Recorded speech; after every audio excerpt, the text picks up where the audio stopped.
Hey! Hello, Bacon. How goes it, friend? And Fearless! What, ho, friends? Hello, hello. I come before you. I come before you in great shame that I have currently had no caffeinated beverages of any kind. However, I do get to do a live pouring. Yeah, I know. Exciting internet shredding content. How are you doing? Orchazini, an afternoon to you. Hello, hello. Orchazini, I'm doing okay. I drastically overslept this morning, so I'm kind of a bit full head slap. So, what this is probably going to mean is I'm going to have to get my ass out of bed super early tomorrow just to start sorting my ass, you know? So it means I'll probably be even stupider at Hades. But, I don't know about your good selves, I'm in no rush to finish Hades, you know?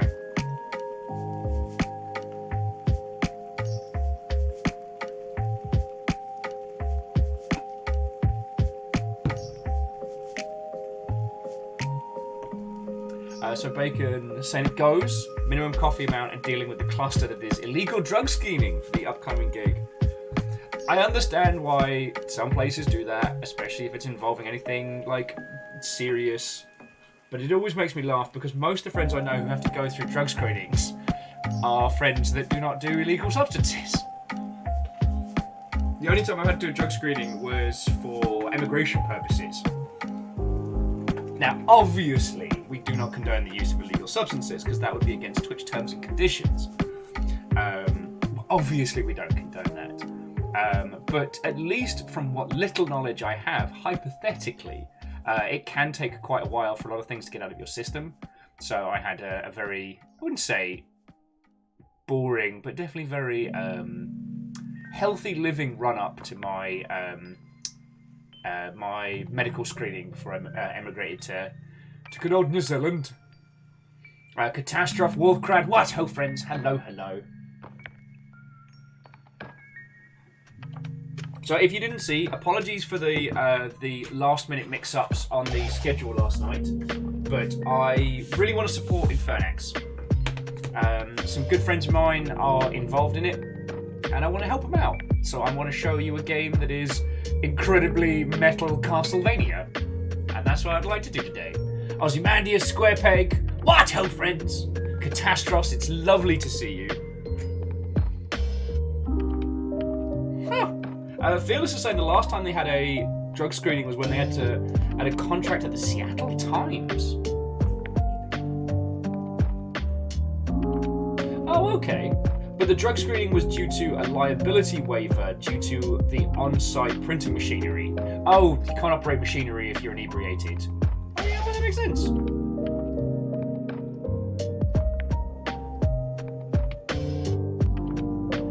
And Alnus, what ho, friend? Yeah, what's a game that's 8-bit and red all over? Infernax! Though I might be stealing, whose pun was it? I might be stealing... oh wait, no, it's also your pun. Infernax to the Infernmax. Because I know it's going to make my friendo over there groan, like audibly.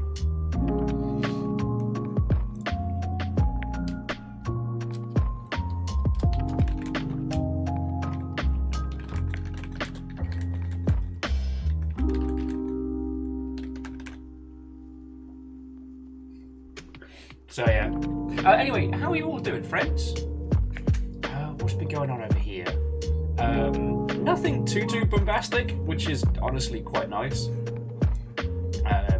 Plans are slowly coming together for some sneaky stuff for Longship Day this year. And game news has been kind of calm. I mean, Netflix are going to do a BioShock movie apparently, and I'm like, like. If you take the interactivity out of BioShock, it's basically just damp Atlas Shrugged, you know?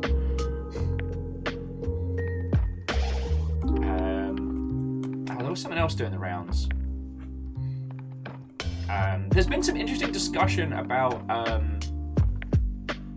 the vaulting content in Destiny, but I think that's been more games industry focused, and one of those conversations where some of the people are a little bit unreasonable, but there is the core of some points we could have a natter on. Oh, okay. Now, Orchazini was saying that on the last 3 jobs they've all had drug screening policies. I've never once had to be tested. Oh.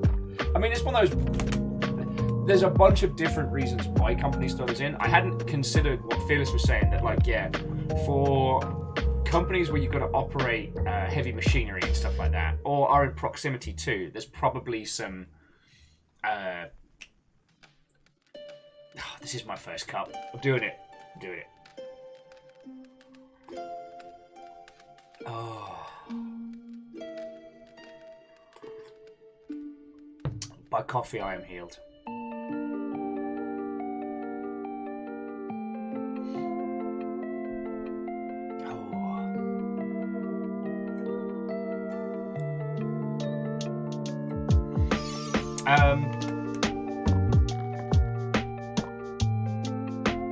Shit, whatever it was I was about to say, it's completely dropped out of my head.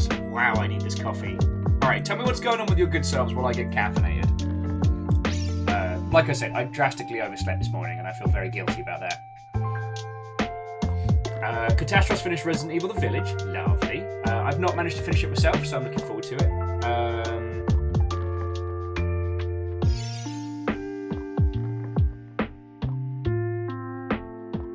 Ozzy, I hadn't heard that. I mean, I hope everything's fine. I guess I'm an old bugger now when it comes to, like, especially YouTubey stuff, you know?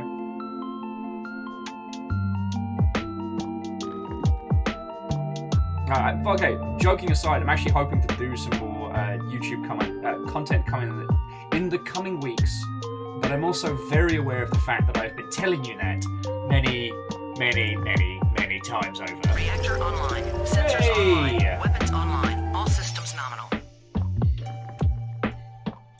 The bean extends life, the bean expands consciousness, the bean is vital to space travel. You know, sudden stop, I didn't understand how the spice would work until I started becoming a coffee drinker. And I was like, oh, yeah, no, that makes sense. Sudden stop, thank you for 5 months, mate. How are you doing? I may have to get one of your pieces, but I've been... If you do another round of the Viking pendants, I may have to get in on that. Sorry, friends. Sudden stopped another cool industry friendo who's also been doing blacksmithing stuff, and it looks so fucking cool. So yeah, thank you for chucking 5 months this way. I hope you're having a good morning. And Wolfcrad. Bleh. Just need this coffee to learn how to say people words. You're right. A Bioshock movie isn't inherently bad. Like, it's... You know, I guess it's just... There's so much of...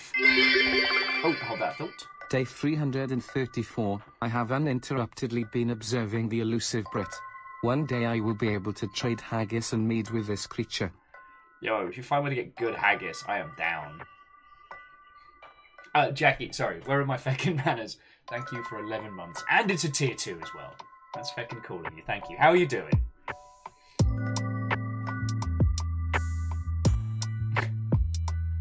See, Phyllis, yeah, you get it. Although I always had, I've always had, like, dark yellow teeth for my whole life. So... that's been a fun thing. So the coffee stains didn't really change it. Although you can definitely tell when I've been on the wine for a couple of days. That definitely shows. So there's loads of stuff about Dune that I didn't really know until I started hanging with people who'd read the books fervently. So like, because I kept thinking like, yo, if this is the super great super future, like, how come they have these people and don't have like a little palm pocket or something? Nah, because computers are outlawed in the Dune world, and that's why they have the guys doing cool drugs and stuff. They're basically people computers.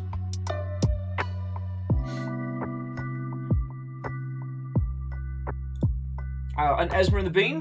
What ho, friend? I am feeling very guilty because I woke up late, but I'm doing good. Like, I managed to get a lot more work done over the weekend than possible.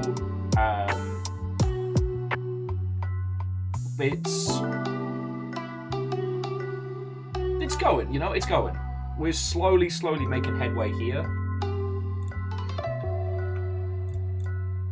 It feels like kind of like every couple of days I look at the flat and it's a little bit closer, which is all due to Fiona kicking ass. I feel like I'm just kind of support staff at the moment.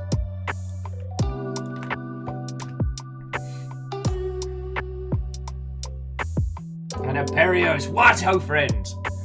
So Aperios, I hear you were playing this morning as well, so you get to judge my gameplay as I dive on in. Wolfcred, not technically. Basically, the Dag's toy chest is now in the living room, along with all of the cuddly animals, which will not be dog toys, and the box of sharks. So they've kind of moved to make some space. I believe this is boxes of Gandams. So there's still like, I think, fancy Gandams, loose stuff. There's a couple of boxes y'all can't see. So it's making some headway.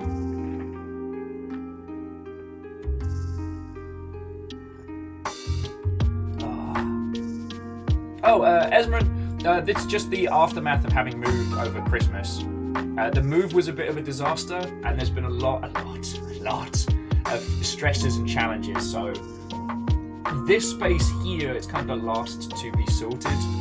So we're slowly getting it together. Okay, so Peros is saying Infernax is fun with very old school, and they love it, with a few nice modern additions. Lovely. Well, Aperios, if you don't mind listening to it a second time.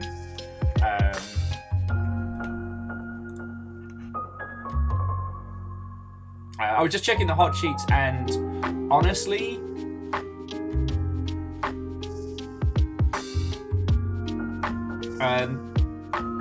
for those of you that are fans of Horizon Zero Dawn or Forbidden West or Horizon Popped the Shops, they're going to be doing a full long neck Lego set, and it looks gorgeous. So if you needed to do yourself a fiscal damage to the tune of $79, or if you're in the United Kingdom, £69. Nice.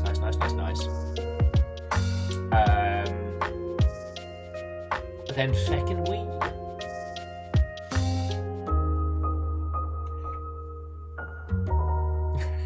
Oh, Son already built a bootleg tool leg. This is why I need this coffee. I've forgotten how to speak. Sudden Stop built a bootleg Tornek Lego set. Ho! Why, Aperios, you are correct! That is the sex number! But yeah, everything's been kind of quiet industry-wise. There's been a few, like, chats and conversations over the weekend, but for the most part, like, everyone's basically just waiting for everything to pop off. Oh!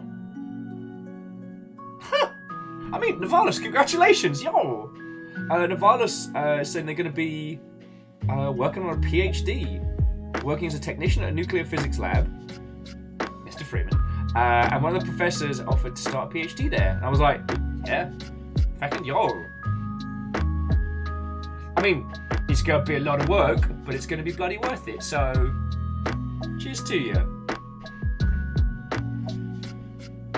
Yeah, as Jackie said, like, if you can just smuggle us a bit of thorium, a bit of the good science stuff.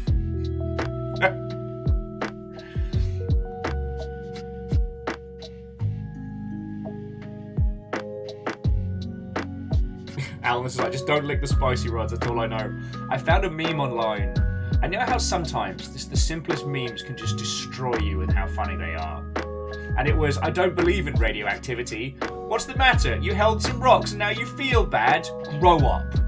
And I was just, I don't know what it was. Perhaps it was sleep deprivation. Perhaps it just hit me at the right time. But I just had a laughing giggle meltdown.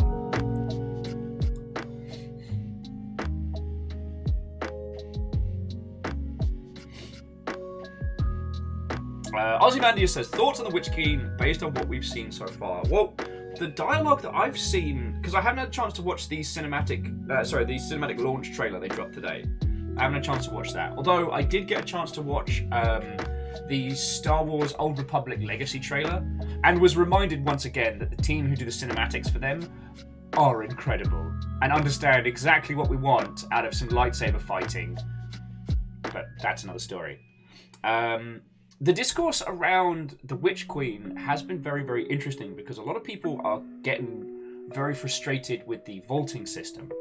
And a couple of games industry individuals who are themselves Destiny players were very, very upset over the weekend and talking about how, like, looking at how much money they've spent on the title so far, a larger portion of that content has now been taken away from them. And that's very uncommon. It's uncommon in art, for sure. Like, things can stop being shown in spaces, but you can also obtain a copy. Like, there's no way that you can play the vaulted content now with Destiny 2 coming up. And what they were saying is, like, you know, some of them have spent to the tune of $160 on this game over the years, and large swaths of that are no longer available to them because of reasons. And we have a new game coming out. Well, we have a new expansion coming out, which is also asking quite a high price point. And it leads to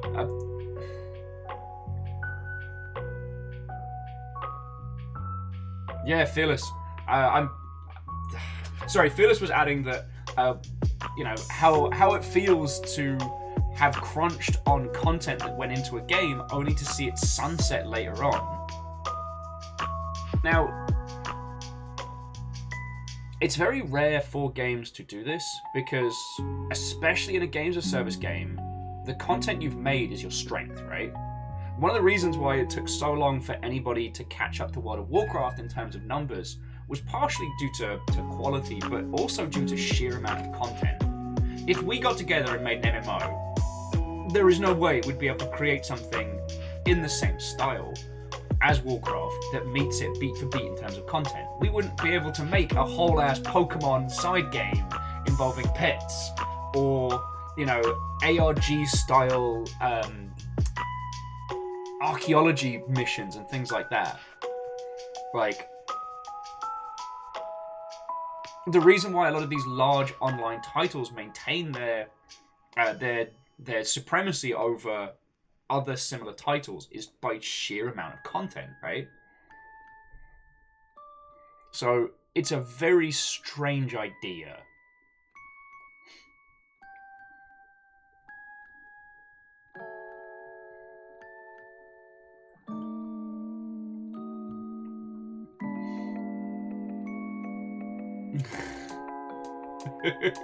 Sorry, just keeps saying, we're gonna make an MMO, I'll get the spine of RuneScape, with better combat, it'll be dead easy, we'll make it in a couple of weeks. There's a part of me that actually misses early Kickstarter. I've seen so many people being like, yes, we're going to make an MMO, there are 4 of us, we need $5,000 and it'll be done in 2 years. And you're like, oh, you stupid child. I can only equate it to when Amos falls off the couch because he was trying to sleep on it wrong. Like, it feels like that kind of dum-dum. So Imperius is ending. So seasonal content, $10 a pop. $40 for an expansion. That usually adds up to about $100 a year. It's tough for me to justify the expansion, even though I've gotten all the others.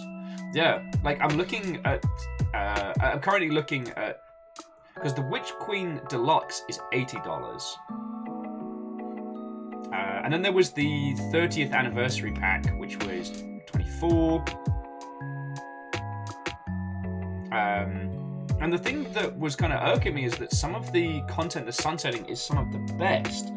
Like, all of the, God, Coffee, I need you to do your job. Sorry.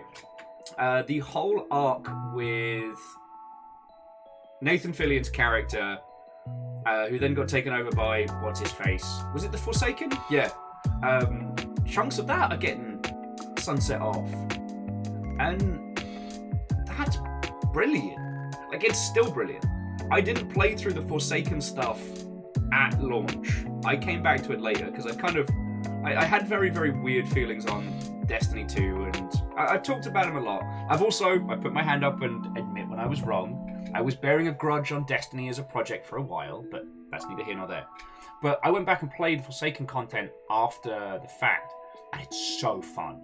It's fun and it's good. What's happened is essentially there's such a disambiguation now of what the fuck does even Destiny look like to a new player. There isn't a story to play through, and then you jump in and things happen. It's just this constant thing. It's almost like a reverse evolution of Warframe. For those who didn't play Warframe back in the day, Warframe used to just be a bunch of disambiguated missions kind of dotted around, doing its own thing. That's feckin' cool. Then they slowly started adding story elements, story beats. There were some reworks, and now there's like huge swaths of chapters to go into.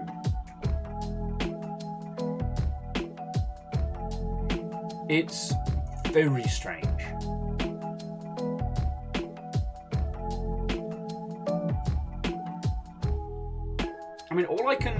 A lot of people have theorized, and Bungie have said, like, part of the vaulting is so that they can update earlier content and avoid, like, slipping into legacy debt.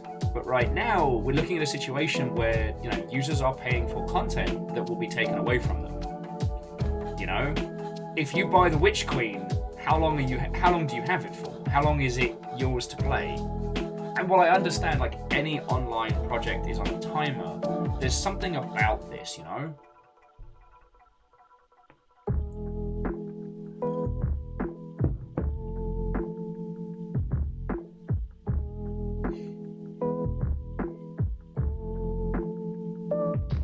Okay.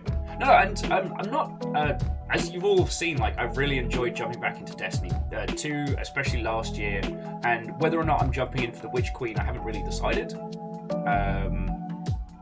But it's a valid discussion to have. It's a valid discussion to have, I'm trying to think of other projects that have done sunsetting stuff. Because Fearless is bringing up the Blackout Club. Both have content loads of players will miss, and they were expected to catch up with. I think the interesting thing is the product at its core of the Blackout Club is still available. Even though the gods are no longer there, even though that story is done, you can still go in and play the product. Whereas with this, it's kind of the flip side. The story's still going. It's just being carried on elsewhere, but you can't play that chapter anymore. And that's, I think, at least in a manner that's weird. Alnus, considering that Bungie already got its independence, it would be very, very strange if Destiny as a product had small parts of it that were owned by different people. That does sometimes happen in games, but it's very rare. More likely than not, when Bungie left ActiBliz, they probably bought out their stake in it. So they were like, we're leaving, and we're bringing Destiny with us. And there was probably a non-small amount of money that changed hands to make that happen. So I wouldn't say that's the case.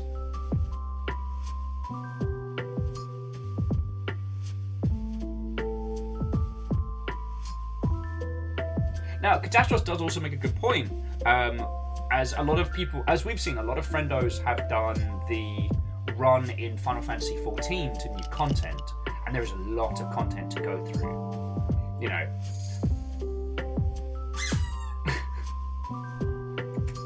That is Amos's opinion on Final Fantasy XIV content. Good point.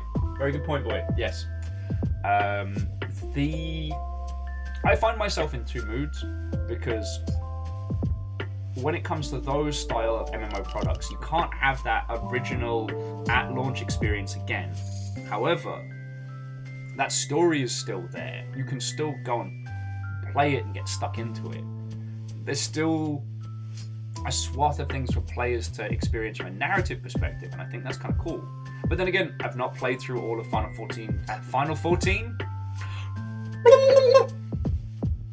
Oh man, I need this coffee. I haven't played through all of Final Fantasy XIV story, so I don't know.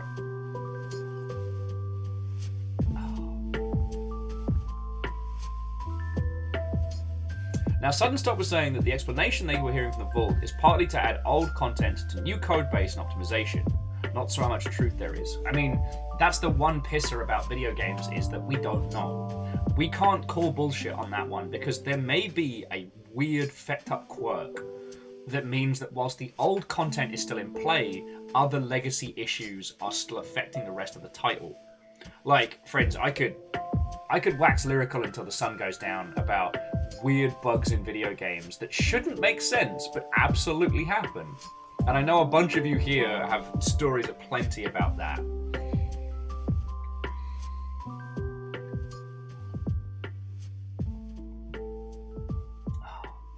But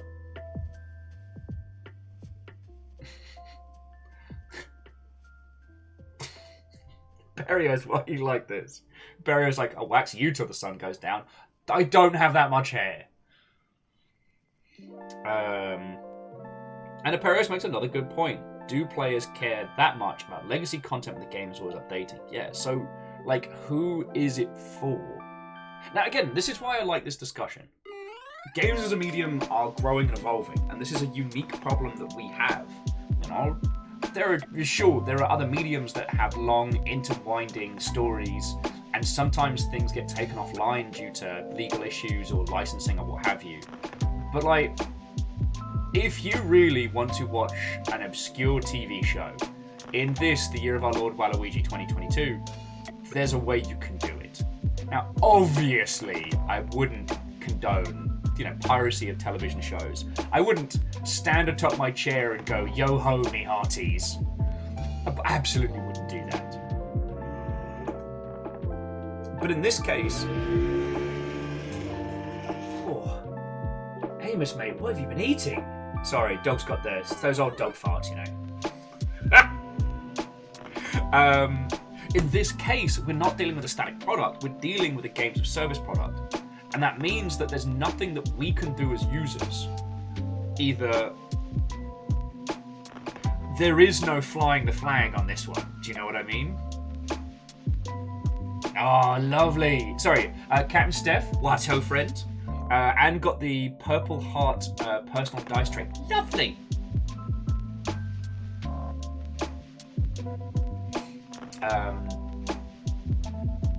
The weird things that I found is that Destiny always struggled with narrative. And it was only really until the expansions I felt like they started really getting a hook on story. And the idea that that's being taken away from my personal perspective, I think is a huge misstep. Because, let's be honest, Destiny 1 story is fucking terrible. I've watched the videos, I've seen the breakdowns. It's like the writer's room just were doing nothing but, pixie sticks for a year. And then 2 started taking all of these weird threads and bringing them into something that you could understand. No, Catastros, no disrespect to the writers. Destiny's writing is kind of like, I don't know, it's like disjointed brilliance. There's little snippets that are so evocative and interesting, but none of it comes together. Even the core themes of it kind of just...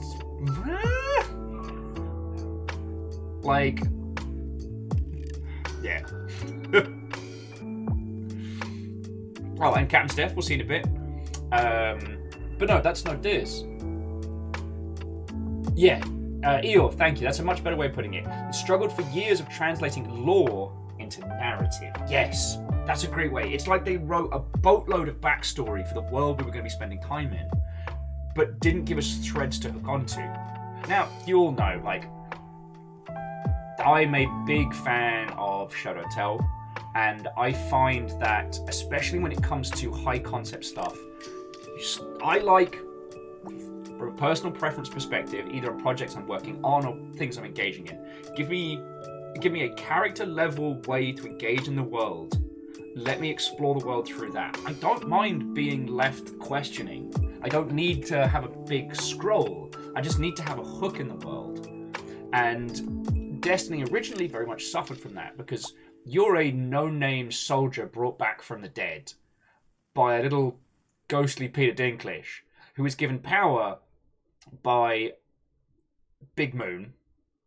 Hello, Big Moon. And Big Moon's maybe dead, but maybe not. But possibly, sort of. Cool.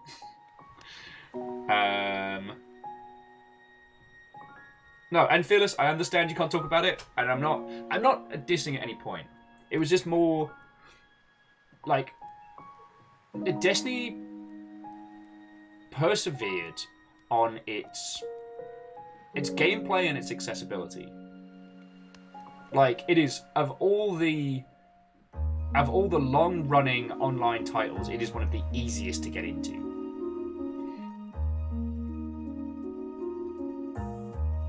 So I really want to.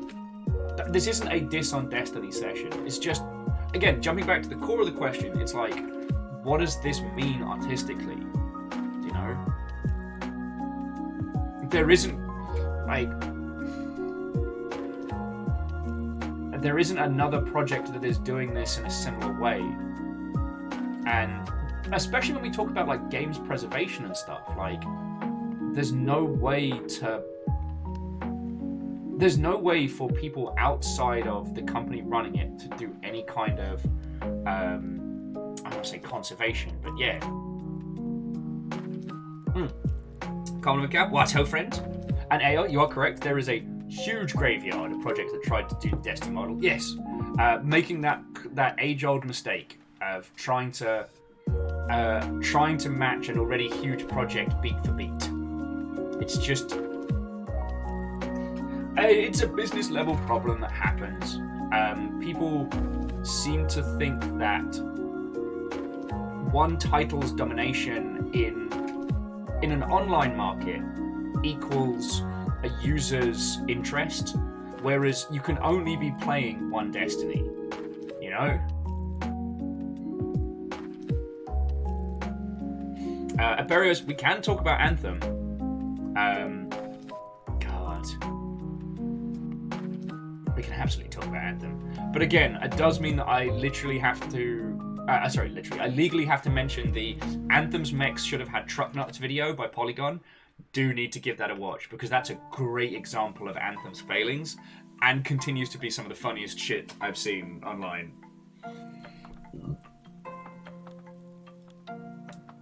But no, jumping back. But this is something that we're going to see discussed more and more as time goes on.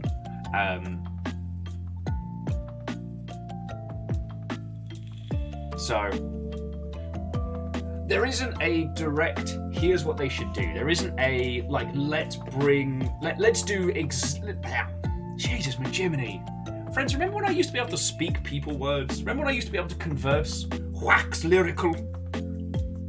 Chugging coffee just to be able to hold the most basic of conversations.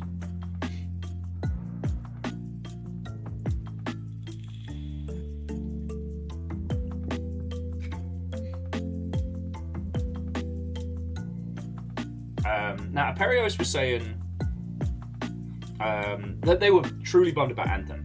Flight mechanics were best. Second best area is second best in that was the Avengers. Both had amazing movement systems, but didn't get a lot of people hooked. I mean, again, it was a disregard for people's interest. You know? Hey! I don't know how to say that. Wolfcrad, thank you for 100 bits, y'all. Even though I'm being, I was late and I can't seem to hold a conversation. No, so what I wanted to... There is a thing in video games that is very easy to talk about. Very easy to talk about, which is like the hindsight of games production. And I'm going to kind of indulge it a little in this conversation, but I just want you all to know that I do understand the realities and the difficulties. Like, we're gonna wail on Anthem, and we're gonna wail on the Avengers as well. But I also want to acknowledge that it's very easy for us to look at the market after the fact and deconstruct why these projects didn't hit the beat. And I don't want you all to think that I'm just going to be like, oh, well, they should have just made it, blah, blah, blah, with no regard for the actual, like, labor and time and process of creating a game that massive. Hey! Well, hello to Zion Realize. Say what, ho, and welcome! A full party of 19, no less. That is... Okay, I am actually going to need raid defense. For the first time in ages, a worthy challenger comes before us. Send forth an army of friendos, so we might defend ourselves. Sorry, I'm still getting caffeinated, so I'm not my usual. There we go, Aussie. J-Post, send forth Quill. Send forth ambulance. And Crux, cheers for the 100. Okay, let me say some hellos. Kenji Daru, obviously Zion. Kale Play. Sooty's voice. I don't know who's going to get that joke. You gotta laugh at me. Queen Vegan. Lord of the Vegans. All of you, Watto and welcome. Zion, how was your stream? What have you been up to? We've just been chatting about Destiny's Vault system with the coming of the Fighty Queen or whatever the next expansion is. There's been some discussion by games industry individuals who are Destiny players about how the vaulting of content is very confusing. And we were just talking about Anthem and Anthem's failings, and then you brought in a lovely raid. I'm still getting caffeinated, so I'm a little slow on the mic, if you will, but... so Aor and Earl, I'll be jumping into those points in just a second. Zion's been testing out Cyberpunk's 1.5 update. Lovely. Were you testing that out on PC? Because once again, I've heard that on PC it's lovely. On PlayStation, on PC it's lovely, on Xbox it's smooth as, and on the PlayStation it's a hot nightmare. Hookshot was just adding very quickly that they tried to get into Destiny several times, but I was out once they vaulted stuff. Okay, yeah.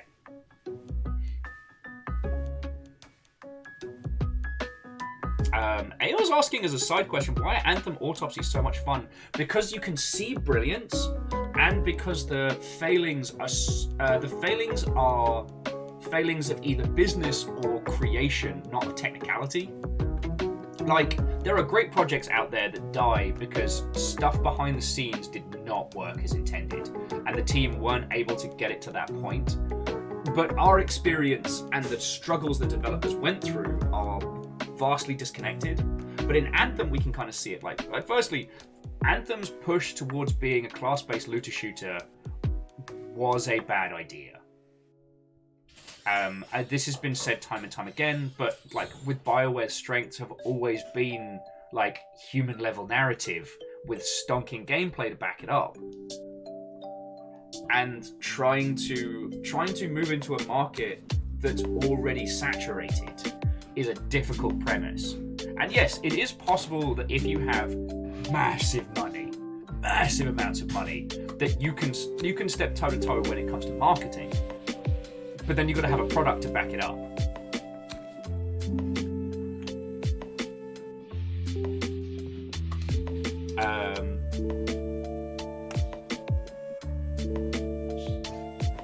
Oh, wait, cool. Sorry, just as a small aside, Aperios is saying that the 1.5 Cyberpunk patch adds some new content. Wait, cool. I'll have to give it a look. Cyberpunk is another one that's very fun to deconstruct, but that's another story.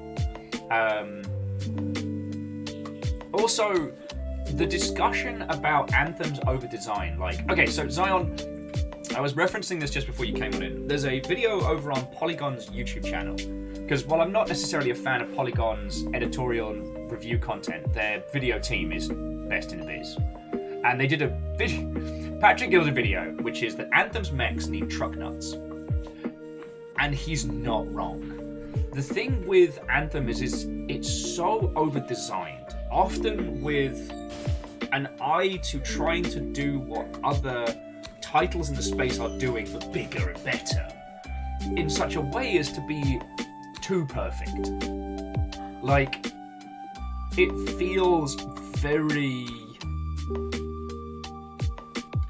very grown in a lab. It feels very, designed by committee. Even when it's done right, it can feel a little soulless because things aren't perfect. And especially like when it comes to anything involving like mechs, power armor. Yeah, DX-Man, a little sterile. When it comes to those kind of things, they are dirty and they are grimy and they are weird. Like, if you go through MechWarrior's back catalogue, there are so many, like, weird, wonky designs throughout the years that show, like, the evolution of the mechs as they're put together. You know, they didn't just release a whole series of perfect Omni-mechs. Eon. It absolutely feels like designed by committee. And there's dirty, grimy, weird, right up my alley scenarios.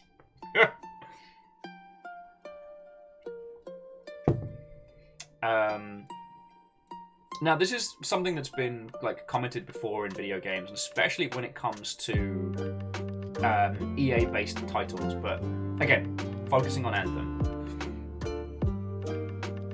If we had to go back, if we had to time travel, what we needed was a co-op experience.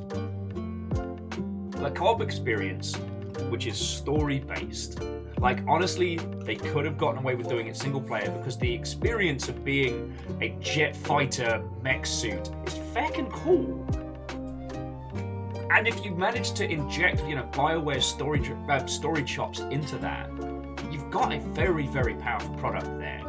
Because, like, Mass Effect, great game, but it was definitely showing its limitations towards the end of being a very simplistic cover shooter. And that's because they were making such a huge game.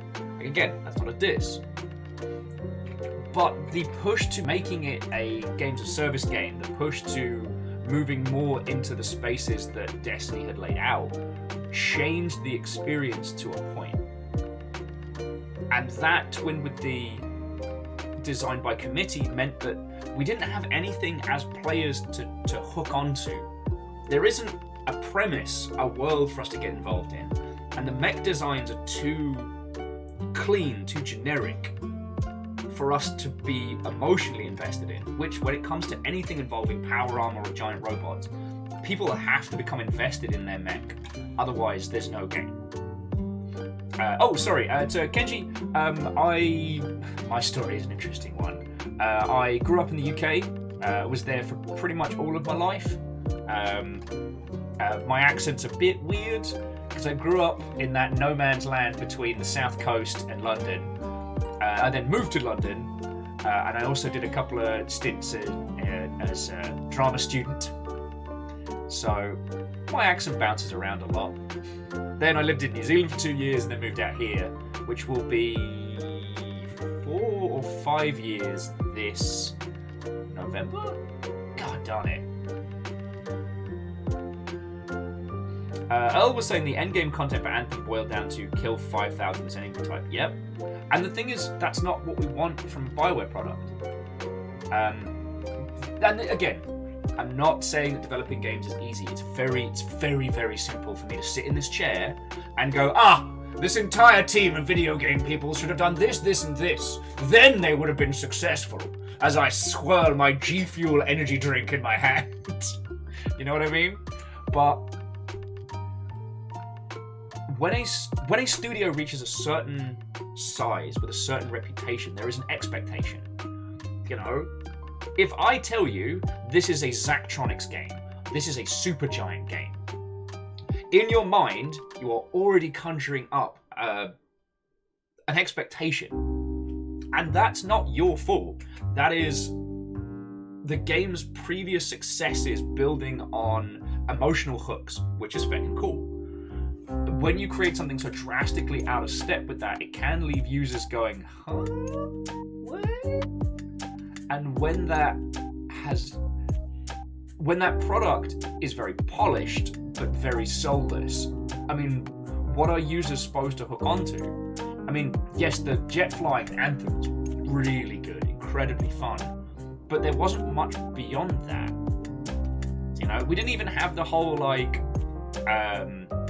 you know, we didn't even have the hero's journey type nonsense of, you are a level 1 peon with a wooden stick and a pan on your head. Look at this guy, he's level 60. His shoulder pads are made of gods. One day, you can be like that. And then you get to go through that experience of working up and getting there, and then by the end of it, you're like, oh, look at me, I look that good. Like, Anthem had nothing to offer in that space because your starting mechs were clean and shiny, and your late stuff was clean and shiny. You know? Like, Zion's like, still a level 1 peon, mate. And there's nothing wrong with that. Oh, also, Zion, just in case you and the rest of the squad have to pitter off before we get in game, the game we're going to be playing today is called Infernax. I have some friends that worked on it, and they were very kind enough to send me across a code, but I really, really want to support this game today. It is old school Castlevania that is incredibly metal. Like, it feels like an unironic Stongbad skit. That's how metal it is. And we will have to decide whether we're going to be helping or slaying civilians and whatnot. It's going to be great. Yeah, Hookshot, it's the one Hunter's been on.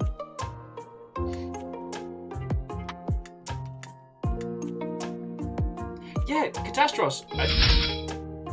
To Thalazonix or The Links. Oh, you're doing me a damage with capitalization there, but thank you for the follow and hello. Oh, and Aperios, yes, that's a very good point. If you have Game Pass, you can play Infernax on that now. So have a go at it. But I do want to jump back to what Catastros was saying, because, like, one of the things, at least the beginning of Destiny did very well, is you're a freshly resurrected corpse with a broken AK. Which, admittedly, that early AK was still one of the most fun guns to play. Which, I don't know if you can still get the exotic version of that. Again, another thing that infuriates me. Oh, look at this cool thing! Can't get it. Oh, but what about... Can't get it. But what if I... No.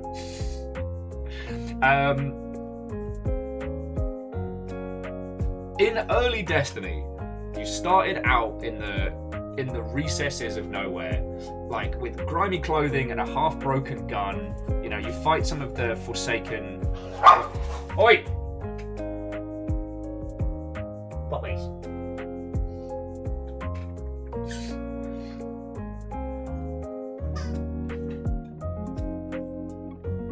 Hello, River. Hello.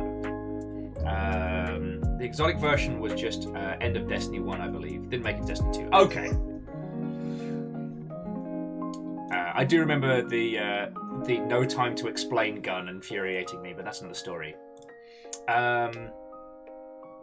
There is something to giving people a way to progress. And the reason why I wanted to mention the Avengers game is that also went for an upgrading loot system, which doesn't fit thematically.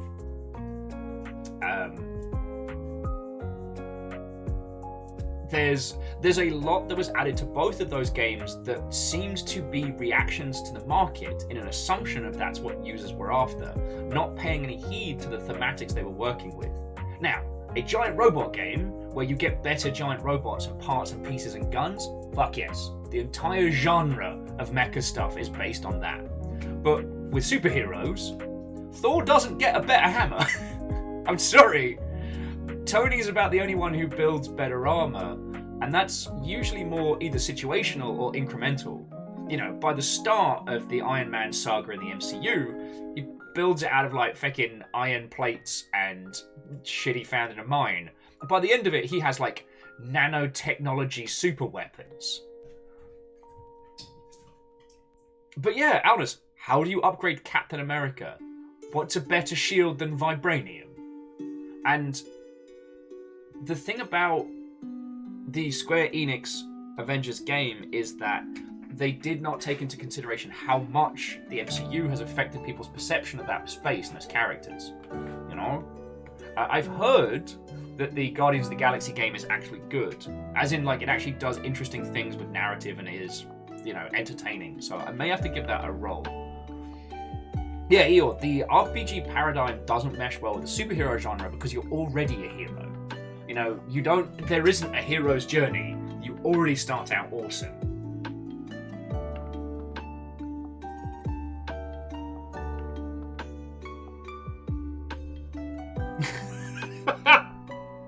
How do I delete someone else's Twitch account? Aperio says Captain America gets a vibranium codpiece. Boom! Upgraded. Bong. Zion was saying that the nanotechs. I don't think it's not an unpopular opinion. Although I should say, like Zion, I don't know as much about cinema and cinema narrative as I do about video games, so I can offer no more insight than the next person. But I do. The nano suits at the end of Tony's arc. I'm glad that was at the end of his arc because they were too perfect. The nanomachine stuff solved every problem, allowed him to have all sorts of weapons and nonsense, and removed his old thing of having different suits for different situations. I still feel like the peak was the Iron Man suit and suitcase. That was such cool design. And yeah, I have a feeling that they'll be bringing it back down with Ironheart when that drops. But right now, I do need the MCU to chill the hot shit out. Don't get me wrong, still love it, still enjoy watching it.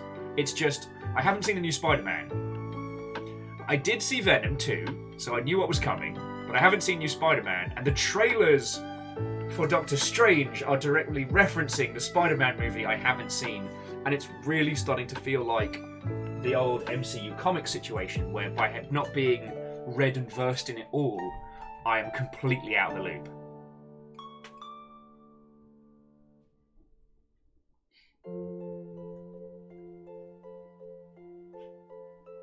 Yeah, Barrios. Think about the little things he could pack into the back of a suitcase-sized suit. Yeah.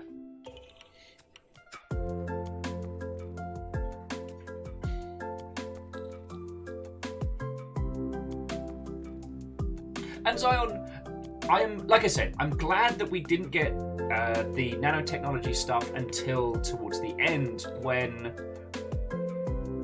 at least from my humble opinion, like Tony had kind of hit the peak of his arc, and he was either going to retire and be done with it, or he wasn't going to make it. So we were at a point where we already understood Tony's a genius. Tony can build stuff and solve problems. We don't need the construction montages. We've already had his arc, so I didn't mind the hand waving him at that point. But if it had continued, it would have been like, ugh. Do you know what I mean?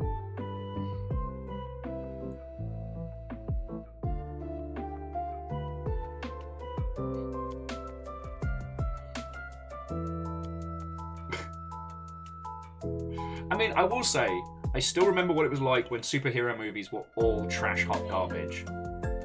So I'm happy that we are where we are now, that like nerd culture has become such a huge part of cinema. You know, we're not just getting 5 like war thrillers about angry guys trying to stop the nuclear missile bombs. You know, we get a movie about a wizard who can break the dimensions of space and time, a kid from Brooklyn who has spider powers. You know, I'm really enjoying seeing how those movies are exploring and playing into space. Because the one thing is, aside from... God, which one was it? Aside from Eternals, I've never been bored watching this new sphere of superhero genre movies.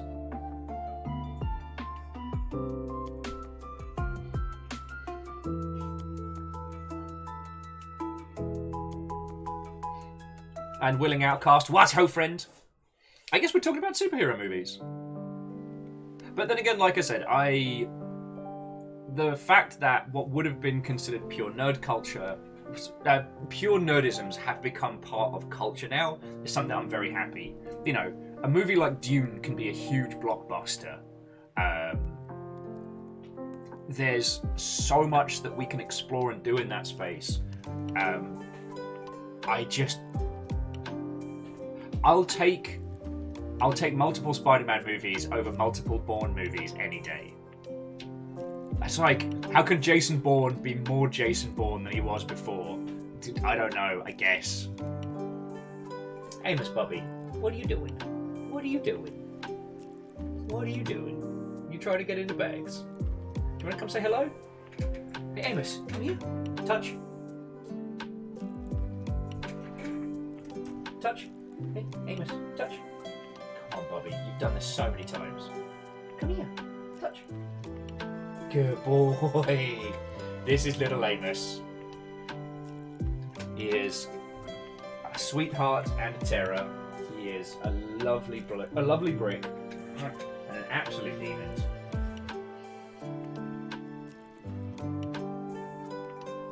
We got him just before Christmas, and he's still got a lot of training to go, but God, he's a lovely little numpty. Leave that one, Bobby. As an aside from the superhero movie talk, we took him to doggy training class on Sunday, and we didn't take him in fast enough, so he had the biggest tantrum meltdown in the lobby. God, we look like those dog owners. Like, he's flipping out, he's doing his yip barking. He sounded like we were torturing him, but no, it's because we didn't take him into the lobby fast enough. Oh God, I had to buy fancy treats to bribe him into calming down. Like $7 on treats. I'm like, mate, I don't spend that much for myself. Reactor online. Sensors online. Weapons online. All systems nominal. Go for the balls, Amos. Go for the balls. They spit my fucking coffee out. Favor 6.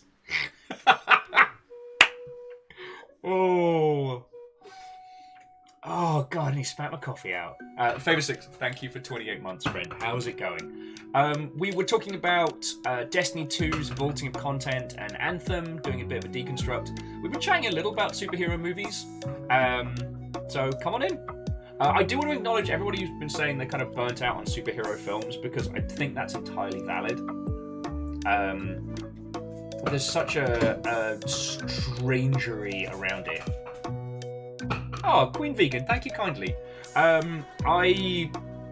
wouldn't go so far as to say I know DJ Cutman, but I've met him a bunch of times, and I love his work. And the fact that he lets stream peoples like myself just use it for no money makes me very happy.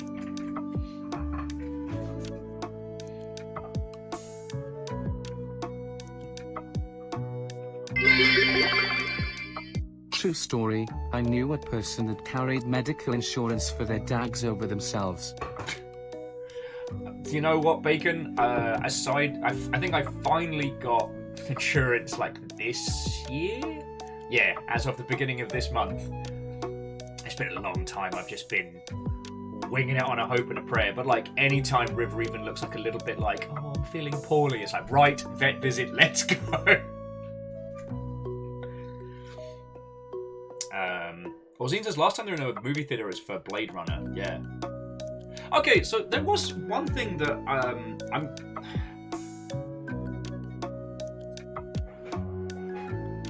what I might do, friends, I might see if I can nick Fiona's Disney Plus, because I've been having a ponder, because I still haven't seen Shang-Chi and a few other ones.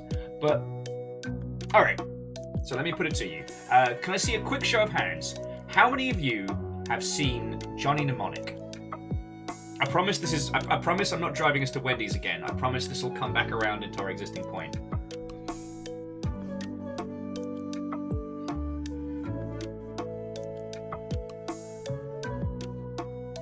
Okay. So to those of you that have seen Johnny Mnemonic, how many of you have rewatched it recently? So another show of hands if you've watched it in the last 2 years.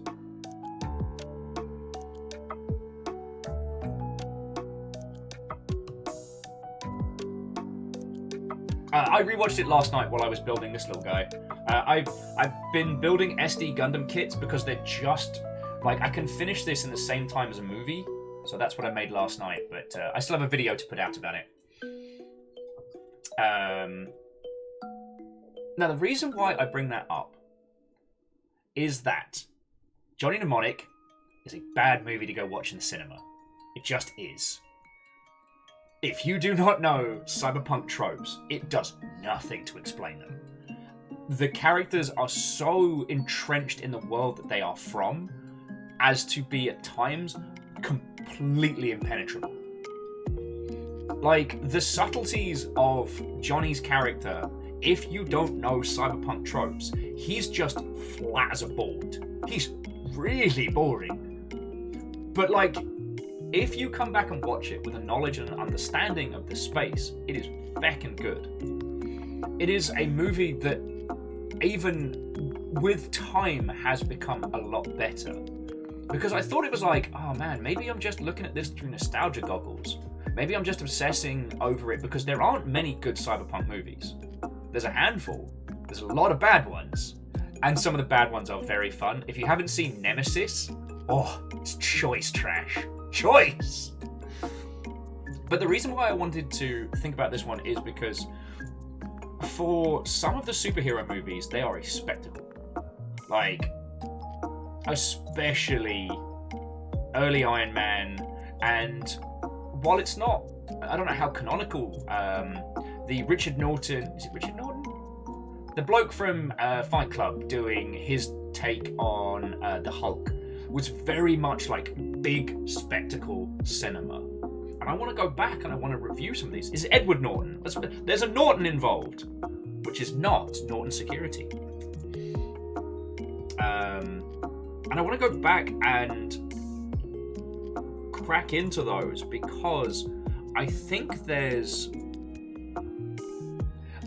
possibly a lot of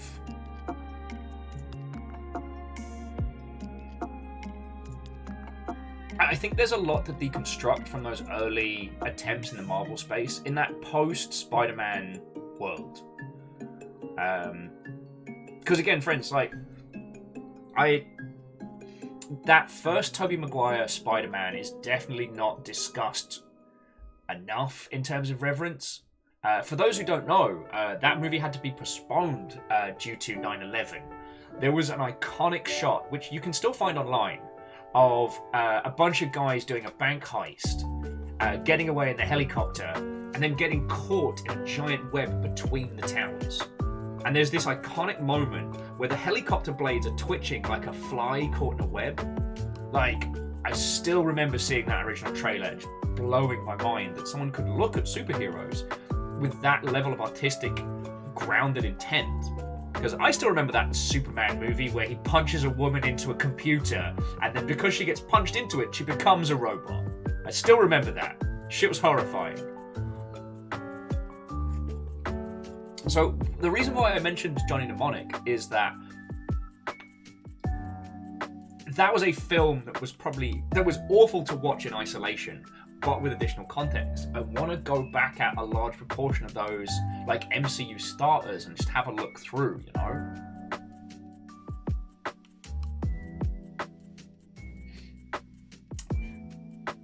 Paris, what's wrong with people and computers? Yeah. Oh, Fearless was saying that little sister was crying with that Superman scene.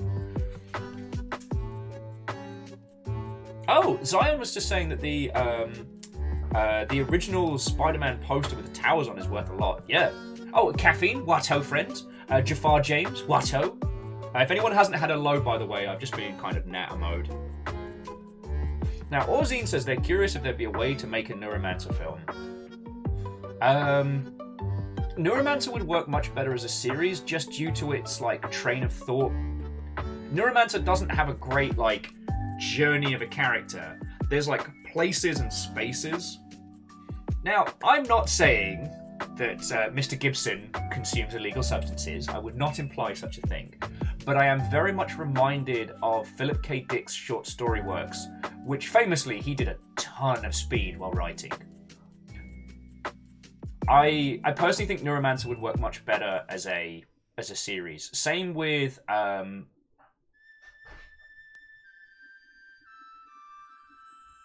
Okay, so Eeyore, think about this. How many different locations do they go to in Neuromancer? And how vastly different are those?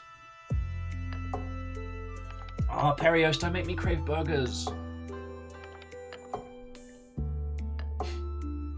Don't make me crave the burgers. Okay, so DX-Man and Dustin. So Snow Crash is just like Johnny Mnemonic because it is simultaneously a reverent appreciation and a parody of cyberpunk. So just like with Johnny Mnemonic, if you don't understand the language of the genre, it's going to go right over your head. But could you do Snow Crash in a way that is entertaining, but then for those that understand cyberpunk as a genre that they can enjoy and indulge upon, like Feckin' Y'all? And Queen Vegan, Neuromancer is absolutely worth your time.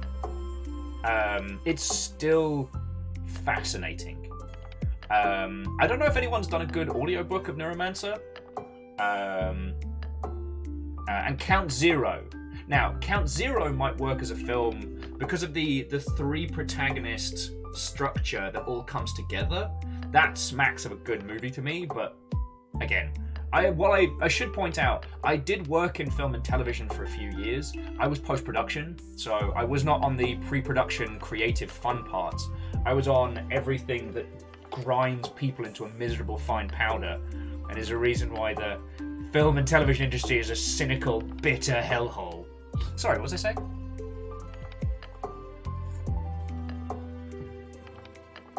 Oh yeah, Fearless. Everything about Neuromancer is evocative of the setting. Even the way it describes things is within its own like grunge tech, well, cyberpunk flavor. I love that. I do have to put my hand up though. I've still not watched. What are we gonna go for next? There we go. I've still not watched. I've still not read Mona Lisa Overdrive. It's there. I can literally see it. It's staring at me. But since I stopped having a commute, I haven't really had a chance to start reading. But yeah, so Eeyore, it's not that the reason why I said that is on Neuromancer is because the different settings and places that you go to, I think if they were all given time to breathe, would work really well. If you go back, to those of you that haven't read Neuromancer, it's very fast. It feels very train of thought writing, and it's partially why the world feels so lived in, because there's a speed that you get from that big city living. There's a momentum that carries our characters through this story that doesn't give you a chance to stop and smell the roses. And when it comes to all of that as a visual medium, I think it would work very well doing it as a 6 or an 8 part series. But that could be just because I've come off of The Expanse, and The Expanse was amazing! Sorry, I don't know where that came from. Yeah, Orzine, you are right. As part of the Sprawl series, technically Johnny Mnemonic is a pre-sequel to Neuromancer. And the reason why I brought it up in relation to the MCU movies that we were discussing is like, if you don't know that, if you just went, oh, who's this Johnny bloke? I'm gonna go see that movie in the theatre, with no understanding of what you were going in for, you're gonna have a bad time. But we live in an era now where we can present information ahead of time before people go in to see movies. We can set expectations in a different manner. Now, I'm obviously vehemently against mixed media when it comes to cinema, because it creates a have and a have-not situation. Oh, hey, Katatros, go get some sleep. I'm so happy we got to see you, friend. And I know I've said this before, my goal is still to get us back to the noon starts again. Like, these late starts have just been since life has been shooken up. So, yeah, I miss all the European friendos we don't get to see.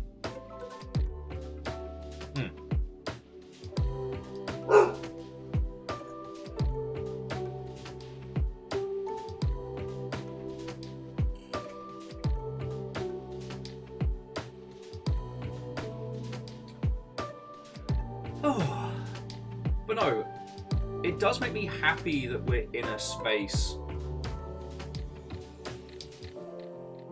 where we have access to so much like nerdery.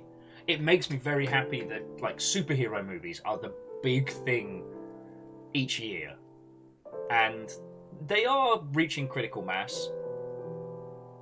But apparently they're doing well enough to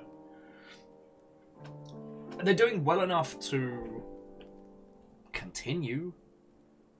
After seeing like how Netflix did a great job handling their initial run of The Defenders, and then just eating it on the curb that was Danny Rand. Oh, Iron Fist, no. It's been interesting to see how they've articulated to doing like these mini-series like Loki and WandaVision and stuff like that. Peacemaker is just phenomenal. And I love the fact that we've reached a level of games literacy. Feck me running. When's this coffee going to start doing its bloody job? What I meant to say is when we reach a point of people understanding superhero movies as a space, we can do more interesting things in that area. Like, the Peacemaker series is inspired. My friend described it as, what was it? It was James Gunn returning to Troma with all his tools in tow. And I think it's one of the most interesting kind of like deconstructions in that space. But then again, I need to keep watching it. I thoroughly enjoyed Doom Patrol, but Doom Patrol was surrealist Mad Libs in the best way. Proving that once again, like, you can get away with having a very incohesive arcing plot if your characters pop.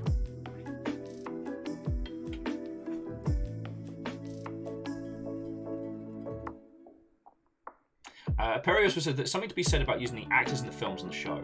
I think it really helps with the universe. It seems harder to make the show and then introduce them into the MCU. That's a good point. There's a certain legitimacy of like big screen interactions or having smaller characters appearing in large screen and tying them together. Again, it does come back to the problem of having so much media that one has to consume to understand it. But it's very fascinating when we think that like it wasn't long ago where like the idea of doing even a show about superheroes was completely ridiculous. Can't do a TV show about superheroes. Get out of my house. Like, and games as a whole medium haven't solidified yet, so we're ages away from having these kind of like big arcing deconstructions, you know?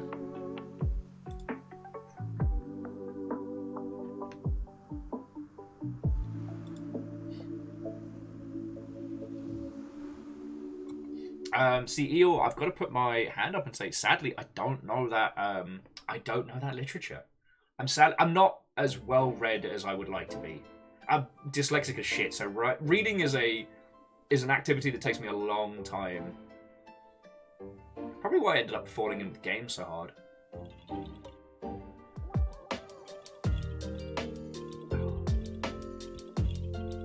And you're right, Favor 6. Not all superhero TV shows work. Jupiter's Legacy, true. But for every Jupiter's Legacy, we get The Boys, which is the realest shit. I actually haven't had the mental fortitude to rewatch the second series because,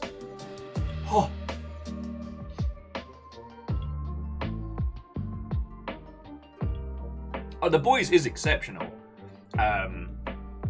And it's something that we've seen multiple times over more recent, grittier stuff, is using superhero genre as a way to explore and deconstruct current events. Like, there's things that you can do in a series that would be hard to talk about, but when you use superheroes as the allegory, it becomes easier to have that conversation.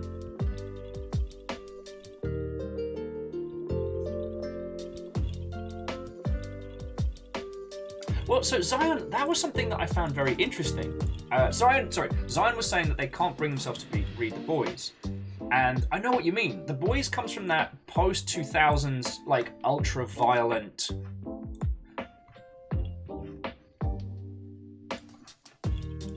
Yeah, that post-2000s ultra-violent style of comics that I'm not personally a fan of. Like, I never got into The Crossed, because I thought it went too far into the nasty, you know what I mean? I will say I did like Uber. Uber is what if superheroes in World War II, but very real and very brutal. I did get on with that, but it was interesting to see how the translation of The Boys shaved off a lot of that kind of, I don't want to call it juvenile, but it was that post comic books crash ultra violent counter movement in comics. I'm trying to think of a few examples. Oh, Zion, I should say I'm a huge fan of all of Kieran Gillen's comic work, and so I loved The Wicked and the Divine, and then finding out some of his other runs, like his run of Vader, Star Wars. I still haven't had the chance to read his Young Avengers yet, but that's meant to be where he got his clout. But yeah, he did a series called Uber, where during World War II, superheroes are made in labs and then released. And they're all given battleship designations and things like that. It's fascinating.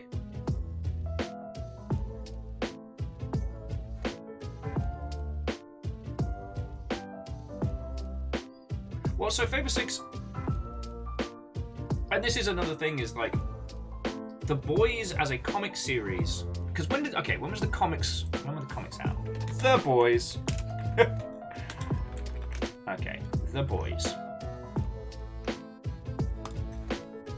So yeah, so these were 2006 was when the comics started getting published. Like, the world is drastically different from then. And the thing that's so exceptional about the adaptation is it takes a lot of the things that series was dancing around and brings it up to speed. So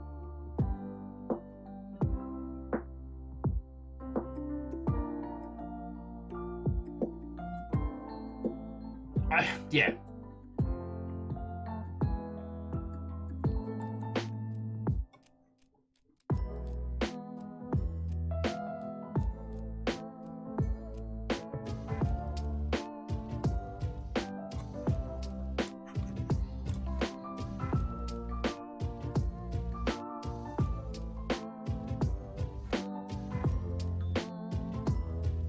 Yeah, sorry, Phyllis was just saying that Superman and Captain America were both creations of an era as reactions to like international and domestic political situations. Like, World War II is what gave birth to the superhero genre. That's kind of fascinating. I feel it's one of those things that culturally we would have hit upon eventually. I think it's just something in the human psyche. We like being able to boil down big ideas into single individuals.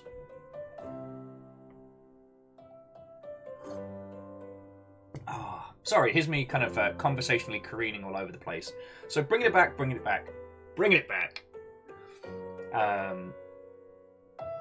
The reason why I want to go back and do kind of a binge of the very early MCU stuff is I want to see how much of it was asked of us in terms of nerdery. How much of it is still things that you can experience and get a similar vibe from? Or have they improved or worsened with time? Because here's the thing.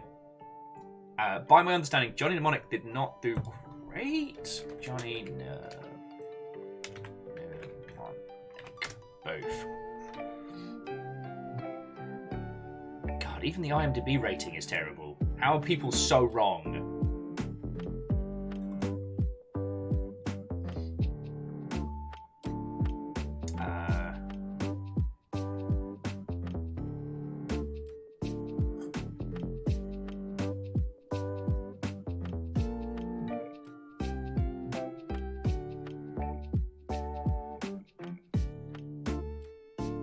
So it scraped past breaking even, but it bombed very hard in the US. Okay. Yeah, Zion Sometimes I get a little preachy when looking at like IMDb scores of things. I'm like, how are you wrong? But sorry, returning to Johnny Mnemonic now, it's such a brilliantly faithful representation of like cyberpunk as a genre, and it's one of those things that feels like if you have not consumed this media, this isn't going to slap. But if you have, holy shit, you're going to have an amazing time. And I want to go back to that early MCU stuff because I want to see how much of it they decided to... How much they decided to inform the audience. How much of it was pure origin story and how much of it was assumed. I want to go back to those roots, you know? Because we're now at a point where things like Shang-Chi can kind of be almost a self-contained entity in this larger web. He might fit into things later on. And especially like, if you haven't seen Venom 2, which is a lot of fun, that was the precursor to all the current nonsense going on in the MCU. But you don't need to know that if you've gone and seen Spider-Man and the We Made It Bad for All Time. But it's interesting, you know? Video games take so long to make, it's hard for us to have that level of required continuity and understanding.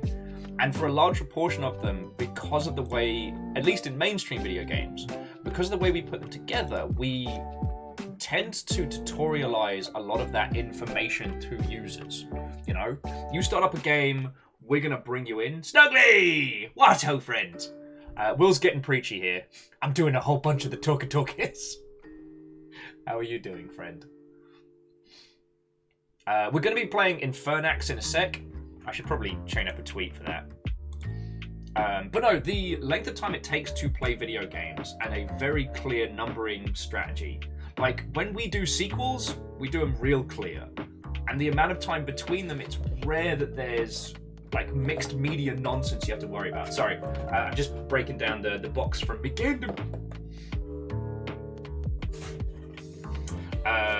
Oh, and Scooby, what ho, friend? It's going real good. I annoyingly woke up very late today, but I'm loving chatting with everybody and hanging out. Zion brought in their crew, so we've got loads of people to talk to today. What was I saying? Oh yes, that we don't have this interconnected web of continuity. It's very rare that we have that in titles, and that was only really EA when it went through a phase of doing mixed media properties. So like Dante's Inferno, Dead Space, Dragon Age, there was a lot of mixed media stuff they were doing for a while, and understandably they've eased off it because those things don't make a lot of money anymore and tend to be more alienating than anything. So yeah, it's a fascinating quirk of current comic book movies. Anyway, so to Snuggly and Scooby, here is the game we're going to be playing today. It is called Infernax. A good friend of mine, well I should say ours, because some other peeps in here know him, worked on this and was very kind enough to give me a copy, but it is on Game Pass if you'd like to play it. It is incredibly metal, ultra badass Castlevania. I think I described it earlier as an unironic... It looks like an unironic interpretation of a Stongbad skit. Welcome to incredibly metal Castlevania, where we're going to do battle with demons, and bigger demons. And this guy, his name is Steve. He vomits a lot. No two people are not on fire. Right?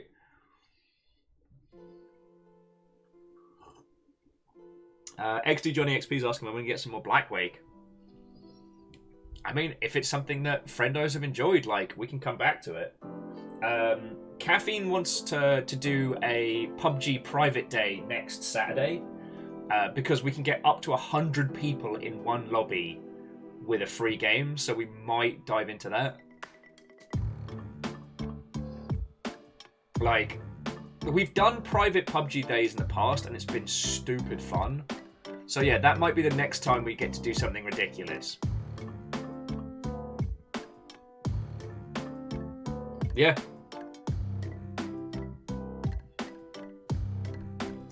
Plus, DXman, we had a private server for Blackwake for last weekend, which is Reactor where we did it online. then. Sensors online. Weapons online. All systems Yay! It's my 1-year anniversary. I see what you did there with some clever phonetics. Laura, how are you doing, friend? Watto, I'm sorry I didn't say anything. I was lurking on your Cool Kids stream yesterday. How are you doing, friend?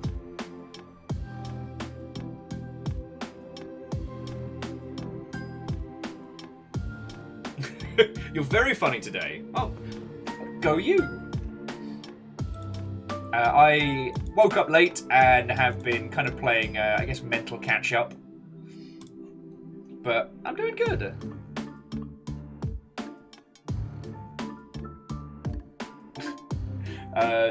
Laura said, disappointed people not doing Doki Doki Ragnarok. Yeah. Right.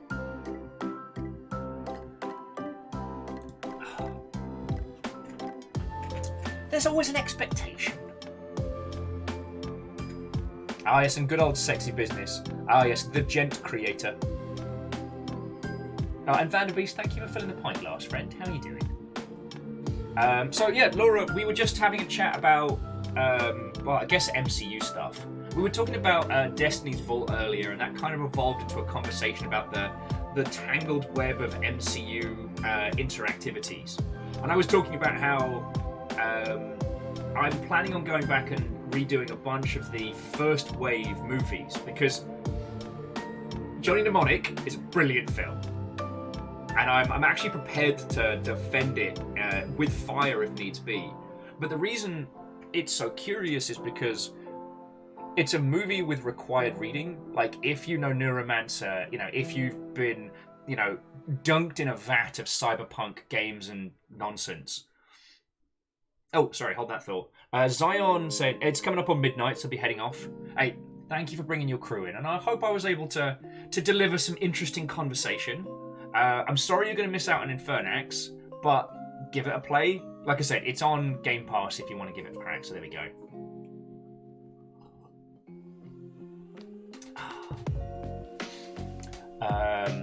Yeah, so Johnny Mnemonic is a brilliant film, but the amount you have to know about Sensors it. online. Hey! Weapons online. All systems nominal. What ho, friends? Star, how are you doing? Obviously, thank you for 8 months. But fucking yo, how are you doing? DX Man just rolled. Reactor online. Sensors online. Weapons online. All systems nominal. Oh, and Crux managed to take the Yaldrum with this one as well. Crux, thank you kindly, friend. Okay, no, before we keep going, like, Laura, like, 12 months of subs is a whole bunch, so sincerely thank you. I didn't want to skim over that. And Star, like, that's still 8 months you've been hanging with us. Because I think you started hanging when we started doing Inscription, right? Or was it Outer Wilds Part 2? And with you both being feckin' legends in your field, the fact that you'll voluntarily spend time with my dumbass is a huge compliment, so thank you. Now, DX-Man was asking, given my position on Johnny Mnemonic, where do you stand on Hackers? I unironically love that movie, and I love it more the more I find out about it. It's another one that... It's not a movie necessarily about hacking. Okay, so I went to the 20th anniversary screening of Hackers, and the director was talking about a lot of interesting things, that his goal was to show this ideal, this punk counterculture movement in response to, like, big tech. Everything from the fact that they spray paint their keyboards and the ridiculousness of their perceived culture was all in service of kind of the punk of cyberpunk. You know what I mean? He took a lot of inspiration from, like, the British punk music scene and let that create this idealized culture around it, which I thought was fascinating.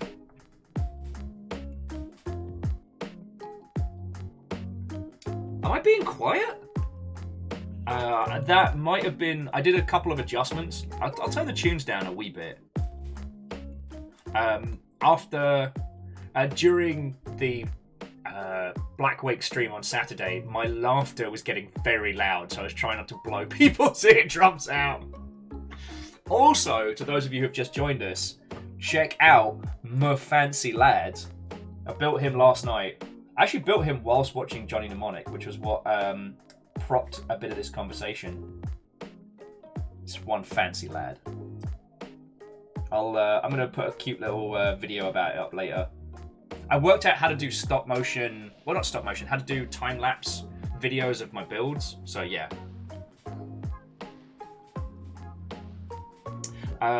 Okay, sorry, so jumping back in, Laura was saying that got into Cyberpunk things sans any prep at all and enjoyed it. So we'll check out Mnemonic. It's on Netflix. If you are a huge Keanu fan, you will observe a bunch of things that would then be in The Matrix later on. And whilst I've never found anything to officially confirm it, it does seem like when the Wachowskis were making the Matrix trilogy, they did try and get as many Johnny Mnemonic references in, which does make a whole boatload of sense.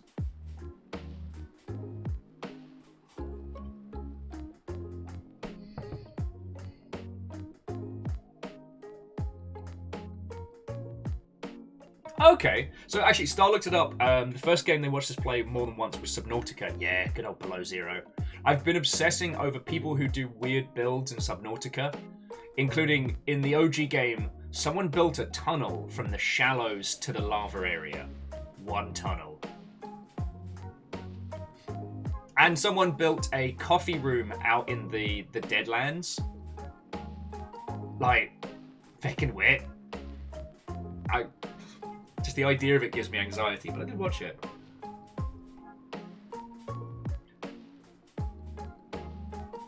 Yeah, and I will say, Neuromancer's a lot more easygoing than Snow Crash.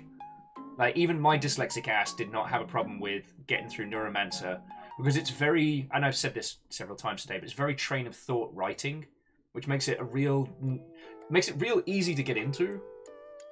Oh, and to the smallest waffle. What, ho, friend? I didn't say hello when you came in. Oh, sorry, just to talk at Stella for a second. It's quite possible I'm going to be doing GDC this year. So, I just need to sort my accommodation, but my flights are in. It looks like I'm going to be doing that. Because it looks like, I mean, hopefully, touch wood, Fiona gets a job and things start picking up again proper. But it looks like I'll be doing GDC and then Fiona will be doing PAX East. So, get to feckin' hang out. Oh god, see, Star, I haven't read, wait, Burning Chrome. Yeah, I haven't read Burning Chrome yet.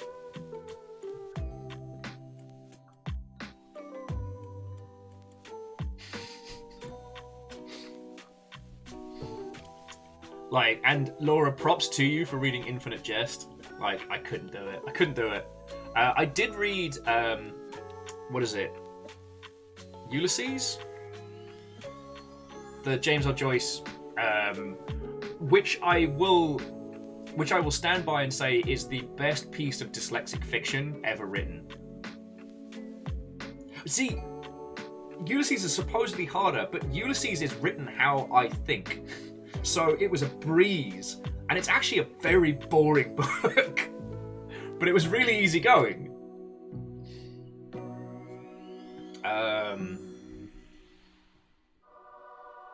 Oh, Aperios is also saying to look up Fragments of a Hologram Rose, Gibson's first work, and was republished in Burning Chrome. Interesting. That's feckin' fascinating.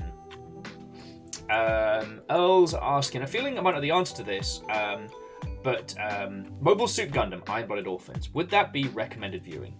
Yes. Now, I had this conversation with Lizzie yesterday, and I know Lizzie was joking, but yes, Iron-Blooded Orphans has a lot of hot shirtless boys. They're... I don't want to call them men, but they are not legally... They're not going to put you in any legal hot water for thirsting, I believe. Anyway, a lot of topless hot masculine types. However, Iron-Blooded Orphans is a journey. It's, in my humble opinion, one of the best Gundam stories to date, and is completely self-contained. Yeah, you know what, Phyllis? Yeah, young men. I think that's the right descriptor. Some eligible bachelors. There we go, Alnus. Thank you. It's quite fascinating that people often go, "Oh my god, Gundam! Isn't that the most complicated, multiple timeline?" Nah, you're fine, mate. There's Char and Amuro's story. That's really about it. Everything else can kind of be taken as and when. Gundam Unicorn, it's pretty good if you've watched the rest. Iron-Blooded Orphans, that's by itself. The great ones like Thunderbolt, War in the Pocket, feckin' 8th MS Team, you need to know nothing going in. Because, shockingly, hear war bad, is a very easy concept to understand. I know, mind-blowing.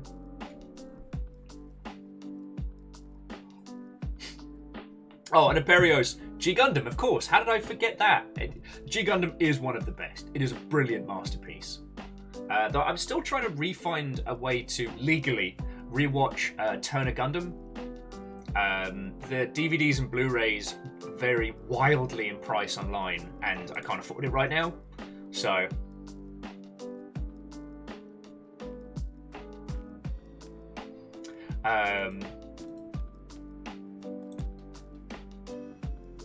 Ragami says, it's not Build Fighters, so how can it be the best? Oh, Build Fighters should be the worst series imaginable, and yet it's good, and I don't understand it. Now, admittedly, I found Build Divers to be more emotional. But like, oh, sorry, if you're unaware, so Gundam Build Fighters and Gundam Build Divers is a series about the model kits. Build Fighters, you build your model, you place it in this little like device, this kind of like this VR setup, then your two robots are scanned in and then do battle.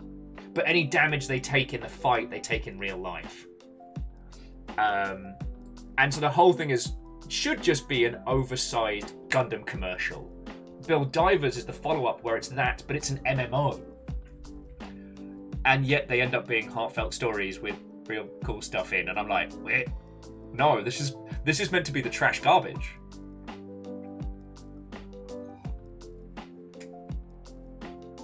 Sorry, jumping back into chat. So Laura was saying they couldn't make it through Lord of the Rings. See, I was one of those kids where I got Lord of the Rings read to us. And I was lucky enough to have a parental unit that skipped like the 3-page poem songs and the nonsense. So it kind of popped along.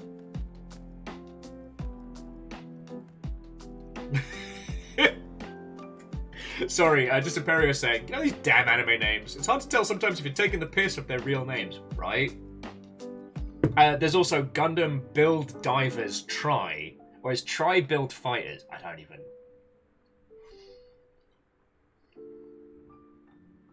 Yeah, do you want to know about all Hobbit birthdays? We got you covered, says Ozine.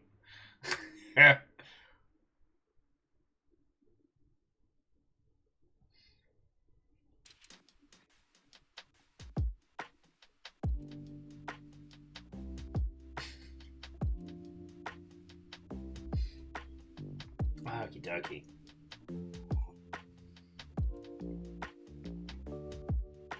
Snuggly's saying the favourite is Kenjio, where the name requires 8 exclamation marks to be correct. Oh, my life.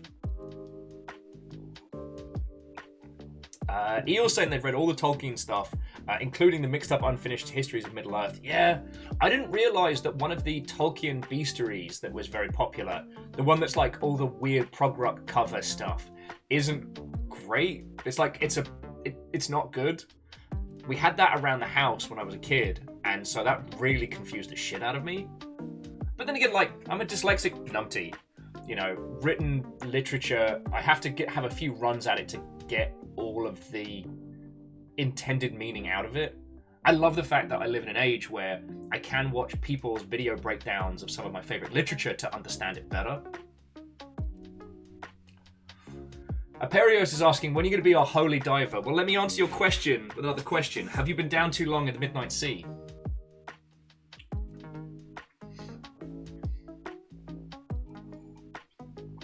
I'm sorry, I have an unironic love for Killswitch Engaged version of Holy Diver. I'm that kind of trash.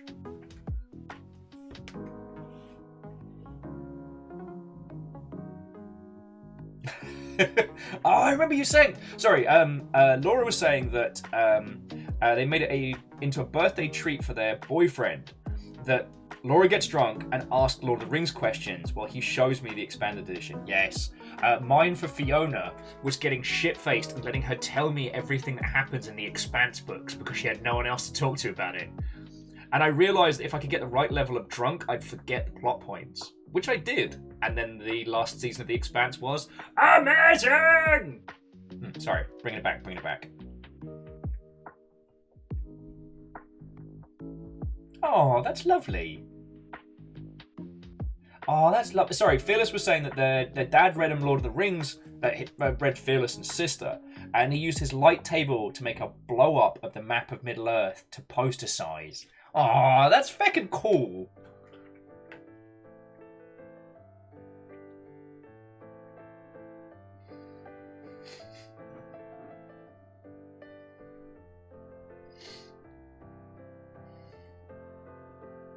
Oh, yeah. I mean, Fearless, at some point we'll have to have a hangout and some drinks. Just if only just so you and Fiona can talk Expand stuff.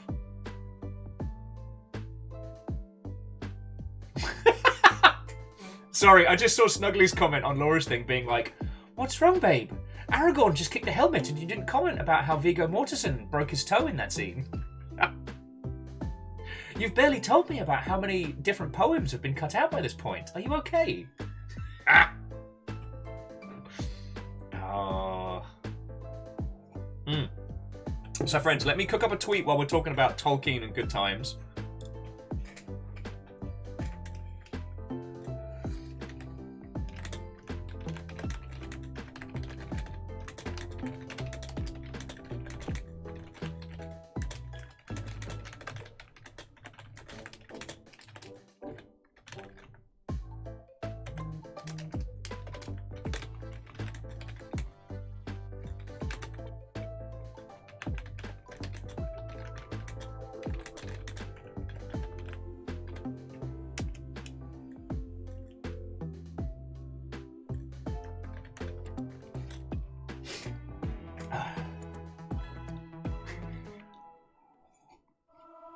Apologies there, as I'm slugging coffee to try and be a conversationalist.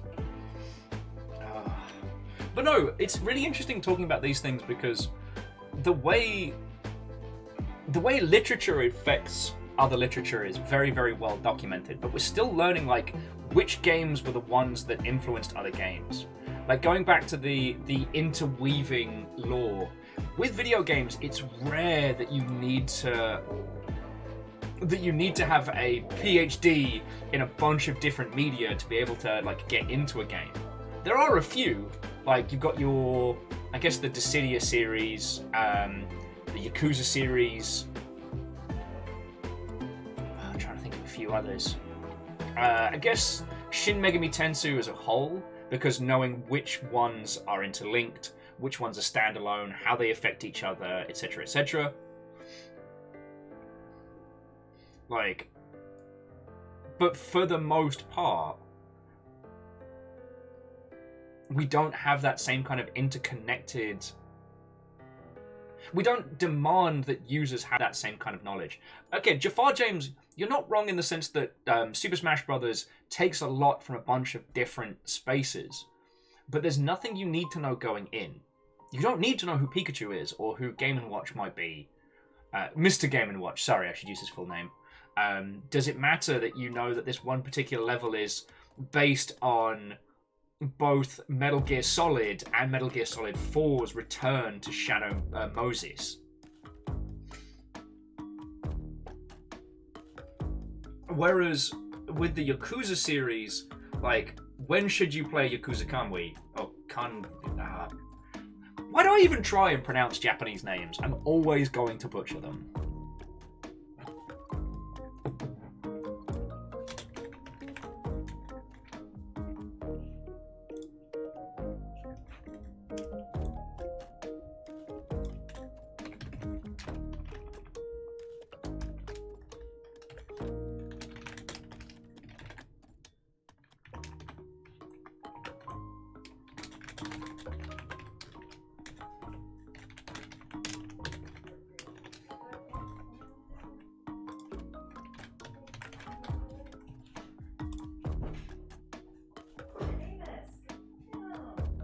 So Orzine says, Fire Emblem games that I know nothing about that I can still play them. Well, yes.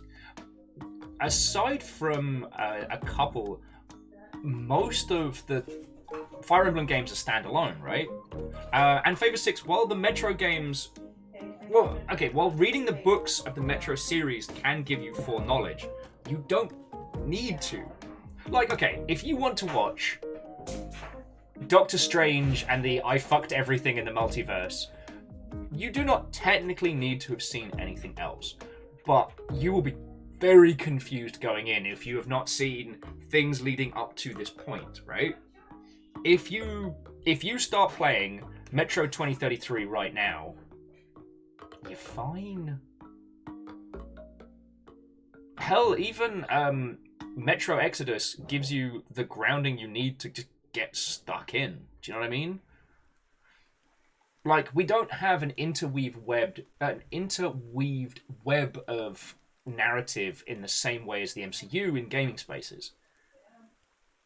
Again, aside from, like, Shin Megami Tensei is the only series I can think of, because some of them connect to other parts and some are part of things, but maybe this one is then another bit, but also, do you know what I mean?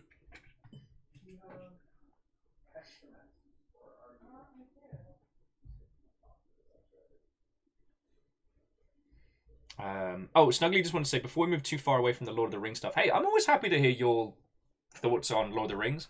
I don't have the same kind of knowledge of that I do of other nerd properties.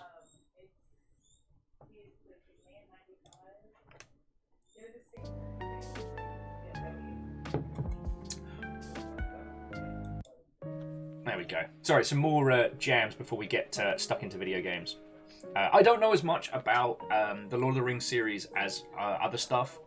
In fact, I've been really intrigued having watched Foldable Humans thing on the original Lord of the Rings movie, the quasi-animated one. And I never knew about the discourse around the Balrog. I had no idea that was like a landmine of a conversation amongst Lord of the Rings fans. It was fascinating to find out.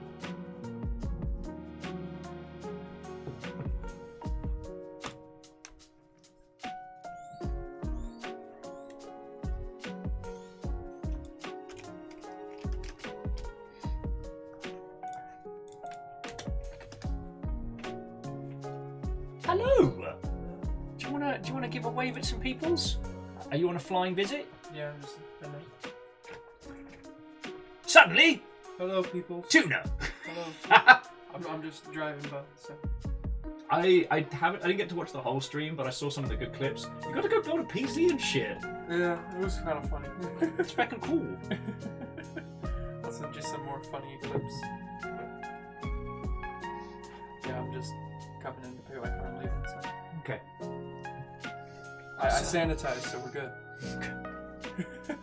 See you. To be continued, dude. We'll do some things on the internet as my life slowly becomes more focused. Yes. It's good to see you, dude.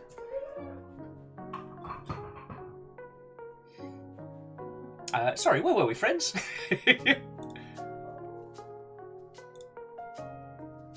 There's too many good gifts for Infernax.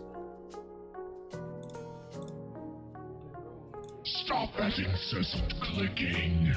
Yo! Tuna! J-Post just gifted you a sub!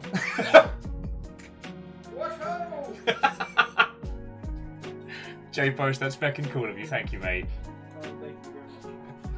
Elijah. Thank you, J-Post! There you go, personal thank you. So jumping back in, Alice was saying it feels like the video games is more interested in media literacy than interconnecting lore. I see what you're saying. You don't need to read Atlas Shrugged to get the BioShock twist, but you need a passive understanding of video games narrative. Yes!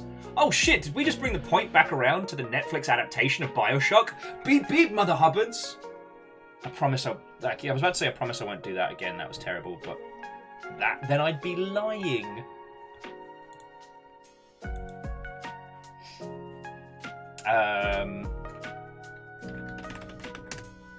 Yeah, we got there. Well, see, that's the thing. Would You Kindly? It's very powerful because it's... God, it's probably one of the biggest mainstream meta-narrative beats that we got. And it stayed with so many people. How can you deliver that same thing in a traditional observed media? More to the point, how can you deliver that in a way that people who know, which is going to be a larger portion of the viewership, that they know that it's coming? Now, does anyone mind spoilers for the original BioShock?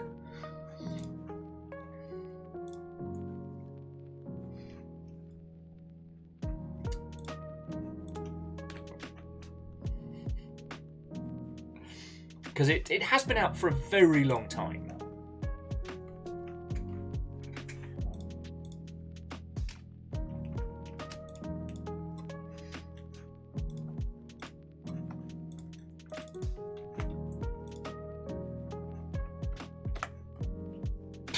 Barry says, I don't know, man. Game's pretty hot right now.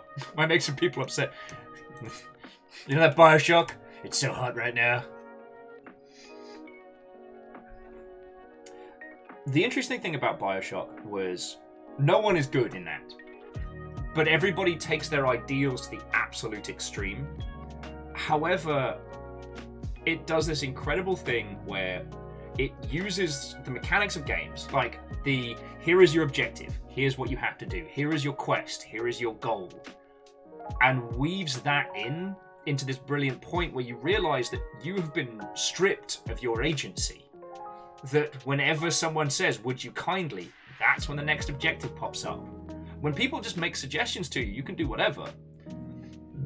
Especially in Fort Frolic, you're given a large portion of freedom. And what's great is that a lot of people were very confused during the Fort Frolic section because they didn't realize they could do what they wanted. And there's a wonderful bit of commentary about when you condition the player to follow your instructions, they do not realize when they have freedom. A man chooses and a slave obeys. Like, as much as BioShock is I'm sorry, I'm fiddling with things. I'm just breaking this down. As much as BioShock deals with so many different things,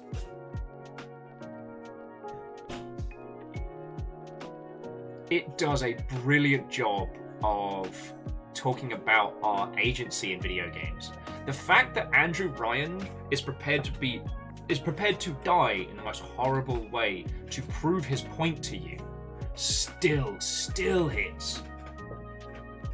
Yeah, Snuggly, I'm always trying to bring it back to Thief.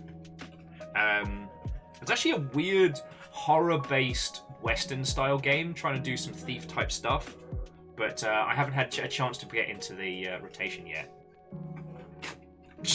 Barrios, no! But yeah, so like, how is a linear medium, how is a movie adaptation of BioShock going to be able to discuss, like, you know, agency and freedom? Okay, be safe, we miss you, bye!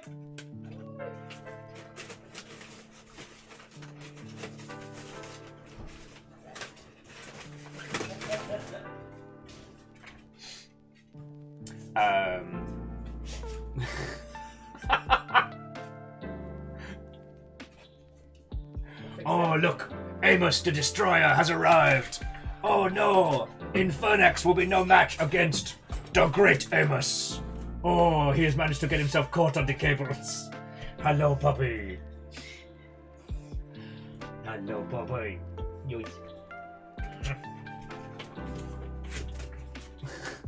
Puppy away! Puppy away! Put some slack in that case. Amos. Oh, sorry about that. It's me getting distracted. Oh, Zelky! You just missed Tuna! Also, Zelky, happy birthday, friend. How was your hockey game? Alnus with, here comes the boy. It's chaos time.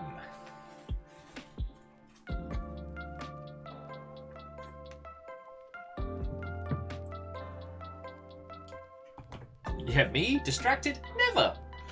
Though, speaking of which, let's get this game up and running. We can keep talking about Bioshock and Agency and all those stuff, because I fucking love this conversation.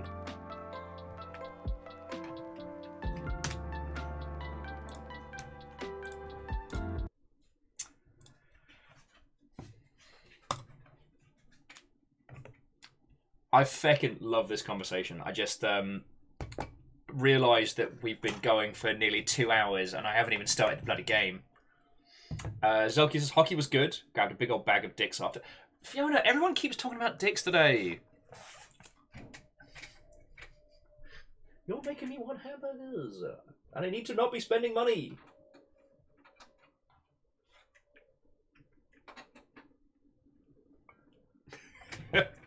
But no, Zelky, I'm glad you had a good time, friend. Like, and we are absolutely raising a pint for your good self. At some point. At some point. Now, Smallest Waffle, of course I'm jealous. I do not have access to dicks right now. Yeah, see, Zelky got to put at least 3 dicks in his mouth. Do you know how many dicks are in my mouth? None. Uh-oh. Ah, friends. I'm going to see if I can get the this warning sign up before we get started. I'm afraid some of you are going to have to leave. Not suitable for kids! This game contains mature themes that may not be suitable for everyone, ranging from saucy language to acts of violence in the name of justice, copious amounts of gore, and half-clothed demon people of varying degrees of attractiveness. By playing this game, you hereby agree that you are cool with this. Cool? Cool. This may yet be one of the best warning signs to date.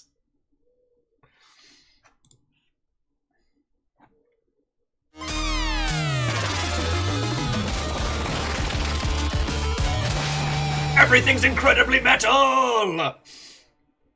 I told you this game would be like, press anything to start. Not bad.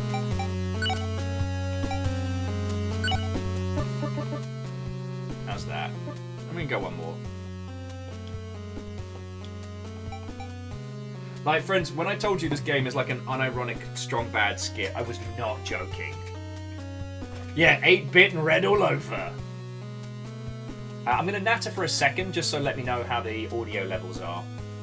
And Kisa's like, sexy demons? I'm in! I like to imagine, Kisa, that you were having like a nap or something and slumbering, and then you heard that and were like, I am needed. A Metalvania! Fuck, there's so many good puns for this game.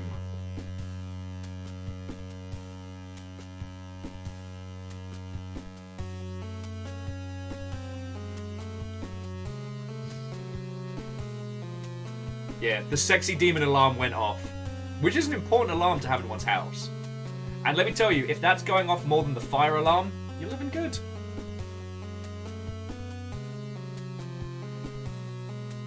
And Baron Watto, friend, a good afternoon to you. How goes the post getting to be a player in a D&D game? Anyway, new game. Because I'm assuming you all can hear me fine. Register your name. Oh, heck. We need a good name. It's time. It's time. Unleash your powers.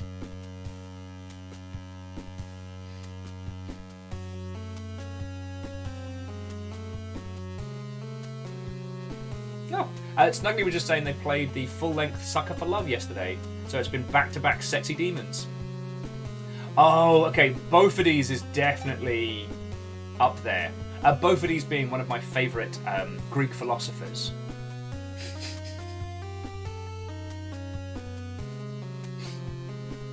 Sorry, it's a Hades thing, which we will be playing tomorrow. Though my goal tomorrow is to actually get my ass out of bed at a reasonable hour, so I might be suffering from being a sleepy piece of garbage. So Bophades, Gruntus, Jack Meatslab, the Wackeneth? Wackathenus? Yeah. Butch Deadlift. Viking brutal. Thunk. Orzine, we were talking about that earlier on today, when those lovely Mother Hubbards came on in for a raid. They'd just been checking out the PC variant on that one. Meat Chunk's pretty good. So far, both of these is winning. Meat Chunk's pretty good. Ed Smash, not bad. Both of these is incredibly metal. Sir Thickenstein. I think it's gonna have to be both of these. Greetings, Sir Bofidis! Oh, Deus, do I spell that with one umlaut or two? How do you all get these Viking runes in ASCII? I mean, I love it, but...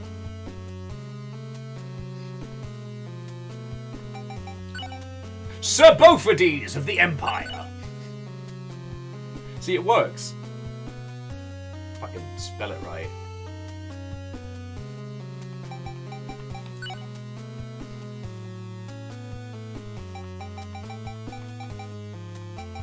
Dummy thick, valid, strong rad, good. Strong boy, okay. Alright.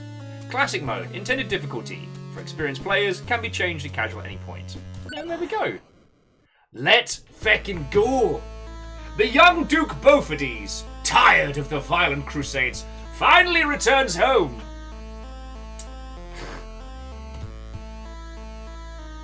But Bofidis was unaware that something came back from the Holy Land to his homeland the year before.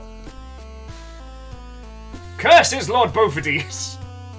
The mysterious book written by a madman whose scriptures were believed to hold great power. You know what? One of these days, I've just got to write a bunch of nonsense bullshit in a fancy tome like this to confuse historians. Assuming... Actually, you know what? I'm not going to finish that thought. This is where Bofidis' adventure begins.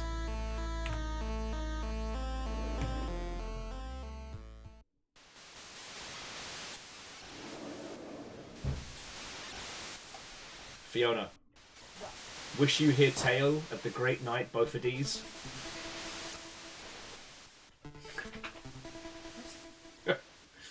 we know the character Bofidis.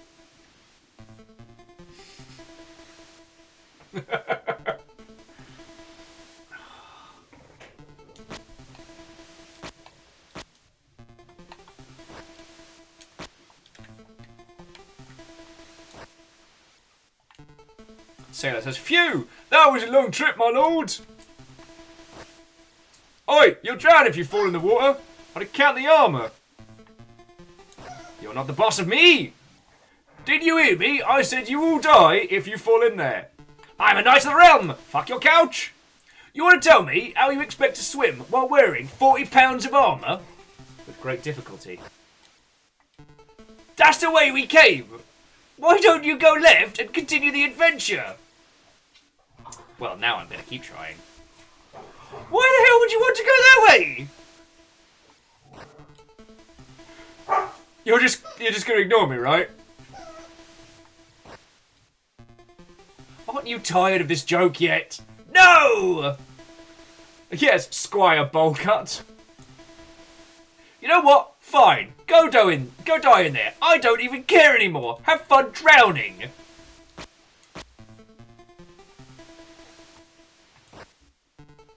Fucking wee! It was my choice! For a man chooses, but a slave obeys. Deceased. Like the good old days, you go back to your last save point and lose all your progress.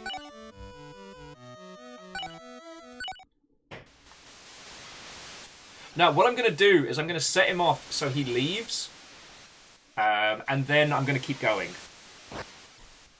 Yeah, speed run, any percent. Let's go.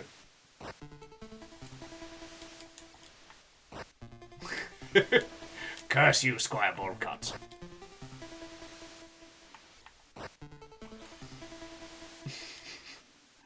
I deserved an achievement for that. I'm just saying. Just saying. Indeed, Knight Valen, Sir Beaufordes has reached Upple. What's Upple? I don't know, Squire. What's Upple with you? Any percent drowning. Alright, so he's going to keep going. So now we will protect him.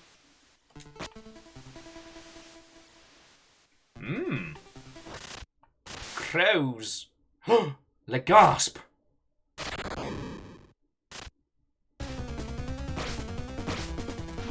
I can't help but notice the zombie didn't kill Boatman. Just us. Cool. Will has chosen escort mission. Ah, c'est le zombie. Back to tiny bugs that apparently explode.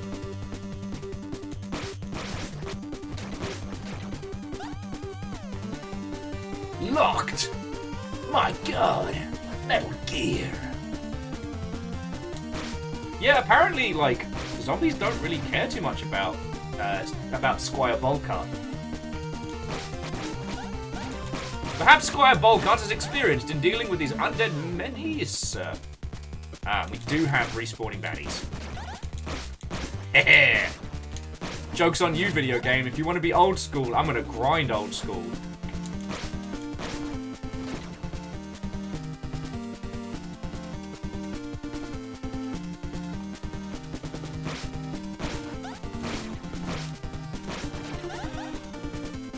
You know what? Dix isn't expensive. I think I'll see Fiona's thoughts and feels on the acquisition of Dix.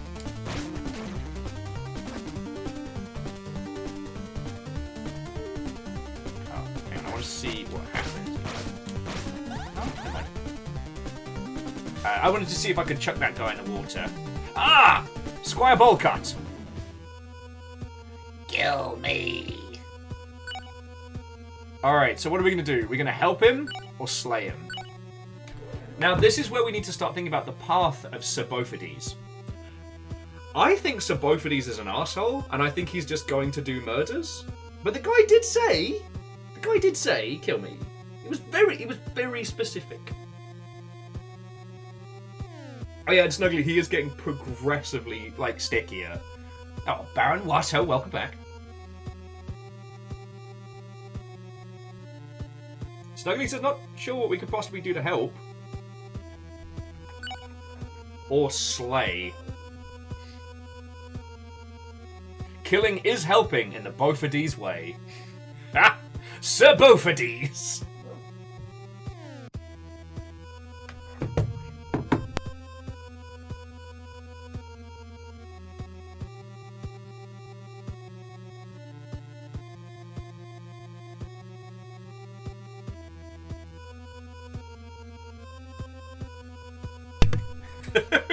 Rikami with bless thine self. Oh, sorry, Crux, did I point out that you took the Yaldum? Did I mention that? Ruthless killer with a kind heart. Let's fucking slay! Oh, God!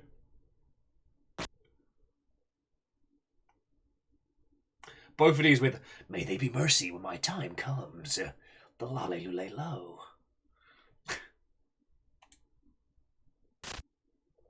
Don't worry, everyone. He's fine. Why are you running, peasant? Oh. Save game.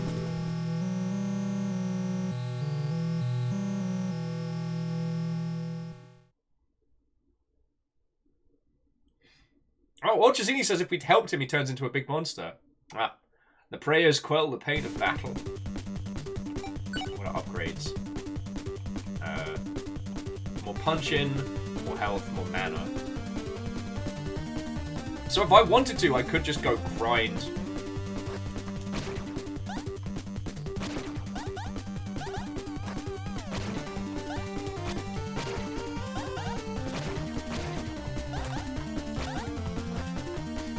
Yeah, one of the reasons, friends, why I've not done like Castlevania Symphony of the Night is because I love that game. And I would spend the entire time grinding up all my good stuff. Welcome to the Darkov Shire. Fred said this is very Castlevania 2. I haven't had a chance to speak with the dev team too much in terms of like their intent and what they were going for, but I think it's safe to say that they were aiming for that kind of vibe.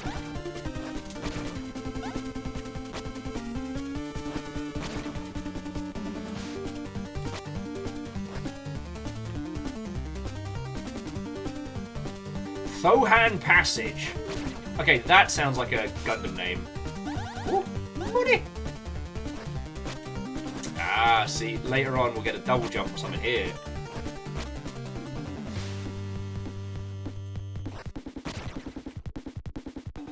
Yeah, I'll break a ghost's kneecaps. I don't give a shit. Let's fecking go, you zombie shits!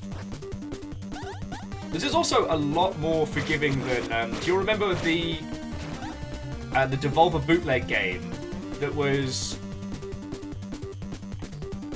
It was based on the dog game, but it was like a dog Castlevania. Was it? Oh no, it was Catsylvania. That was it.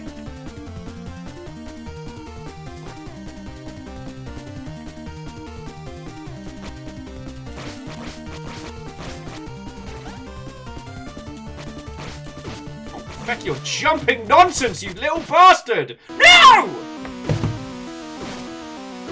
Don't jump on my corpse! That's bullshit! Fine. Skeletal revenge! Yeah. Feckin' go, skeletal bastards!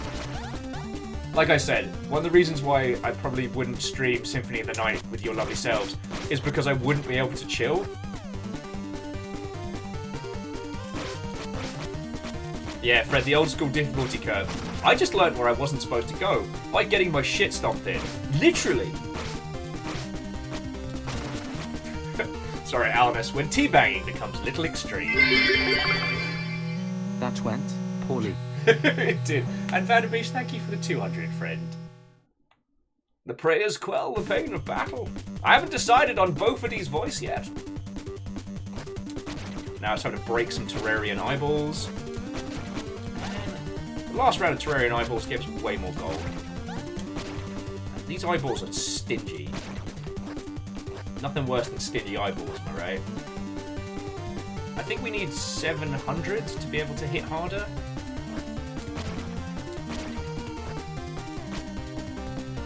No. Gravity is but a concept to these shenanigans floating spheres. Also, Fred, how are you doing, mate? I'm sorry, you came on in and I didn't even say hello.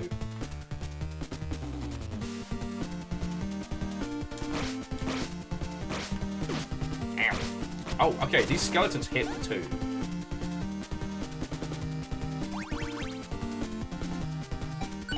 Yeah, so it's 750 for the first round of upgrades. I'm almost there. Fred's super tired. Loads of stuff to do, but I still function. How very servitor of you.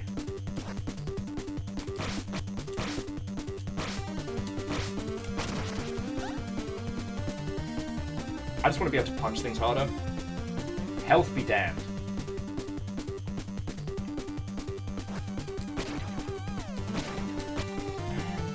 Yeah, oh, there we go.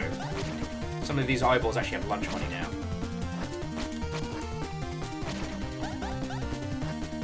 That's a good point. What does an eyeball need money for? Does anyone else think about that? I do.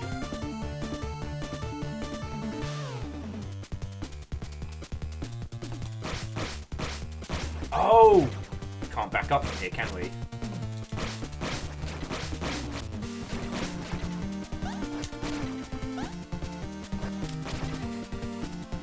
Eyeballs better have my money!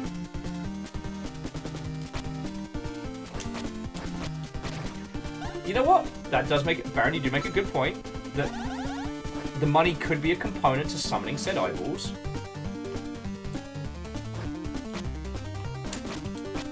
Right. Blanking! No! Bad blanking!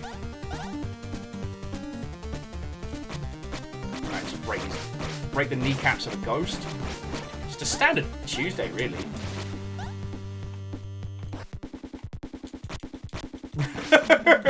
Deus is like, do you understand how important insurance is to an eyeball? Optometrists, not cheap. Okay, so we're not going to go down. Down is bad.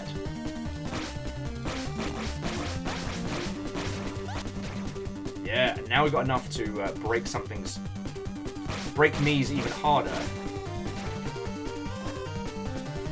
Just gonna find another shrine.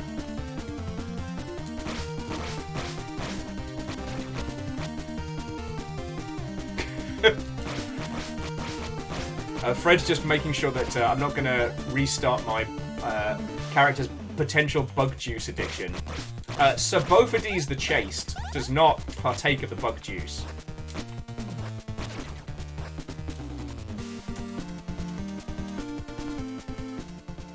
Duke Bophades, please aid us in battle!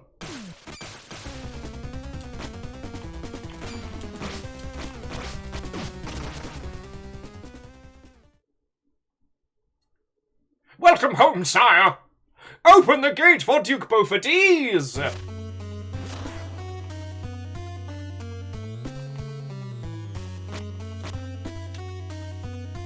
My loyal subjects, hello, hello.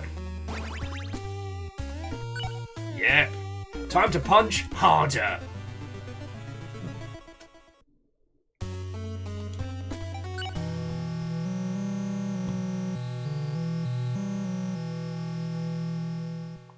Details, details, Deus. For you see, prayers quell the pain of battle.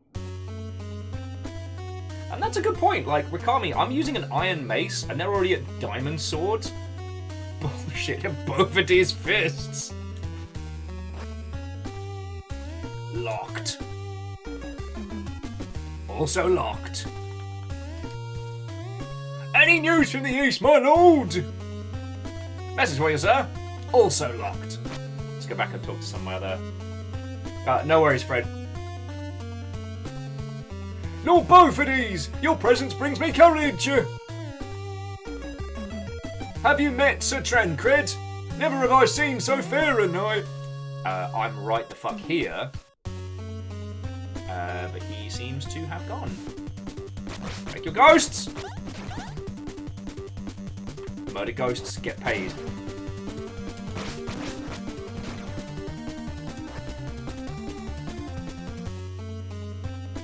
Crux is like the guard's just fine with his jiggling locks in front. I'm the lord of this area, thank you. I'm making him save it though. Like, I'm allowed to.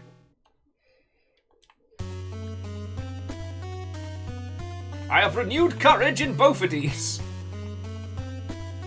Oh, this doesn't seem suspect at all. Also locked.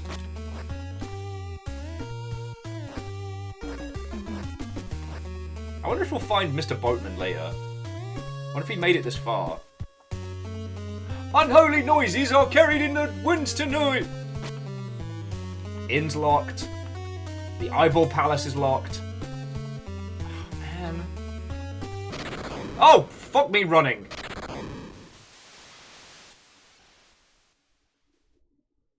The gate! Hold the gate!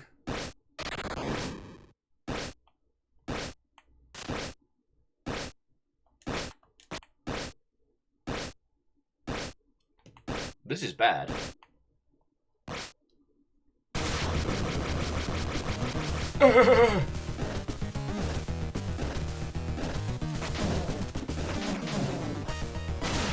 Oh, and those guys are super dead. Ow!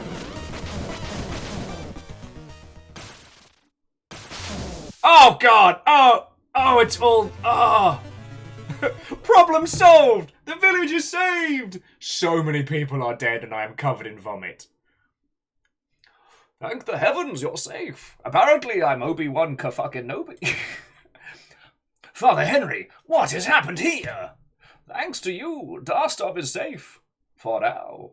Rest first. In the morning we set out to hunt the beast. Yeah, I do like that it says problem solved. to Mr.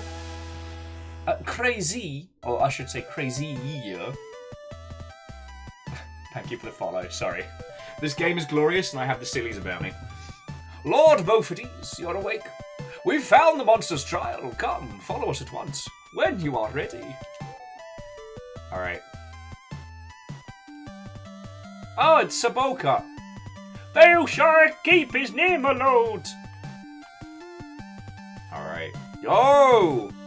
Blacksmith, we are going to be best friends. Please, take a look and buy anything you want. Slightly reduces damage received. An extra slot for potions. Yeah, we're going to need... Are you sure you want to buy this? I am your lord. If I say sell me some shit, you sell me some shit.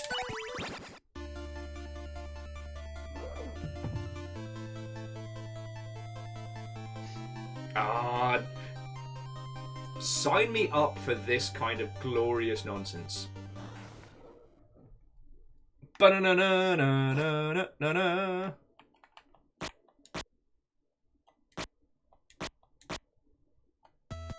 Yeah, in fact, I'll take 2 as tithings.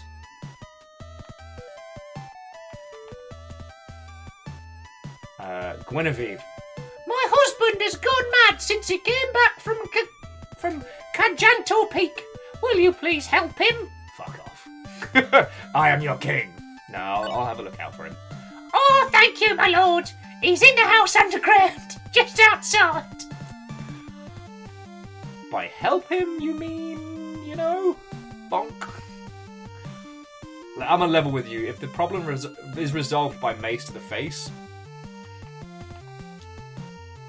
Hello, traveller! Did you know you're speaking to Hans the Great? Some would even call him handsome. Both of these is like... Yes, you see, I, Hans, am a respected member of a certain organisation.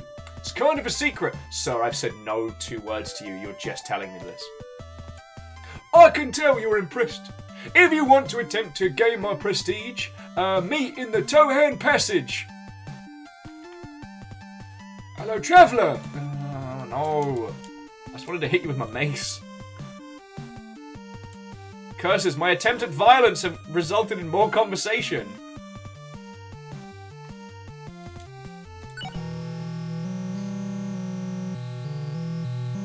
Aperios made it through the whole first castle and didn't know you could talk to the blacksmith. Alright, let's see. Let's see what the life underground looks like.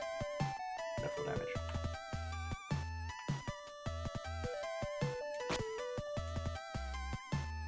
With a mantis, Kajano, my soul, a darkness, help me. Darkness, soul, help me. Alright, so I guess we've got to go get his soul back.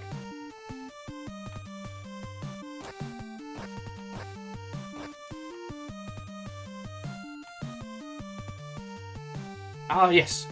Mr. Shit Shoveler, how goes it? It's a living. And there's always a bard.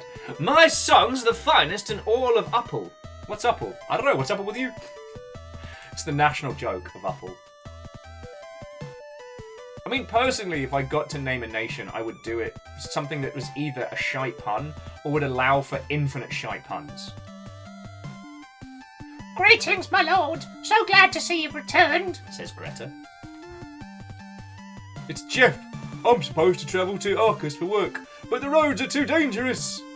So I get shit-faced in the day instead. Ah, Normand. Not even Dusser feel safe anymore. These are dark days indeed. I'm having fun with this. The Brewmeister. Take these for your journey. It's on the ass. Are you sure you want this potion? It's free. You offered it to me. Can I interest you in this free drink? Yeah, sure. Are you sure you want it? What? You just... Are you playing with me here? Is this a bit? Brewster, are you doing a bit?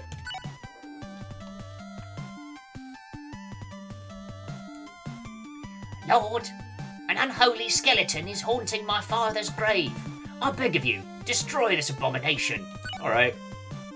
It haunts my father's grave, back east towards the docks. Let's go fuck up a skeleton. Yeah, barkeep, this was your idea.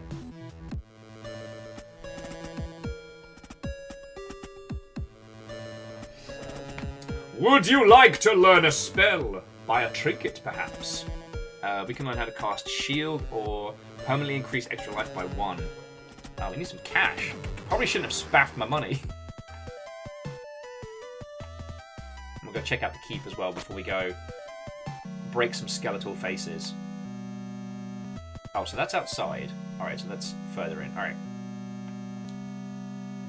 Everyone is so scared. Have you come to help, my liege? I've come to help break some face. If that helps in the same time, then so be it. Tell me, true good sire, have the heavens truly forsaken us? Only you, specifically.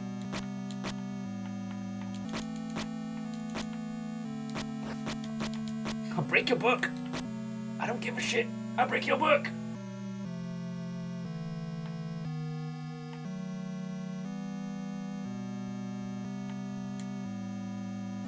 The chest over here contains our aims for the poor. Perhaps you would like to add 25 gold to it, my lord. Hack off. What are you doing? That gold is for the needy. Yeah, and I needy it more than them. Ha! Papa gonna get paid. Both of these might be a bit of a joke. It's my tithe. It's my tithe. It's now or never. I can't believe the gold is gone. Why, Lord? Why? Because I have a mace and you don't.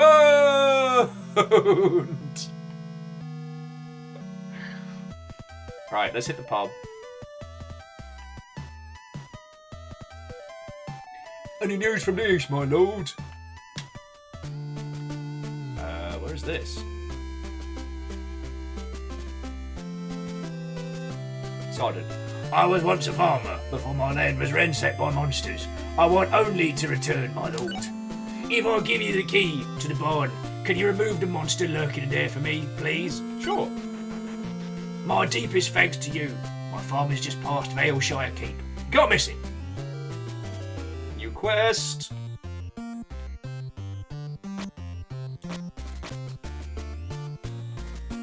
Oh, here we go. Keep helping our people, my lord, and I may have need of your aid after. Who's lords right now? Just gonna say. Yeah, I call this taxes. It's a great idea. I learnt about it in a book.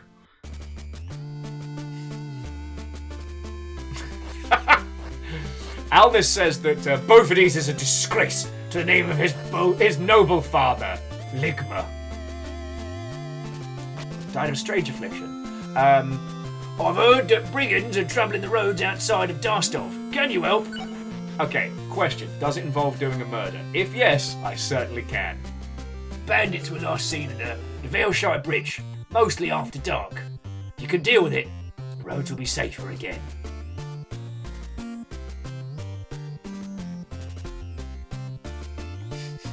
gonna do so much murder.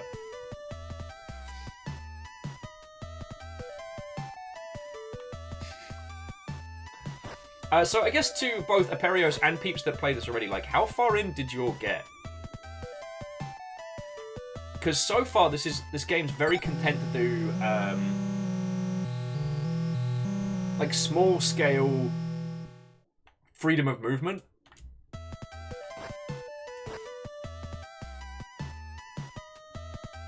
And I'm always intrigued by that, like, video game wise. Yeah! Leave my citizens alone! It is I, Lord Beaufordes! I'll break your shit, you zombie bastard!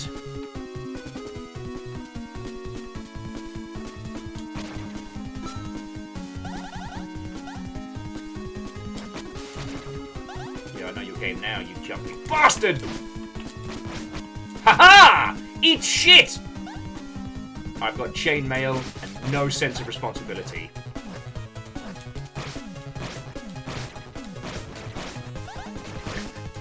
Remember, friends, might makes right. That's the Beaufordes way.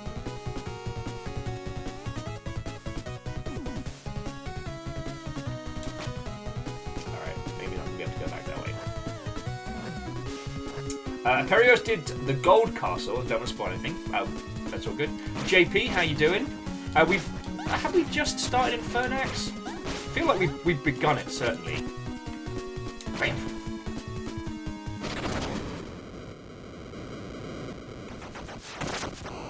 I have fucked up now.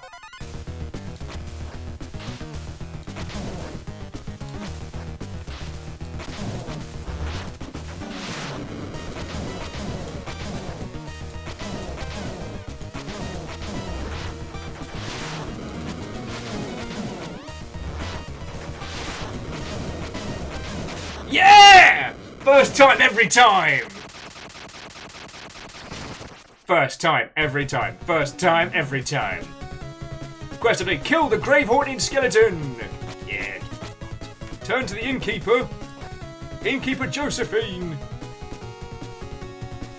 Shit, please. Shit. So JP, okay, so this game is Infernax. It came out yesterday? It is an ultra gory Castlevania treasure. We are playing as the great lord Bophades, a knight of the crusade, returned to his lands to find it beset by evil monsters.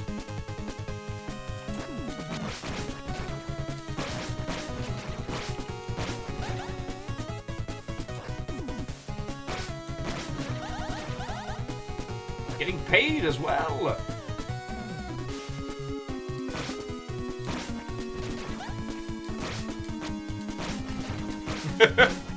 I believe the canonical was because he's going to throw both of these hands. We were playing Hades, was it last week? And we were like the great Greek philosopher Bophades. Kind of became a running joke. And now here we are, because apparently I am... Ooh. So upgrade, we can get some more health. Cool. We're not brain dead anymore. Yeah, you're right. Fearless, these evil monsters have yet to feel the true power of Bophades. Prayers quell the pain of battle. Also, the voices are silly and great fun. Oh, thank you. Oh, excuse me. What did you want? Oh, it was the husband underground. Was the innkeep? Okay, yeah, so here we go. Darsal, Shire, Shores of. Then we've got magic. Currently we have no spells, we do have potions. Main objective, saving the land! Then we've got Possessed Husband, Red Skeleton, we did the murder, the bridge, we've still got to reclaim. Oh, here we go. This armor has seen better days, slightly reduces damage. Oh, that's cool. I think Fearless. Yeah, Perios was saying that it's got kind of this old school vibe with some very, very good improvements. Alright. May he finally see rest in peace. Take this gold as a token of my thanks. Come back to my inn anytime you are weary and need a rest. Cha-ching! Innkeeper Josephine of Dasov paid us 100 gold. That's more than we took from the needy and the poor. Would you like to rest here a while? I would. Let's have a quick nap.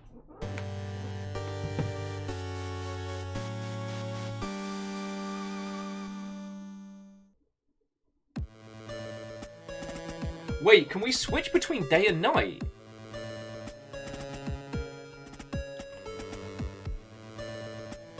Oh shit, we can!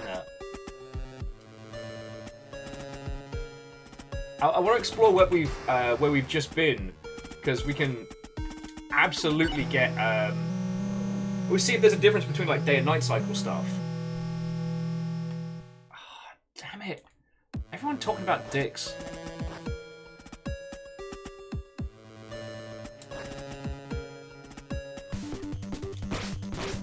Ah, okay.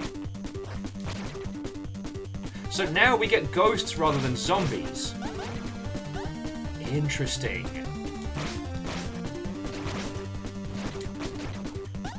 Sorry, I guess that isn't the most super duper whooper interesting setup, but it's mildly fascinating.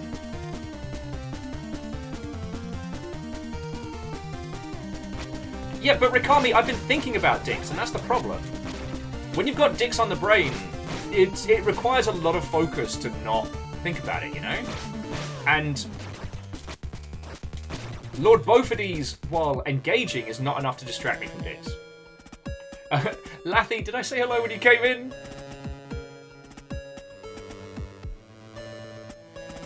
So I say let's advance on daytime and then try experimenting with like the nighttime setups.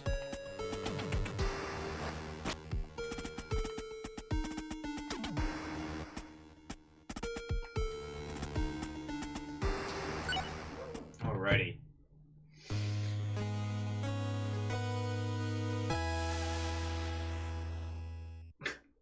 DX Man, welcome back.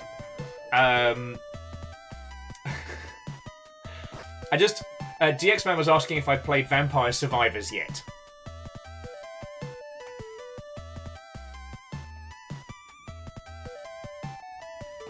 I'm just gonna let the question hang in the air.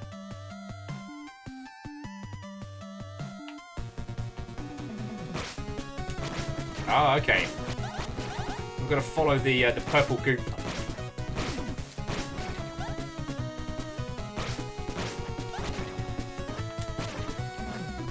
Alright, so the purple goop is leading us down. So let's explore up.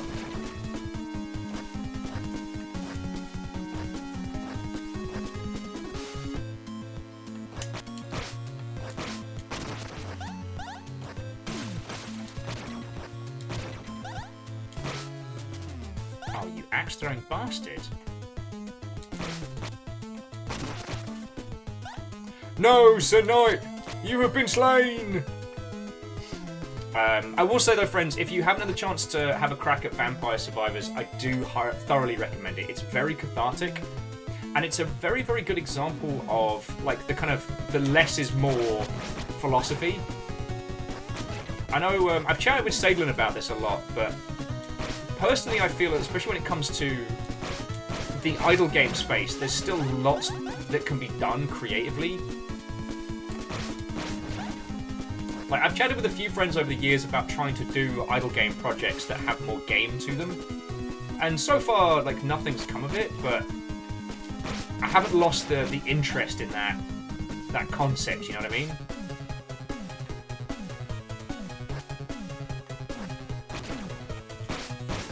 Alright, so the goop's going that way, so let's go this way.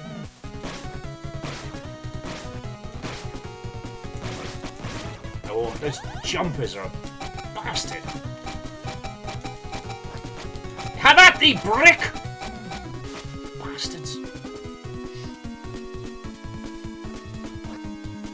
Rikami is asking, is Vampire Survivors your new loop hero? It does actually fit into a very similar spot. Like, if I don't know what in the bloody hell I want to play, Vampire Survivors is great for that.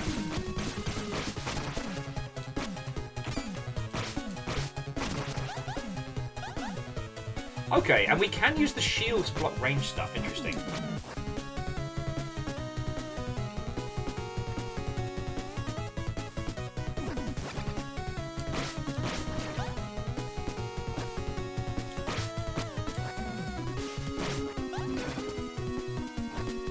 What have we here? Apart from a safe spot.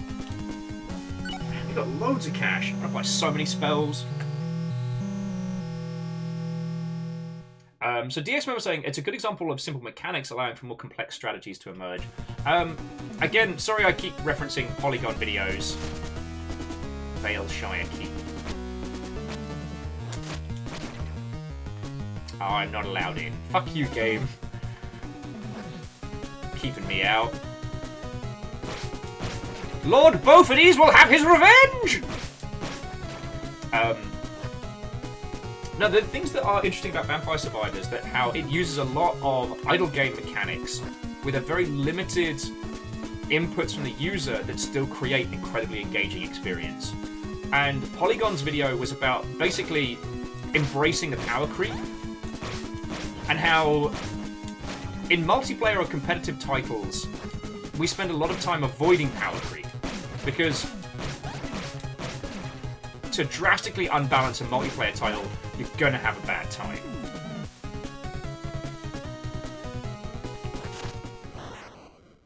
Ah, shit.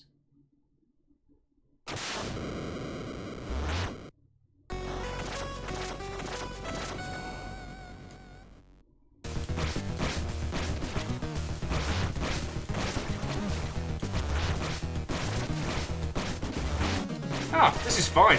Mate, keep throwing zombies. This is fun. Oh man, these zombies don't give XP. Bullshit. Listen, Necromancer. You're about to get Hecromanced. So covered in gore.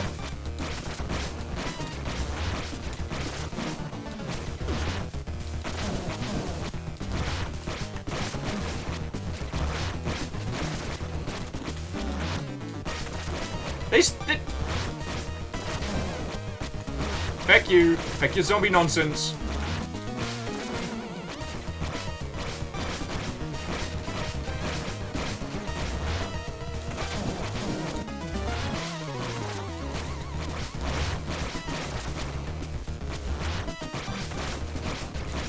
Lord Beaufortese does not tire! Lord Beaufortese is without match! I'll keep wrecking your shit until it stops being funny, which it won't! Sorry, bear with me a second, friends. I'm gonna have to beat up a lot of shit to get to this Necromancer.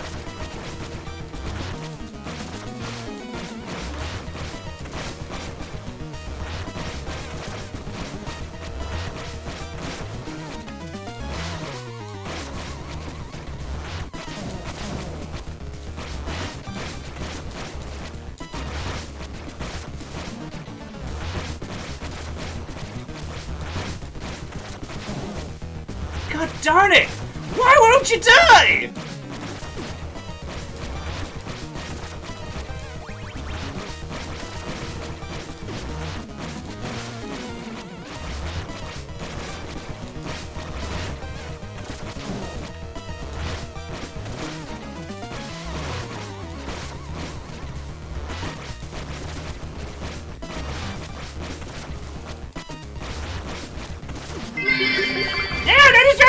Yeah, if Lord Beaufortese had a match, he would have just burned the barn down.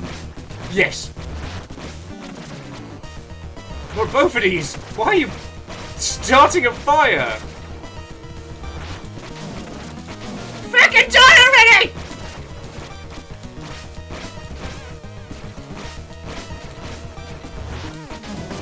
There we go.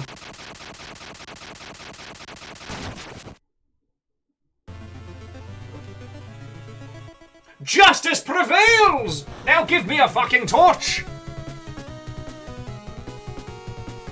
Vanderbeest, no, seriously, thank you for the 200 bits, friend. On strange days like today, I'm amazed you lot put up with me, and I'm very grateful. Oh, hookshot. Yeah, to be continued, friend. I do need to go save, though.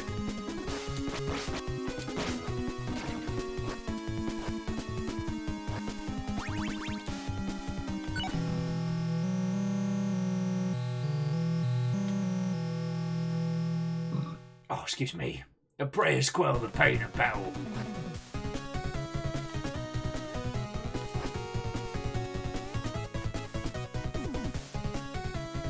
I tell you what, dear friends, on the subject of stepping away for a brief second, I need to nip to the loo, because I realise I've killed this much coffee, and my insides are like, lol, guess what? It's time to go take a slash. So I will be back with all of your lovely selves in just a second, and we'll have a little natter before we continue, because this is one of those lovely games where I'm definitely in. Do you know what I mean? I want to explore this world. I want to find more stuff. It's got this po-faced ridiculousness to it, which I love. It's kind of, in terms of its humor and its writing, it has like a po-faced, almost Shovel Knightian kind of flavor to it, which I'm all about. Whereas Shovel Knight was the absurd, this is the violent and the gory. Right, I'll be back with you all in a sec. Don't you go anywhere. and then we'll keep going, y'all.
Hello, hello, I have returned.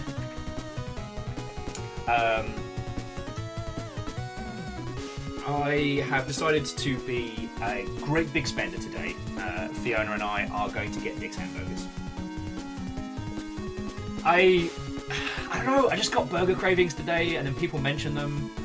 So I should mention, like, those of you who haven't heard about this before, in Seattle there is a chain of hamburger places, like fast food gaps, called Dick's Burgers, allowing for a myriad of phallic-based humour.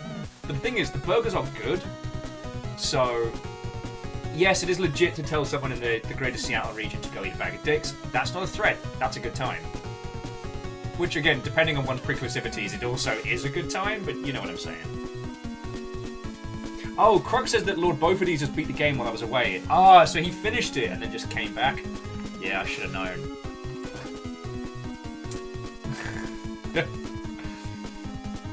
I'm having so much fun with this already. Which doesn't surprise me. Oh, Jafar's like tons of lewd memes. Oh, so many.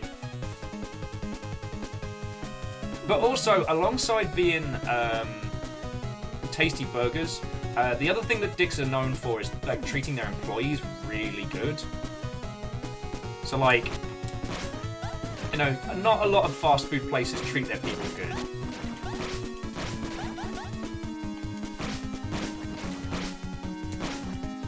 And so it's... See, Earl's saying to get a bag of Dick's fries and see if some malt vinegar would make them decent. I don't know. Like, when I think about like proper chips to put like vinegar on, I always think like the pub chips. So like thick cut, you'd call them steak. You'd call them steak fries over here. But like proper fried, crispy pub chips, like those with a bit of vinegar on. Oh, choice.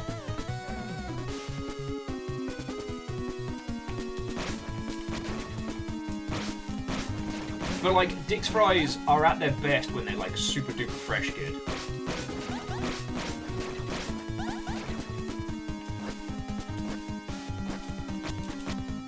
So like, I wonder if like the vinegar would just increase the soggification of said chips. Oh, there was this food stand that used to be not too like used to be right close to a place where I worked. And their house specialty was twice cooked rosemary fries. Wait, why do I feel like I've just entered into an infinite loop?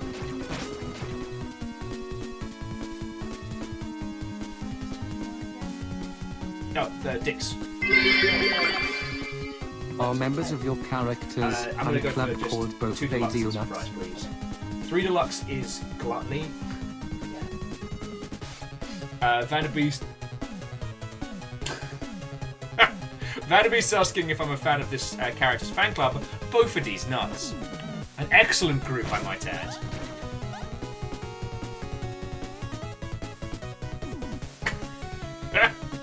Sorry, just Earl's like, yeah, the fries I got from Dick's are kind of soggy. And soggy Dick's are just sad. Lol.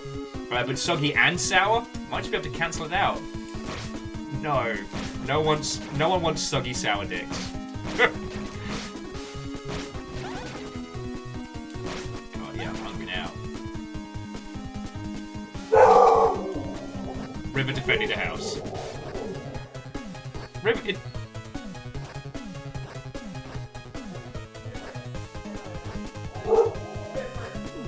I feel like I'm getting myself into trouble here. Like, I feel like I'm about to get my character killed mercilessly, and I should start making a move back towards base. But for some reason, I can't stop exploring.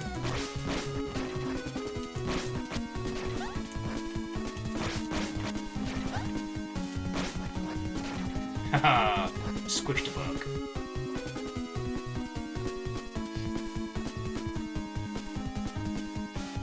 Lagmeister says that it's a shame there aren't 2 characters, because then we could have 2 players. 2 were both called... sorry, Lagmeister, I killed the joke, friend. I'm sorry. You set me up there for some peak humor, and I let you down.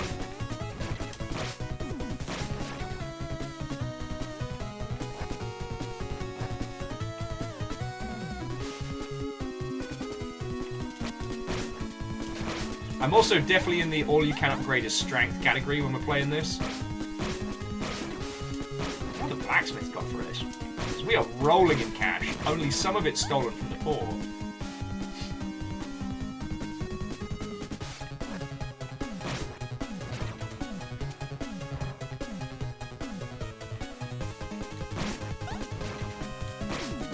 Oh yeah, no, we've literally stolen from the poor. We are the lord of this land, and I have no shame.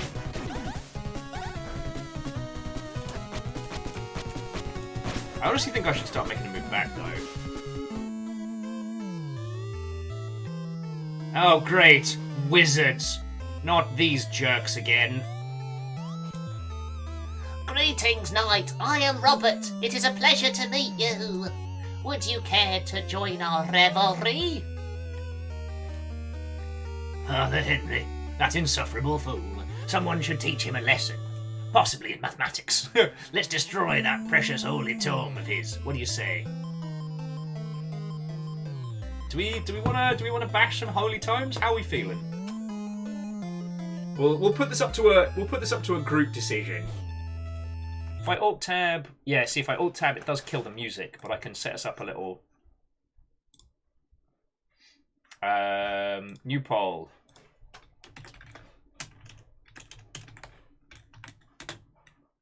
Tome Smasher? The choices will be protect the book, smash that tome.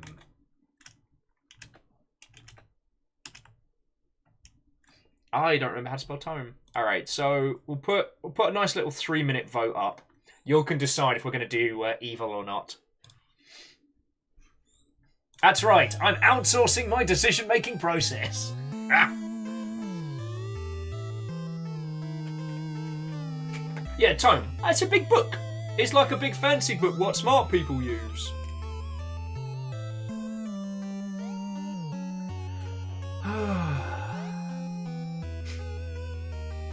God.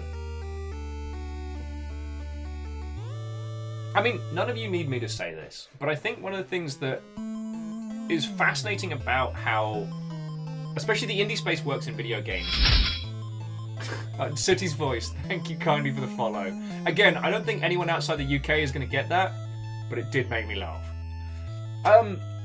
So what we're doing through a vote, and I know this isn't anything, again, new or hot talked about, but one of the things that's fascinating is how, with video games, we can create these retro-style titles that are simultaneously a dose of nostalgia, whilst being interesting evolutions on the same thing.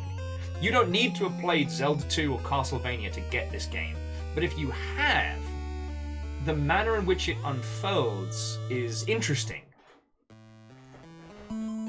It's kind of like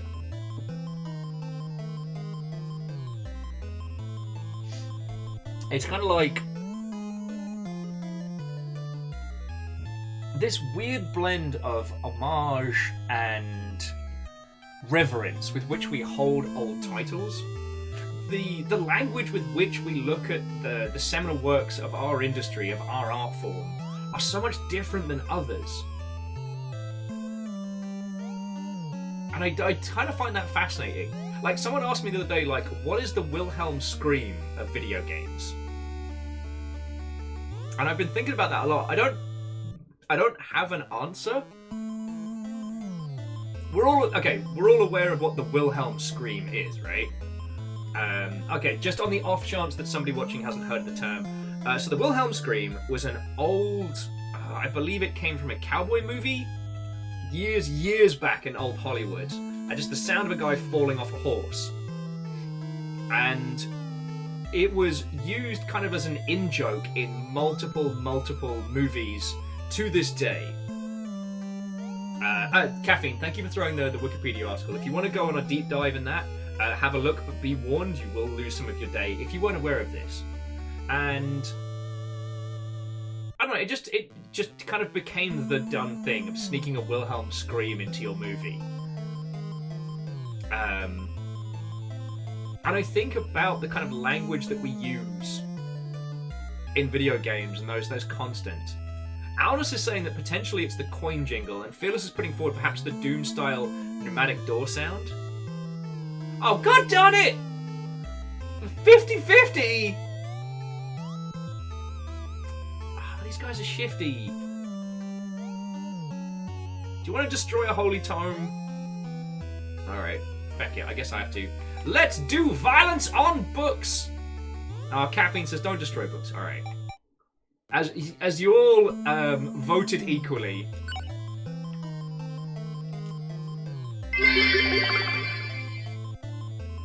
Crux, did you throw in channel points just to make sure I had to make the decision myself? If I had access to James's library, I could craft a powerful spell. The fuck is James? Oh, got to still. James the Wizard says those men outside have refused to leave my land and are causing such a ruckus. Will you please talk to them? Sure, they kind of look like weirdos anyway. Let me know when they're gone. They're unsettling.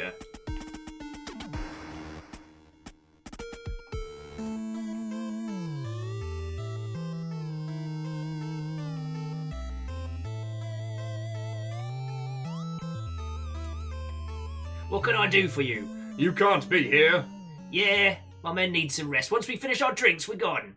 Care to make camp with us tonight? You look thirsty as well.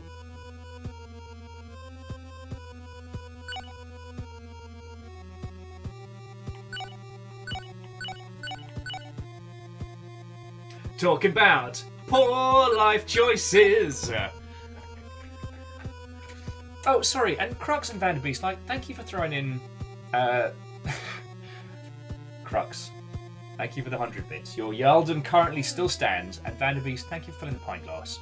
I know shit's tight for everybody at the moment, and I am exceptionally grateful, because I know we tend to have these conversations when it's bombastic days and stuff. Thank you. Zeke, a good afternoon, morning, or time of day for you. How goes it? If you didn't see it, friends, Zeke actually started painting his first Warhammer minis yesterday. Or today. Time's a human construct. Well, Zeke, I was a little bit knackered when I was hanging out. This was what I finished building while you were doing your Necrons. This is one of them fancy SD Gundams. He's right fancy. Look, he's got fancy stuff on him. Oh, he's so fancy. I'm going to put a video up about him earlier. The line work is not great again. The quality of the lighting in here is not amazing. And hopefully, I'm going to be asking some friendos for help with lighting setup and stuff in the future. Hopefully. Let us expel them. Feck you. I don't like the shifty guy. He's got a shifty face. Get off my land! I said... Get out! Calm down, all right, we're leaving. Well, remember this. Fuck off. Get out of my house. And don't come back. Yeah, Lathy, you're not wrong. When it comes to both of these, the choice is always violence. Zeke says they've got the ink for Lines of the Death Side, but he's very dark, and I don't know where I should be putting it. I mean, anywhere that's going to make the lining pop. There is a grey ink you can get, which is really good for stuff like Death Scythe, just to give it a little bit of accent. I'm sure that decision will not come to bite us back on the arse. Finally, thanks to you, I can continue my work in peace.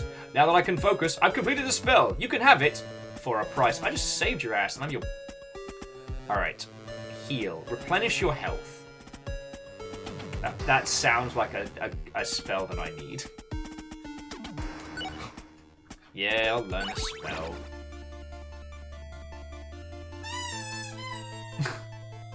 the puppies agree. Squeaky, squeaky, squeaky. It costs us 3 to heal. Replenish your health. So we get 1 extra heal on top of a potion. on top of a potion. Zeke says, do you ink the joints between the pieces or just the lines molded into them? Where possible. Thank you. I mean, the squeaky wasn't bothering us. Okay, I'm gonna get back and save lest I lose everything.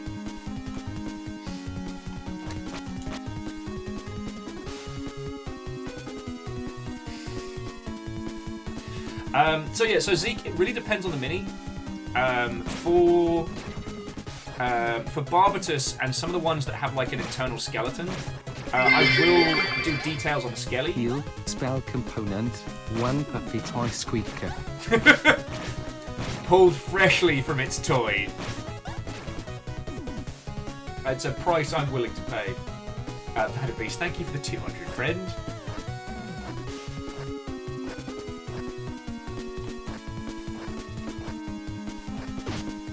Oh, this is bad. Oh, no, we did. Also, I'm totally upgrading our punch. Non-punching skills are for nerds.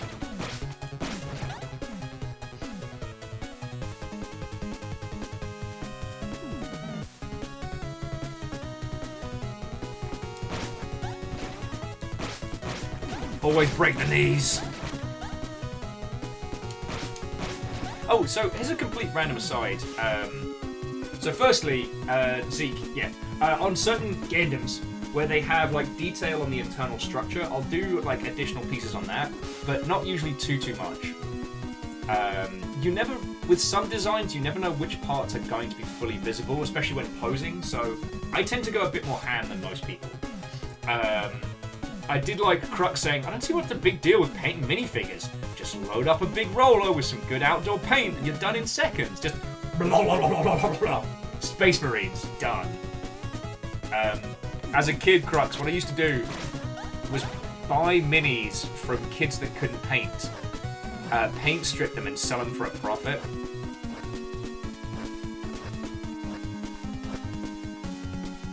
Oh yeah, that's the way we need to go.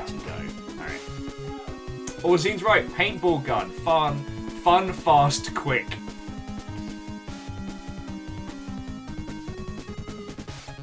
Zeke saying, when you defeat everything in a single punch, you have no need of other skills. Exactly. Time for One Punch Man. Actually, someone did mention the One Punch Man game earlier, and we didn't get to touch on that. Power 2.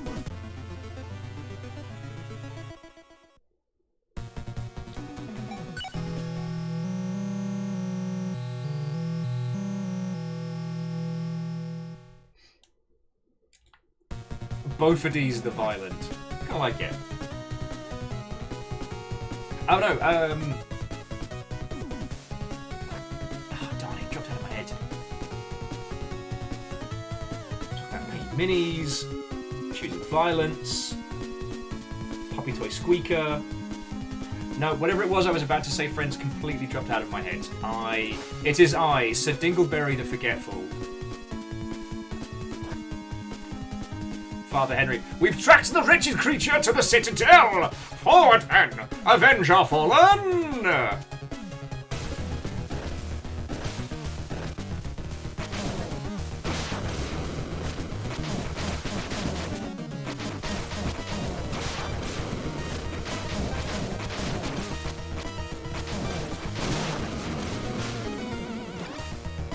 Yeah. Hoppa-cha! First time every time! Oh, that's visceral. Problem solved. Kill the monster at the Citadel! Father Henry, the Citadel still radiates a foul stench of dark magics.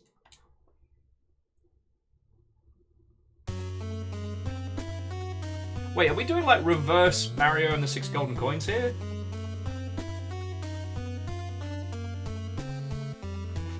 Dustin's... Well, it's what Forgotten Things. Memnol. Yeah, Memnol on Saturday. We do! Wait, what did I say? Because we do have Memnol on Saturday, and I'm very looking forward to it. And I'm going to be going through all of this to get the Memnol box back. Because it wasn't fun playing it without a box. Okay, no. We had a great time with Memnol. I just want it. And it'll be episode 3 in the Goose Maze. Sorry, because we've got some new people here. Memnol is our D&D campaign, but before you let out an exasperated sigh and begin closing that browser, Memnol is a wonderful creation of Baron Sheep. And what makes it interesting is this. It is me and all of you lot playing together. So we've got one character, Emberlyn Burns, and we're taking them through this adventure.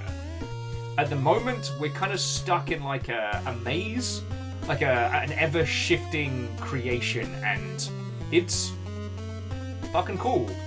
There is a goose, it might murder us. We still don't know. Alnus, we must defeat that dark warlock, Wario! So yeah, if you want to join us on Saturday, you're cordially invited. Yada yada, magic seals. I have seen gems such as these in Valshire Keep before we had to condemn it. Julius, please give Lord Beaufordes the key to the keep. You fight bravely, my lord. Here is the key. May your faith protect you in your quest. If you ever find yourself lost, come see me for guidance at Darkarb's Cathedral. Alright, hunt down and kill the beast. Completed. Break the 5 seals. New quest.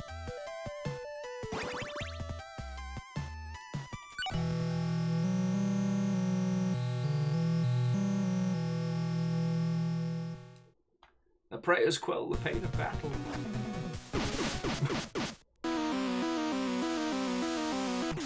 That's why we save.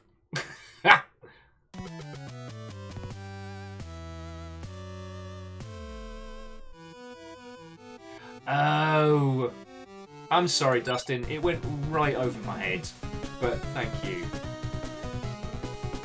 Dustin was saying, losing train of thought, forgetting memory literally equaled null. You're a bat on a level beyond. Get wrecked, skeletons. One-shot zombies, let's go! Shit, let's go down here. Break some more zombies. Get into some more mischief.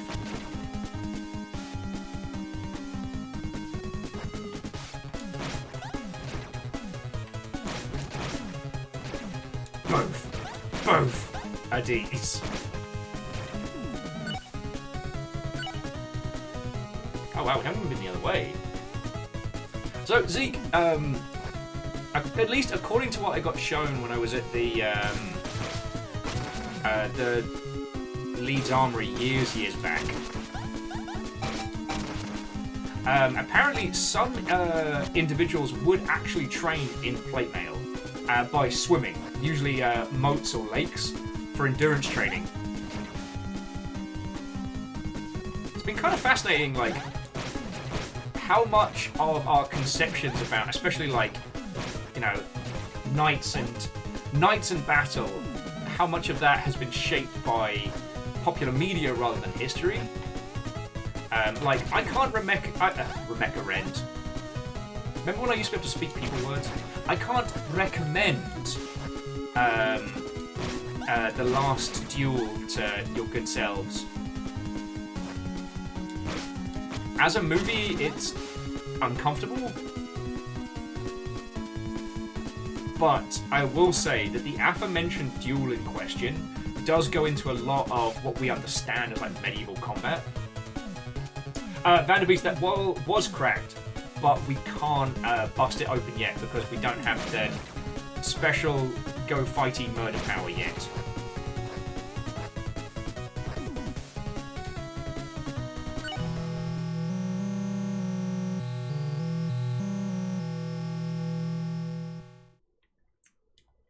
So I think we can...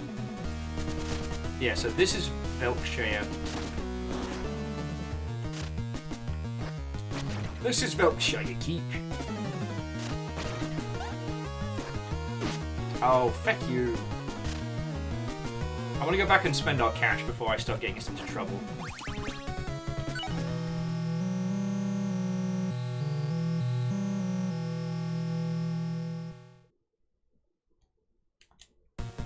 I mean, Robin makes an excellent point. It is much easier to play a game that has knights in it than watch actual real knights battle.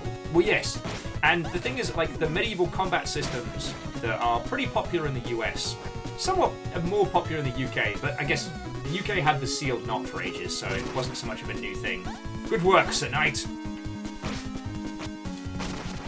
Break his skeletal kneecaps.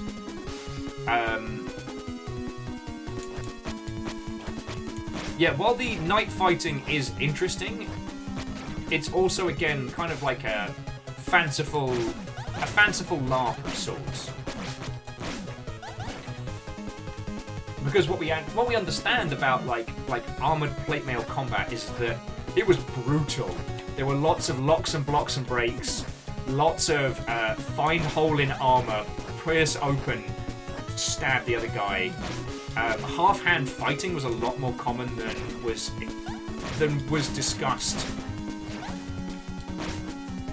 Like fighting dude in armor versus dude in armor was a lot more of a brutal affair than is often discussed. Oh. Wait, there's actually a day-night cycle? Well now, that's intriguing. Let's see what this gets us, apart from trouble. Let's fight some ghosts. Have at thee, ghost bastards! It is I, Sir Bophides! Oh, but we made it back. Yeah, Crux, I'm sorry to inform you that the battles that you watched at the medieval times while you enjoyed your fanciful chicken dinner was not in fact accurate. I'm sorry to break the illusion. No, oh sorry, jumping back into chat. So Kathleen says, the guy on YouTube in the UK that tests out things with the medieval world, fighting on horseback armor, so clothing was worn. Modern History TV, I'll have a look.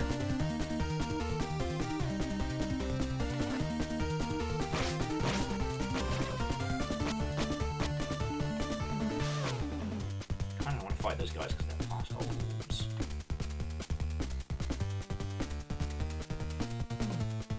Wellity. But leave me alone! Bring it not before you hand over everything you've got. Oh, hello, sir. I didn't see you there. I'm not looking for trouble. Let me just, simply walk away. I'll give you 100 gold. What do you say? Let me go. Do we want 100 cash or murder? Now, if I remember correctly, Lord Bophides chooses violence. Good violence, bad violence, violence. And we'll come back to the medieval sword fighting conversation in a second, because I love talking about it.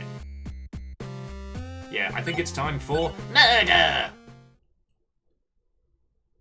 You will regret your insolence. Take this!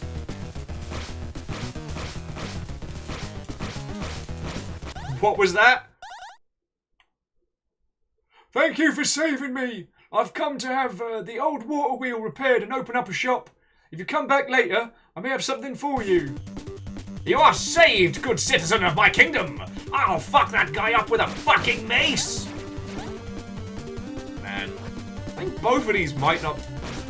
I don't want to say that the crusade messed both of these up, but I don't think he came back okay.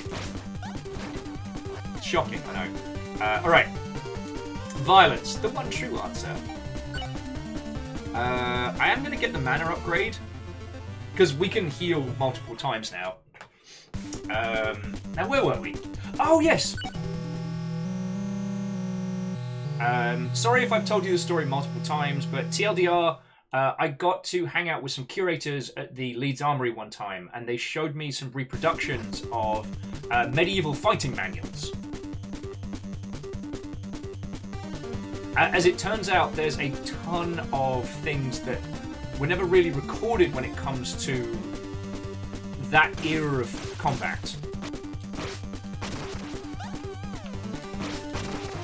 And again, a lot of our perceptions of like medieval sword fighting was based around a combination of logic and popular myth.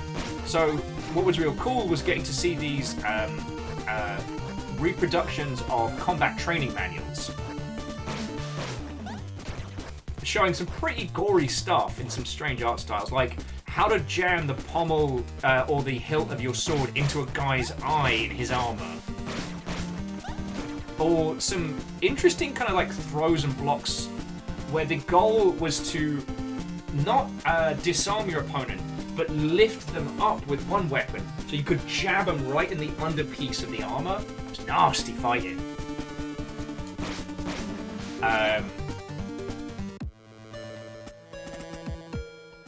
Paris says, wait, what's up? I gotta talk to some people and get food. Yeah, gotta find those soft, squishy parts. Blessings upon you for your aid. Maybe now my farm can be rebuilt.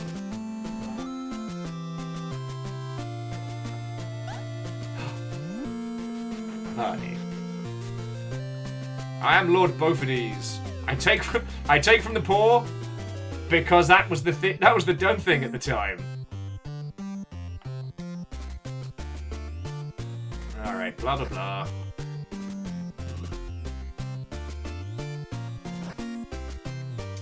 Perios, which castle? Because I popped my head into the next kind of like the green castle, and then came back here so I could get paid, buy some stuff, and then have a go at it. Another 100 gold. Just keep it coming in. Keep it coming in.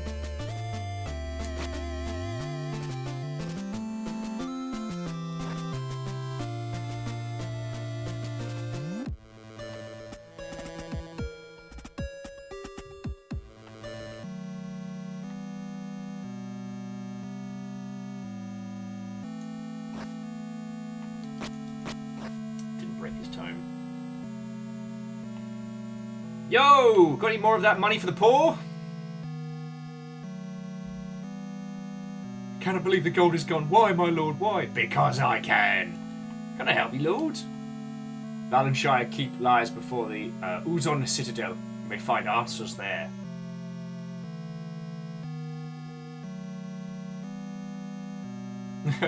Okay, Fearless, like the whole English longbowman thing is partially...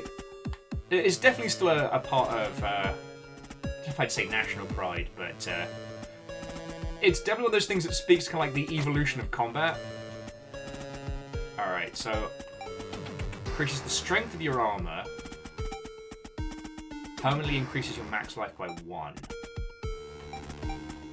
But these are spells though, right?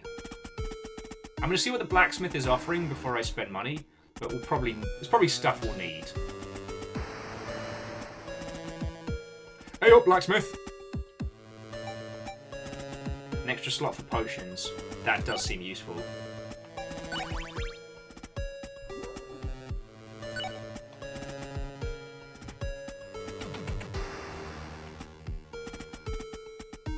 The innkeep said he'd give us some. The innkeep said he'd give us some of the good stuff.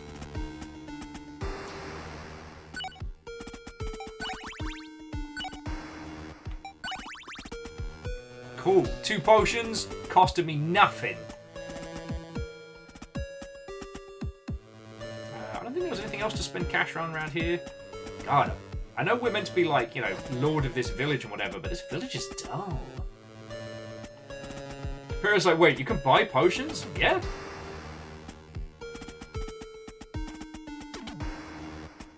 The barkeep gives them to you for free.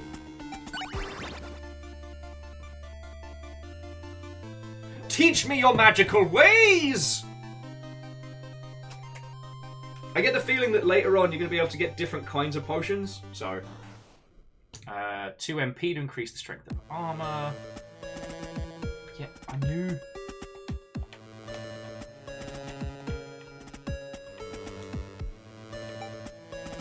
Permanently increase your max life by 1. Yeah, the old... Fearless going into the old medieval combat of French knights. Haha! I am a noble who can afford fancy armor and great training in personal combat, along with a strong code of chivalry. English longbowman. Yeah, I'm a peasant with a long bow, and I'm just going to keep shooting arrows at you, and then when you get close, I'm going to fuck off. Although the wooden mallet and the dagger didn't really come in until after victory. Yeah, the French... Wait, was it... No, it was the Pope who banned crossbows. I always thought that was fascinating.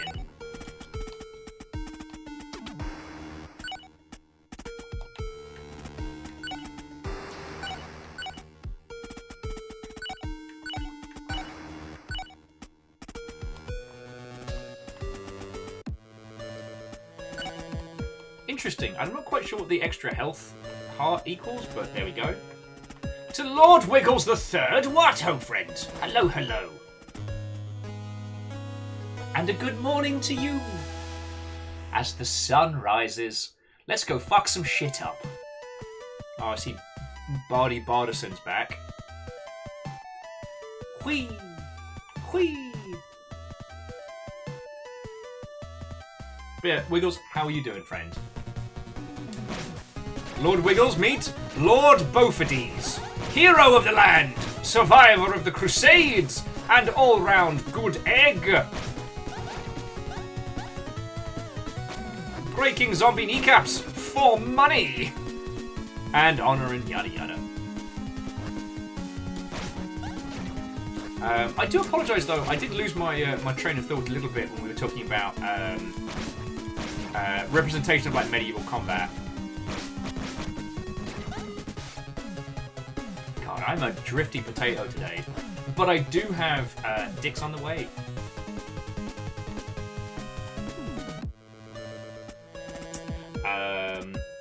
Oh, way cool. So Lord Wiggles got into a game design program at college. Lovely. Well, again, if there's anything we can help with, give us a shout. I can upgrade your shield spell. Alright. I mean, yay. Robin says they're upset there's no dicks at SeaTac. Fucking right! I'm sorry, forgive my language, but like, the amount of times where that would have been the perfect food. For a while, there was this great pizza joint, but that doesn't seem to have returned with the rework of SeaTac. But then again, I haven't flown in like, what, 2-3 years? So, I'm a little nervous about flying for GDC. And Fiona and I are already working out what my quarantine setup's going to look like. So basically, expect a lot of late night streams.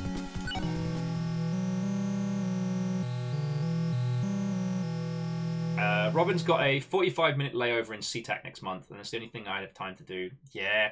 Thing is, like, these days you can't... It's not like back in the day. You can't, like, leave the airport, feck around and come back. But there may be some good food places in there, so who knows? Oh, way cool. Actually, I want to take a moment to appreciate this. Friends, Lord Wiggles says that we were actually the ones that helped got them to actually get into it. They've always wanted to do game design since they were little, but it was just so much, and they're poor at learning stuff on their own. Yeah, I know we've talked a lot about game design courses in the past, but what they can be really good is like focusing, and that's really useful.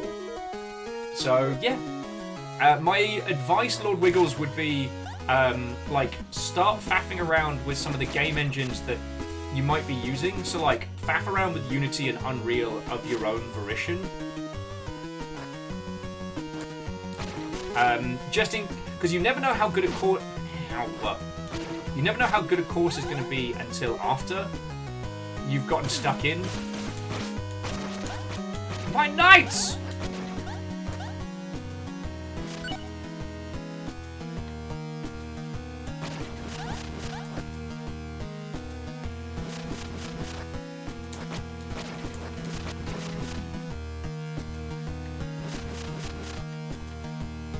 Try the shield spell, see how long it lasts.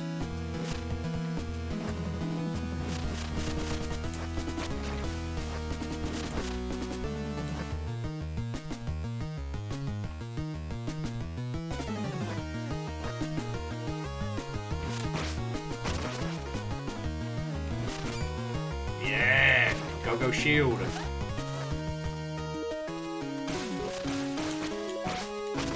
Okay, so the personal shield doesn't last long. Alright. So Lord Wiggle says they've been using GameMaker Studio and Unity. Yeah. And I think the only one I would recommend having a look at on top of those was the GB Studio, but that's just because I like it. Although a lot of people will say have a look at Godot, but I don't know if that's going to help you or confuse the matter. From what I hear, Godot's very good and very useful. Oh shit, Red. Axe to the face! No! Orchazini, I did not know. Oh, okay.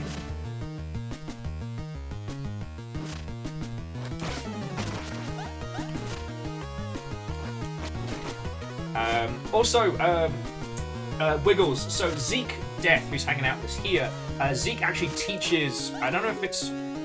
I can't remember if it's specifically game related or if it's just programming. But Zeke will definitely be able to give like a good, solid advice. Zeke was also saying Godot was great when they looked at it years ago, and it's only gotten better since then. Yeah, I mean the joke is like, how do you know if someone's a Godot developer? Don't worry, they'll tell you. It's developed a very, very engaged, enthusiastic fan base.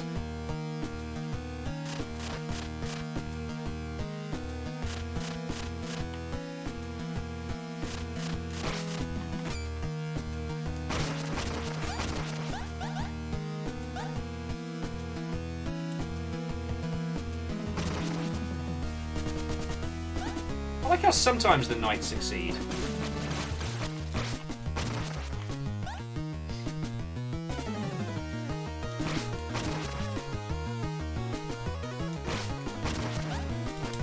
Yeah, I'm going to try the thing you were suggesting with reflecting shots back.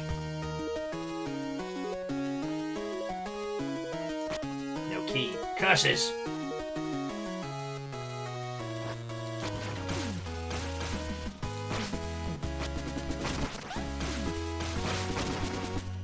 Sorry, jumping back in, Godot has fair docs, though not sure if the C# support's fully implemented. And Zeke was saying, game design fundamentals, game development, web design and development stuff. So those are the things that Zeke actually teaches. So basically what I'm saying, Wiggles, is that we can set you up for success. Yes, it's bullshit OP, and you're going to have an advantage over your classmates, but feck it.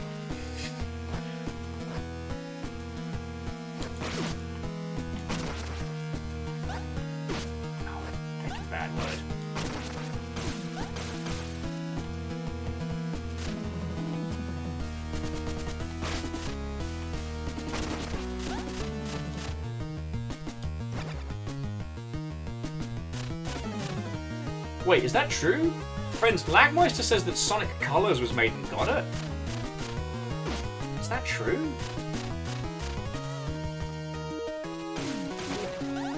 I mean, if so, fascinating. What a horrible night to have a kiss. That music is brilliant. Ah!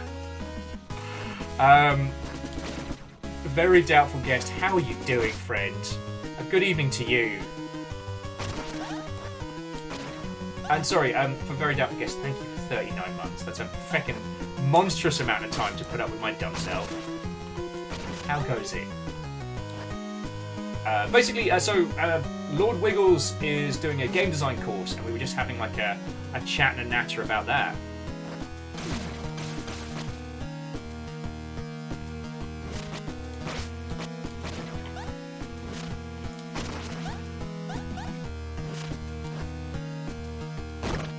Yeah! Delicious wall chicken! Oh god! Why did I think eating rancid chicken from the wall was a good idea? Wall chicken! What was I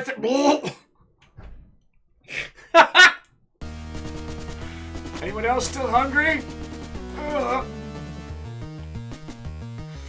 Imperios is like the first wall chicken I've seen. Well, as a wall chicken connoisseur.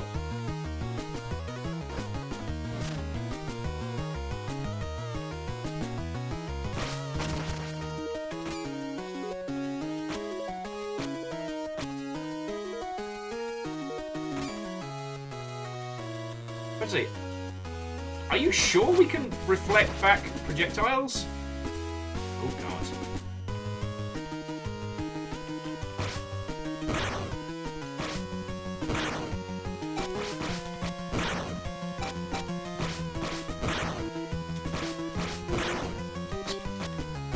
This is one big fighty person. I'm kind of tempted to fight our way out of this. Spend the XP.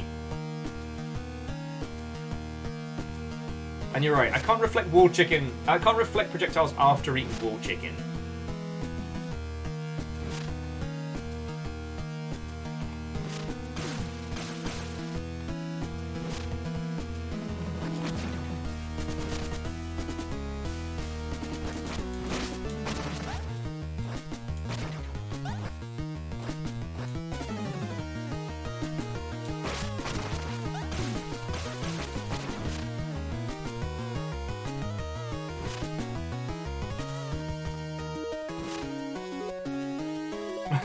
Very doubtful says, so wait. So you're waiting for Goddard? I feel like I've missed something or I'm big punked.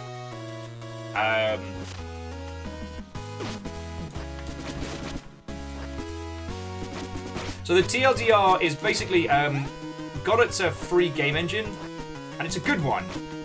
And it's got a very, very engaged community.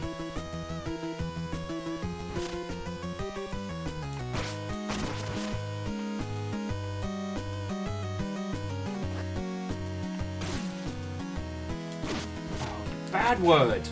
Fine, I'll drink a bloody potion.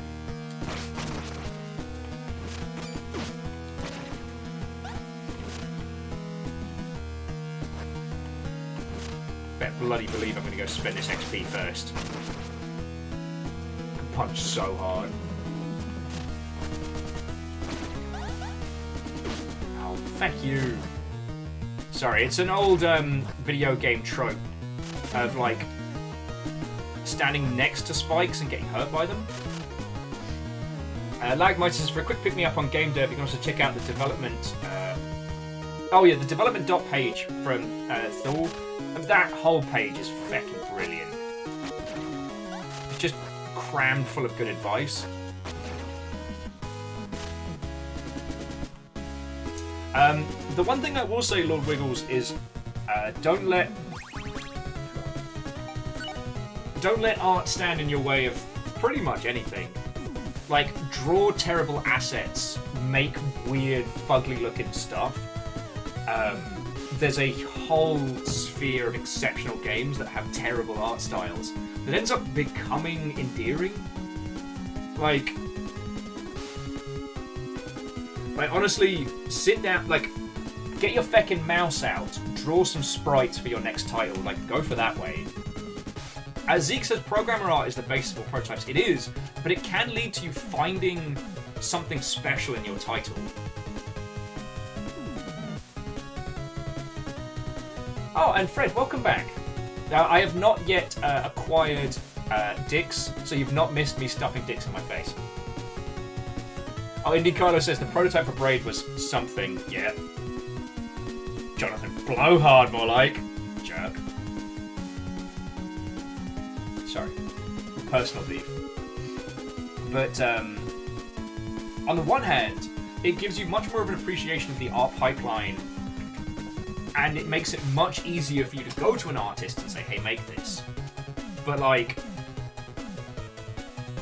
on the other, you may discover your own flavour. Like, so Lord Wiggles, we've made this all about you. Congratulations, you're the focus!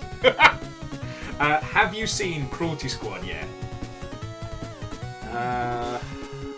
Health 2 or Mana 2. I think it's like Fist Punch, then Health. Yeah, alright.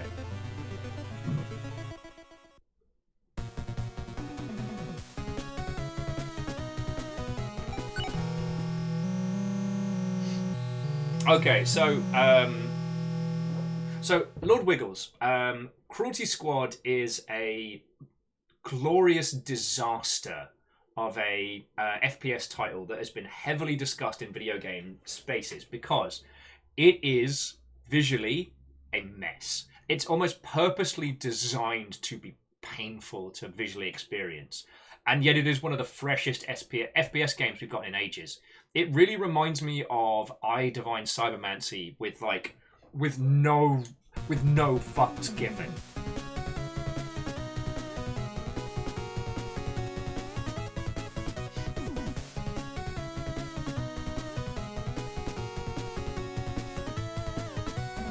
And the things that Lagmeister's mentioning, like Thor's dev page, is really useful. Sorry, Lord Wiggles, I don't mean to overload. The best thing that you can do whilst working on that project is make tons of weird little video games that never go anywhere. The kind of stuff you don't even have to show other people. You just make it for both the experimentation and the fun of it. Like, that's how you win. Unlike that skeleton who just got his face broken! Feck your skeletal shite!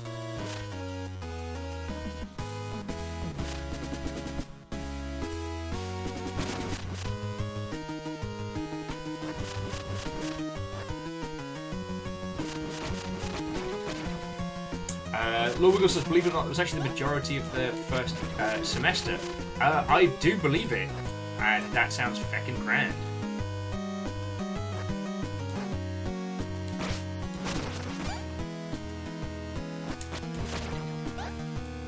You know what? This is definitely one of those... I'm not saying that people have to play it on classic mode, but I will say that the...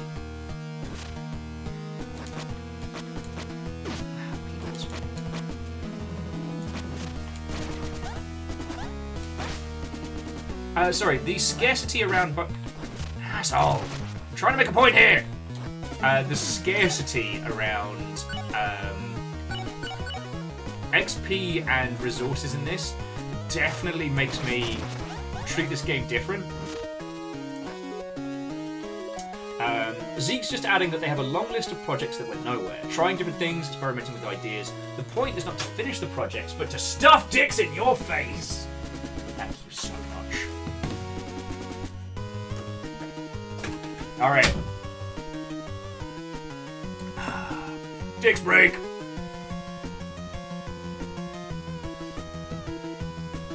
So yeah, this is my treat. Spend a little bit of money, get some bites.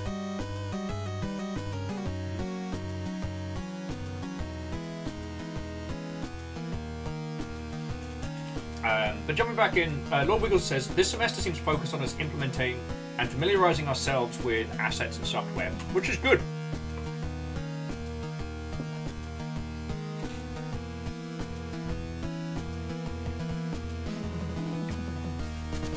Meowkitty Sakura, you're right. A hell of a place to come into. Are you gonna have to excuse me while I shove some dicks in my face?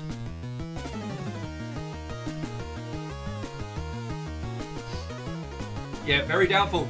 Cruelty Squad is a visual nightmare. But it's brilliant. Because it seeks to say feck you to all of the FPS standards.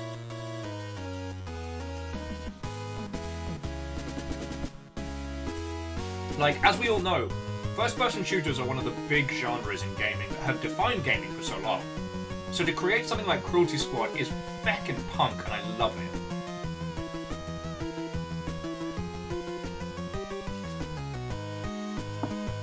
Now, one that's less visually abrasive, but no less interesting as the other game I mentioned, which is Divine Cybermancy. Just kind of like Deus Ex meets 40k, but with none of the license.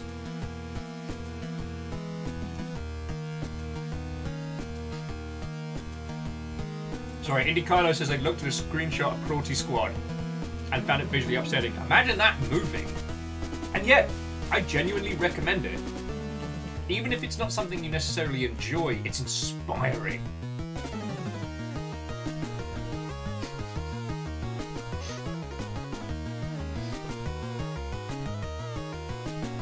Fred says Divine Cybermancy is like snorting melange through both nostrils and then reading Grant Morris comics. Yup. And see, Robin, I did know that the Divine Cybermancy devs did get the 40k license, which was why I was so disappointed that what they made was so boring. Space Hulk is a game with Space Marines in it, and that's the most I can give it to you in terms of recommendation. Forgive me while I stuff a burger in my face. Now, was Hired Gun them as well? Because Hired Gun was at least a little bit more interesting than that. Hired Gun, you have a robo-dog and you're in a hive city, but, like, still.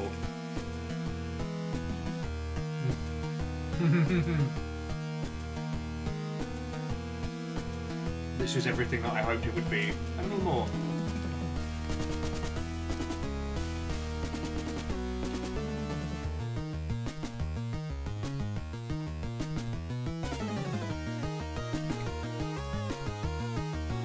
Hey, Fred, no worry. Actually, while we're just having a natter and a burg, let me pause this. And let's bring it up to here.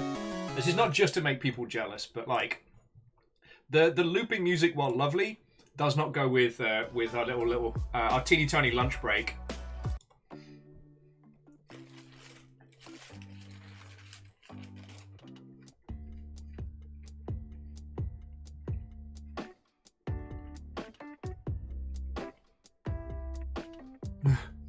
Oh yeah, Fred, and it's not just to make people jealous. It's a lovely bonus.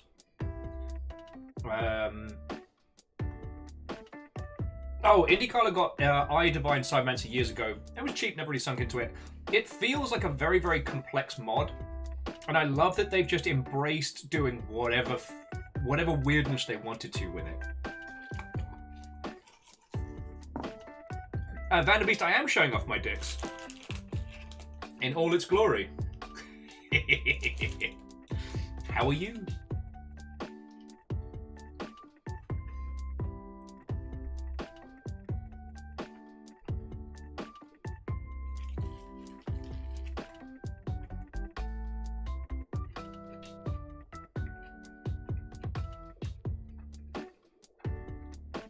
Well, Sickly Robin, I'll give Hired Gun another look, because after their Space Hulk entry, I was very disappointed.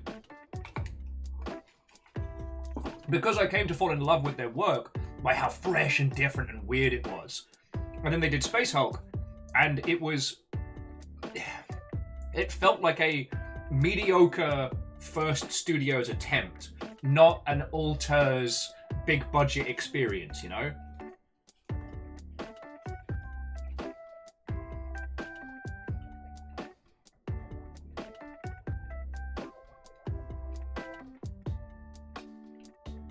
So I'd be interested to see some more.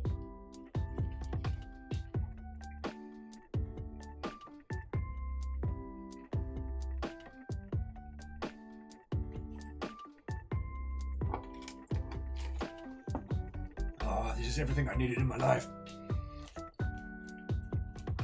Welcome to Twitch.television, where you can watch a man stuff dicks in his own face.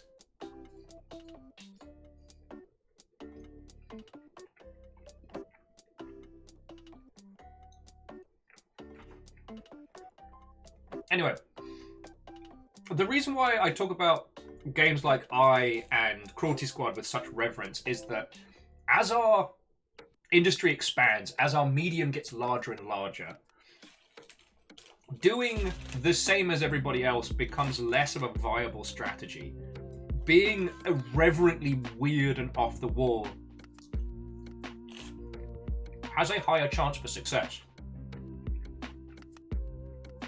But that means that you need to be able to produce games cheaper, because the kind of people who have the big money are less likely to take the big risk. Putting you in this weird situation where everyone wants different, but no one's willing to risk different. So if you're able to produce the art, make the game, do it all mostly for yourself, and then only have to look for a little bit of cash towards the end, then you're onto a winner.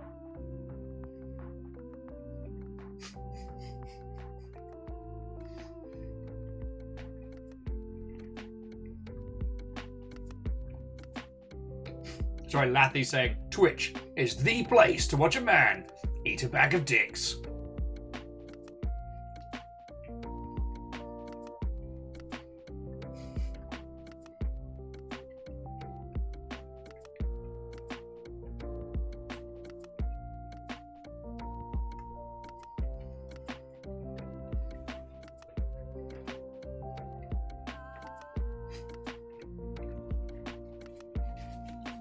I'll take it.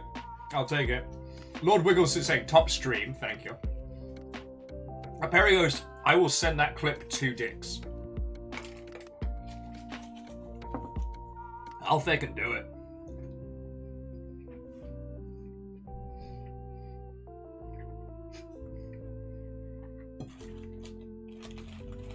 There's the sponsorship that I need.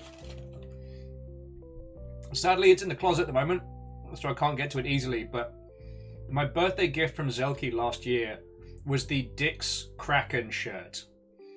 Alright, in Seattle, we've got an ice team. An ice hockey team, not just a team of ice.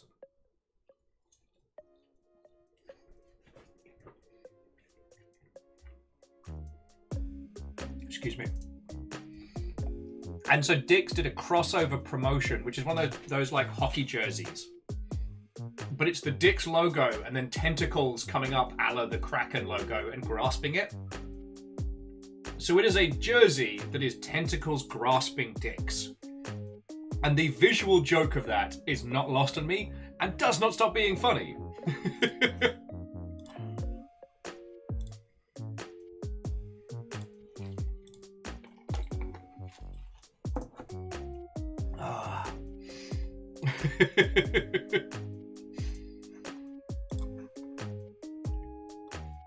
Yeah, I definitely need to find a way to contact Dix, get them to...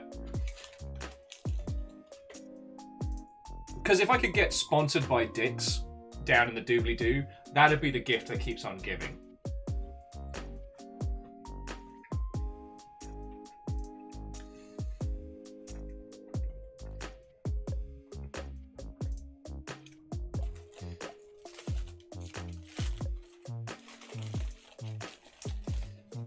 Oh, what's this? 2 burgers. Oh, you better believe, friends.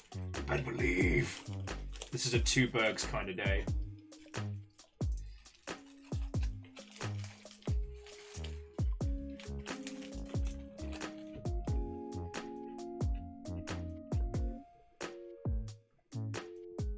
And Miyaki Sakura, you are correct. If we can't get Yorkshire Gold, we might as well grab some dicks. Yorkshire Gold were actually talking to us for a while, but they tried to send a care package and it got bounced at like at customs. And I still don't know why. Ah, by the old gods and the new. This was what was needed today.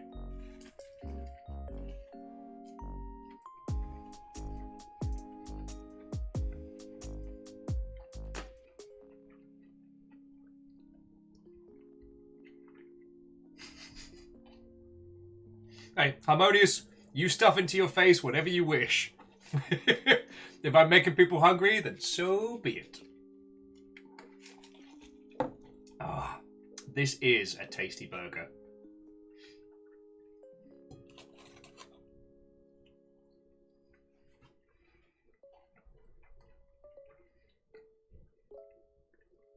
Sorry, friends, I don't mean to just keep quoting old movies.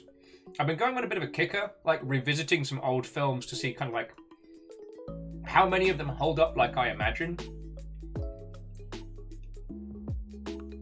So that's been kind of like my, whilst I've been working, you know, I've had spreadsheets and emails, and over here, you know, whatever old nonsense has been thrown forward. God, what did I rewatch? I rewatched Interview with a Vampire, which is... You know what? It's a movie to go back to, certainly. It's really hard to buy Brad Pitt's Whingy Vampire, but good old short McJumps on couch, Mr. Scientologist, does a great job as Lestat. What was the other one that threw me off? Oh, rewatching Leon, or Leon the Professional, I believe as it's known internationally. they keep using the noise from GoldenEye. The GoldenEye bong. And it's ridiculous. It kept making me laugh. Like, I'd be tapping away on something and I'd hear the noise and be like, Bond? Oh, no. GoldenEye? Oh.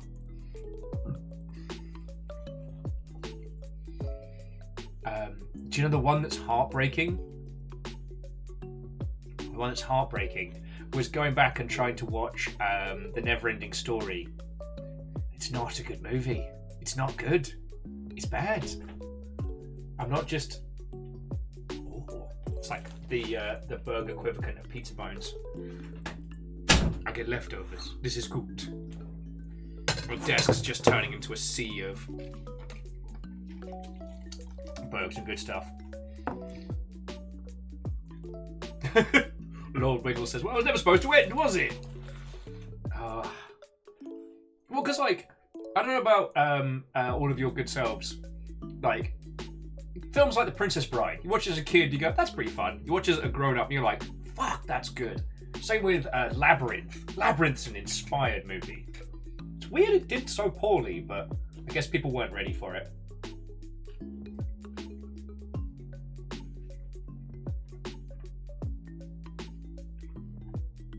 Oh no! Agananiki's like, all you need to know about my experience with the Neverending Story is I had a horse.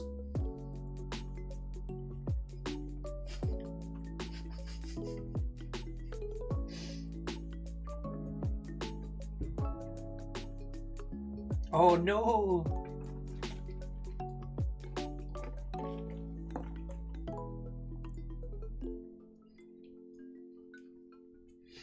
Interesting. So Harmonious was saying that will forever maintain that Alien is one of the few pieces of media that I'm truly confident is good. Not perfect, but definitely good. I mean, it's definitely a very high standard, but I would not disagree.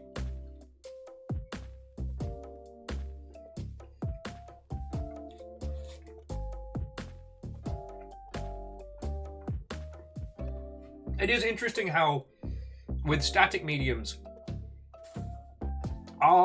not only our perception, but how we experience those media can change so drastically. Not only as we grow, but as society changes.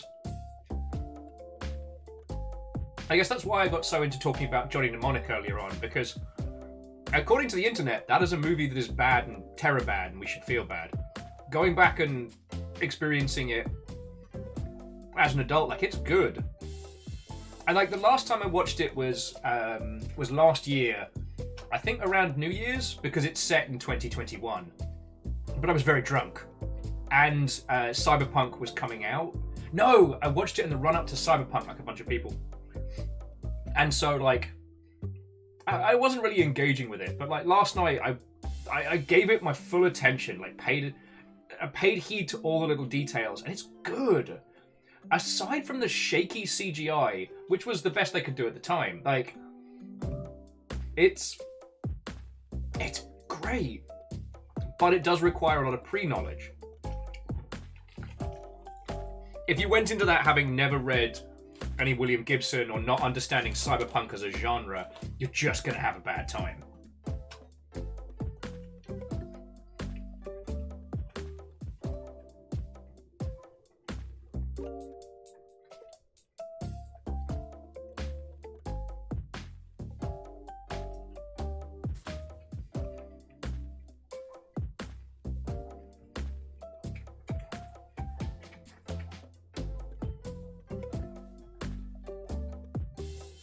Well,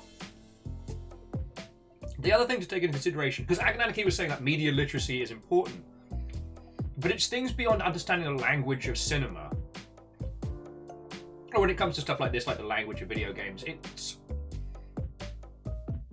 Right now, we have access to almost everything. If you want to go in and watch Johnny Mnemonic, and you're like, what is cyberpunk as a genre? You can have 15 different YouTubers explain it to you. Or break down the Sprawl series, give you all the grounding that you need to get stuck in. Like, that just wasn't available back in the day. And especially with things of nerdery or nerdery adjacent that were back then very, very closeted, very cloistered, like fandoms. That wasn't knowledge available to everybody.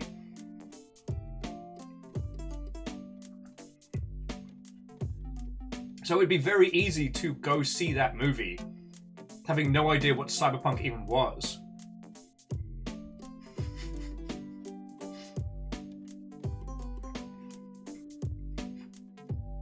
Lathy's saying, #1 movie of all time, featuring a cyber dolphin.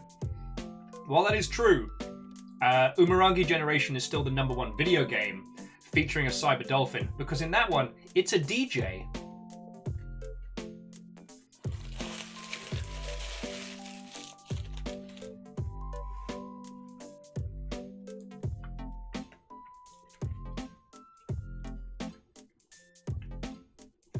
Alright, the crux of the burgers have been consumed. They were absolutely delicious, and I'm very happy I got to eat those. Right, let's continue with loads of extreme violence.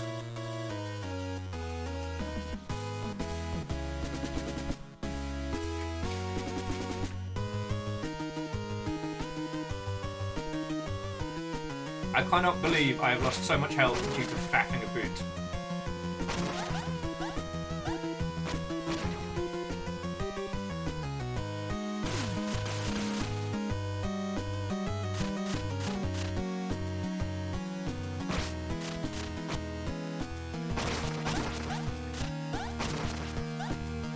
Haha! Let us continue with the adventures of Sabophides. Philosopher, warrior, hero. I owe you my life, Lord Bophides!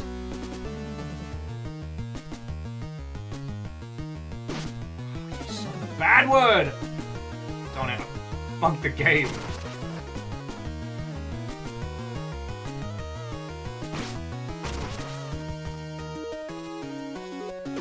Oh, piss every bin bag!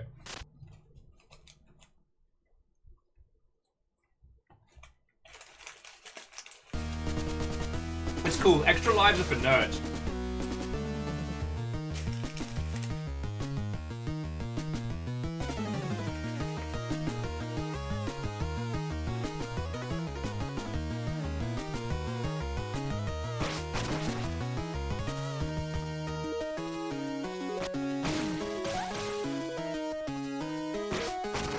Alright, so here's a question. More as a thought exercise than anything else.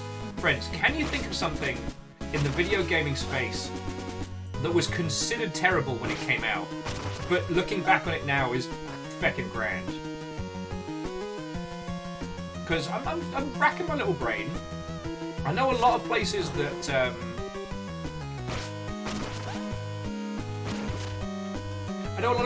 talked about the original Rogue and NetHack as being, I wouldn't say bad games, but not great, on account of their randomness and old school mentalities.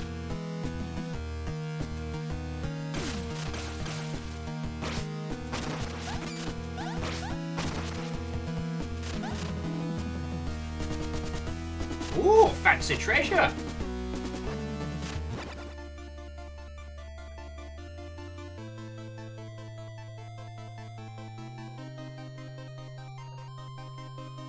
Agananiki said Demon Souls took a while to catch on. You know what? That's a very good point.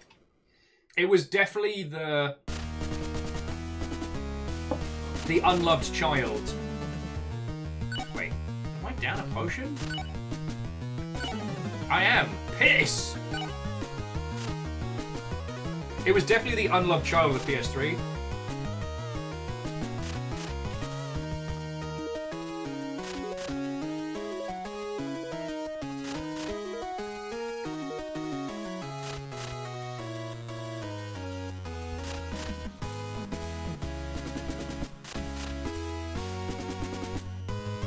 So Harmonious was saying could they continue to maintain that Amnesia, a machine for pigs, is a good game?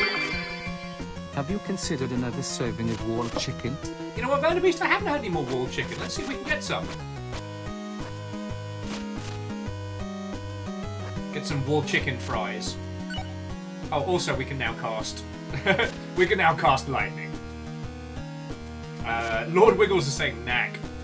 Knack was kind of the joke answer for so long, but a lot of people have come to really, really love that game.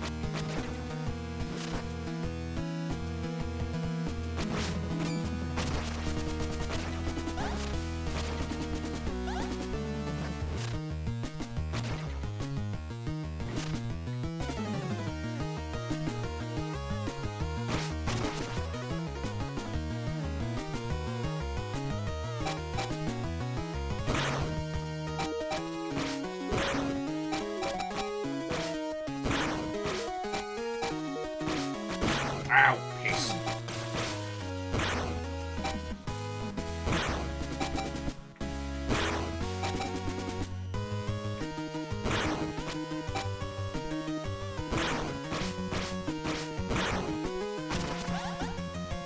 Cha-ching. Lord Wiggles, you're right. I probably should have lightning that big guy. I think I was just flashing. It would be useful to know if lightning goes through shields.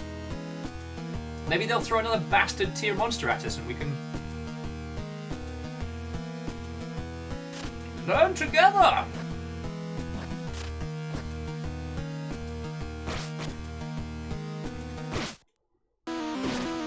Bullshit!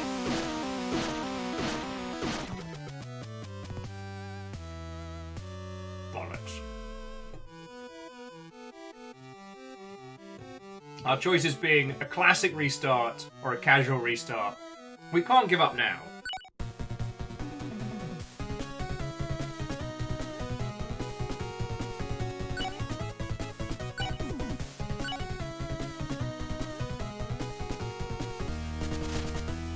God, this time I'm not going to get killed by something dumb early on.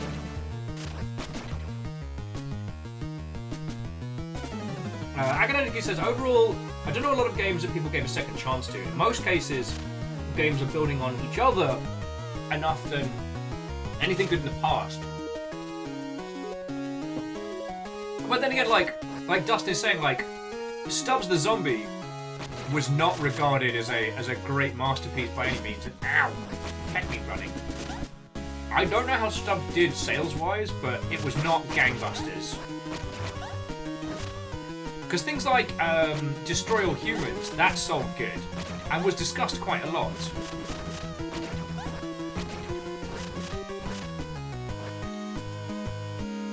But good old Stubbs the Zombie, was it Rebel Without a Pulse?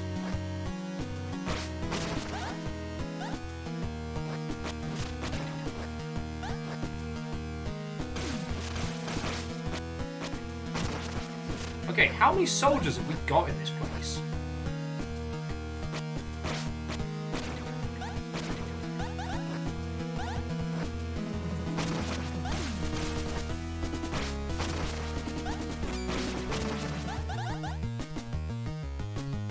So no, that's a very, very good example.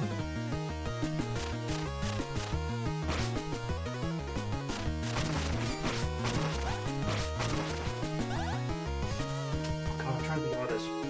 Because I got into a Twitter discussion with some people last night about the original version of XCOM the Bureau. Okay, I had no idea. Supposedly they actually made a vertical slice of the FPS sections for journos for that E3 where it was announced.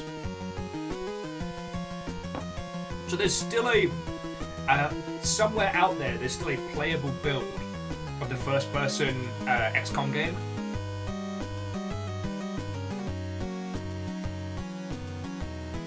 Now, I don't want to include games that never got released because there's this annoying thing in video games that the game that's never made is always perfect.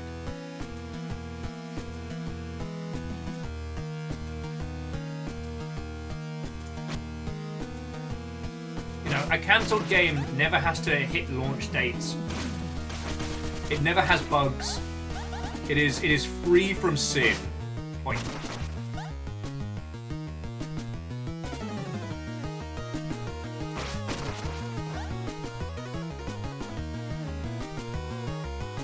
being skeleton to death. Bad eye hole. Dustin said that the medieval remake? God, I forgot that even happened. And Harmonious makes a very good point that the idea is always more tantalizing than reality. But the thing that was interesting about last night's discussion around the XCOM first-person shooter was that it would still be one of the freshest FPS games. The setting, the thematics, the kind of monsters that are these like non-Euclidean questions, like they're so drastically alien from what we perceive.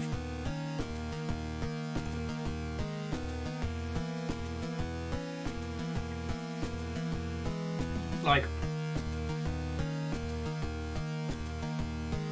it's powerful and very evocative.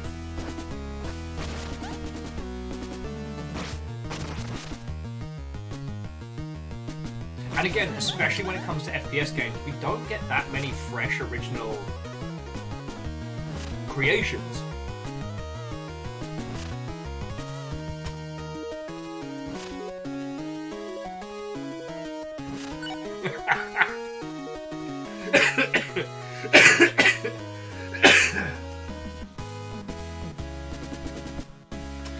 Oh, Zeke, congratulations. You made me cough up a burger there saying, and this is a Zeke rant, in a class called, and I quote, Dynamic Web Development, a student has submitted a handful of static pages, late, and says he, and I quote again, thinks he did better than his first assignment. Slow blink. Additional slow blink.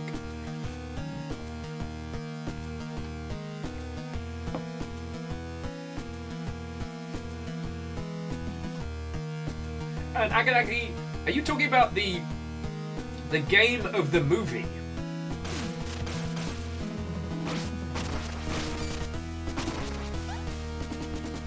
Shit.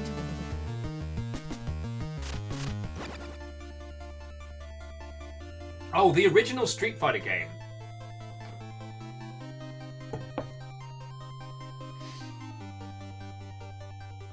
To my understanding, the original Street Fighter game was a 1v1 dueling game, but you only got to play as one particular character, if I remember correctly. Alright, let's get some healing going.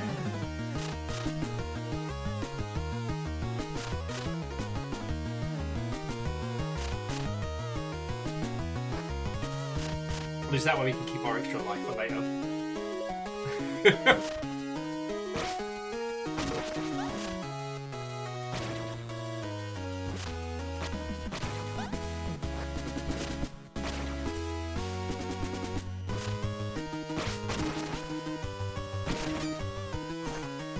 Lucky on the timing there.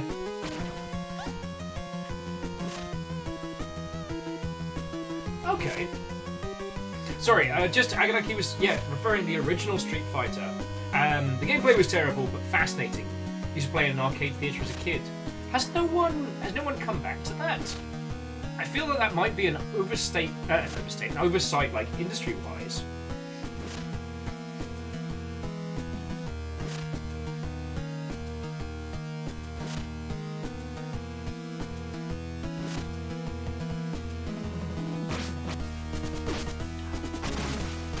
I don't know if you saw that, friends. When that skeleton got a hit on me. Right.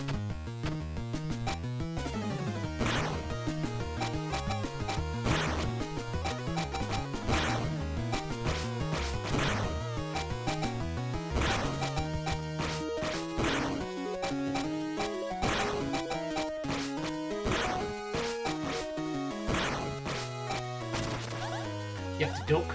You have to duck when you're killing him.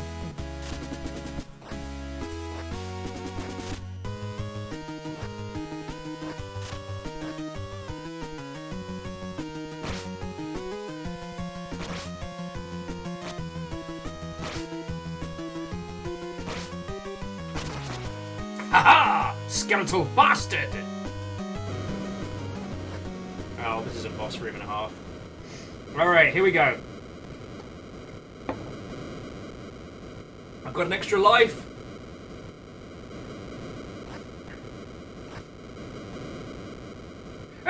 No! Oh, God! I am so glad I ate before this.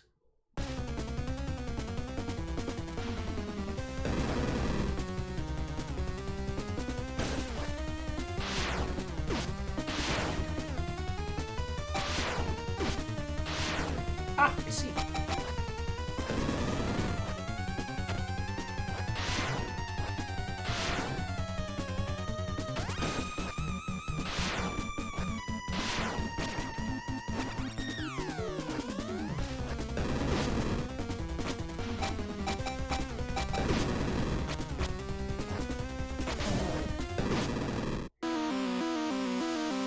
So this guy's an asshole? Oh, God!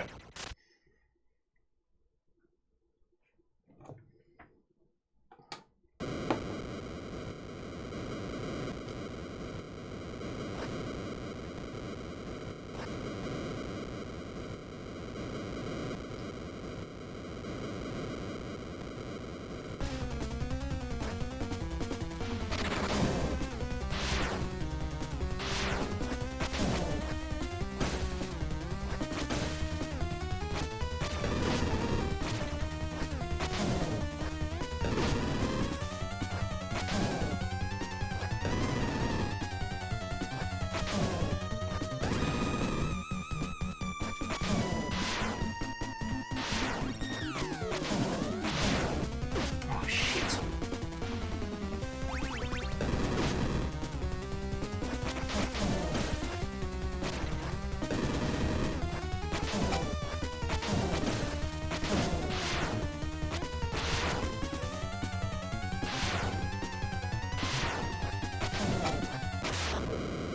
Yay! Totally first time every time. Thank you. Oh, that is viscous. Castle cleared. Woo! Good at maths. Feck your gem.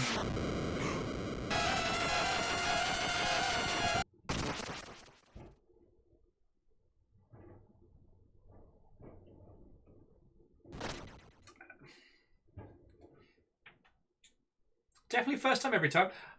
Didn't feel like I did a bad there.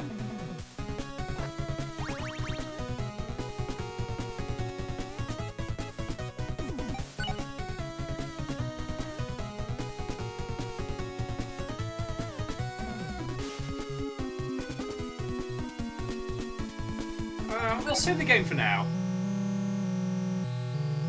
You know what, Aganaki, I'm sure you're right. There's no way that's going to backfire later. Come, Lord Beaufordes!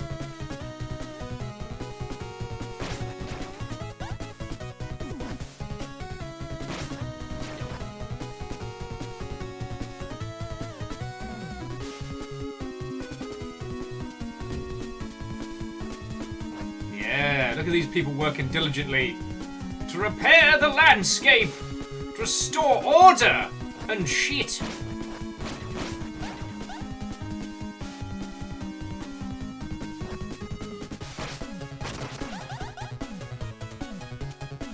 Yeah, the Ozon Citadel.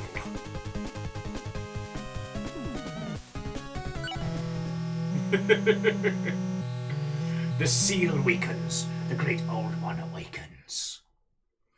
Okay, so, oh no, we're talking about games that were influential and kind of ignored. I mean, Demon Souls, for fucking definite. It's been really interesting since the since the Armored Core survey went round from FromSoft, that people have been like, oh my god, yeah, we forgot they made all these games. And it still boggles my tiny mind that, like, Demon Souls was kind of just another of FromSoft's more experimental games. It wasn't one of their established... It wasn't one of their established bangers. Now, Dustin, I don't mean this to be contrarian. I think Robin's correct in that Ico was definitely the sleeper. And Ico's kind of like... Ico's influence definitely led to Shadow of the Colossus being a big one.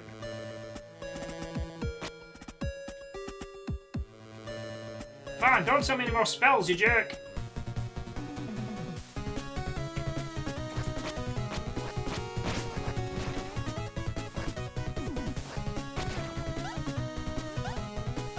Seriously, what is with these eyeballs having so much cash?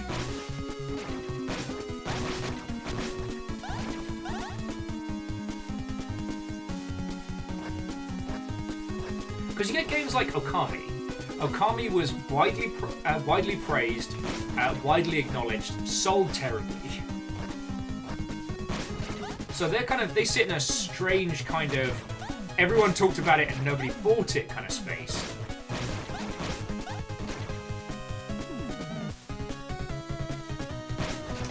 For instance, having a huge footprint in the West and not being known for it.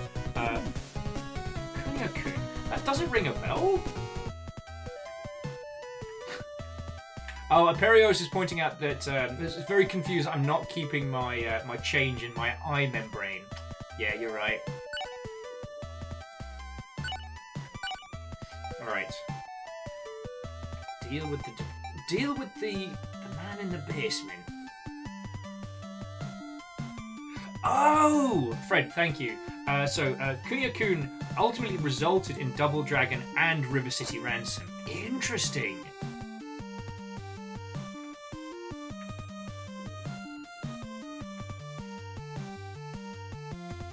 Kajanto holds my soul.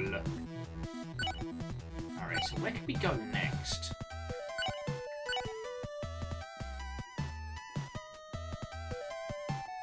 Because we cleared out that.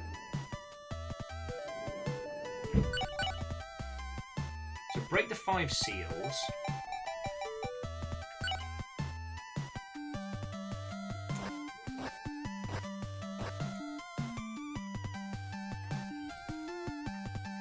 Robin says whatever game inspired Rogue.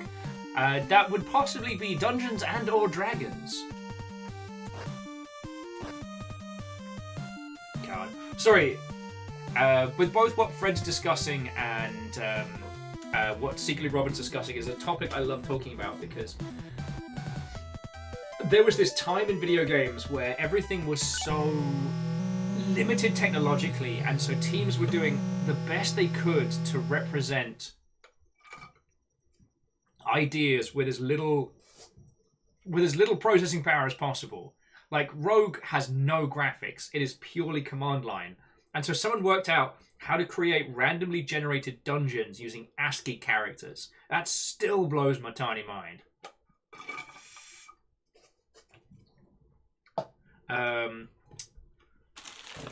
You know what, Miyaki Sakura, I don't think it's unfair to put Phantasy Star in there, because let's be honest, for most people, like, that didn't start gaining weight outside of Japanese territories until... Oh no, the ghost has awoken! Phantasy Star as a franchise didn't really gain the acclaim it deserved, really until, I want to say online.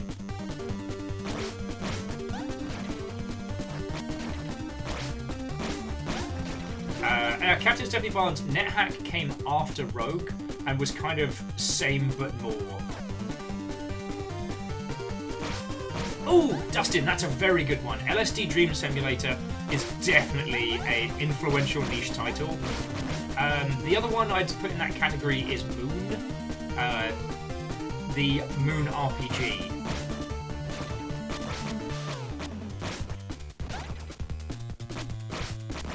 Which, as we now know, was a huge influence on, you know, a massive swath of the industry. And I think finally got its...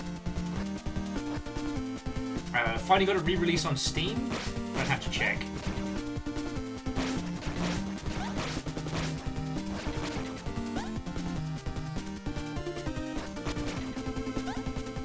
So Aganaki says they found a list of good games that sold poorly. Okay, that's a different element. But... I mean, all, like, worth talking about.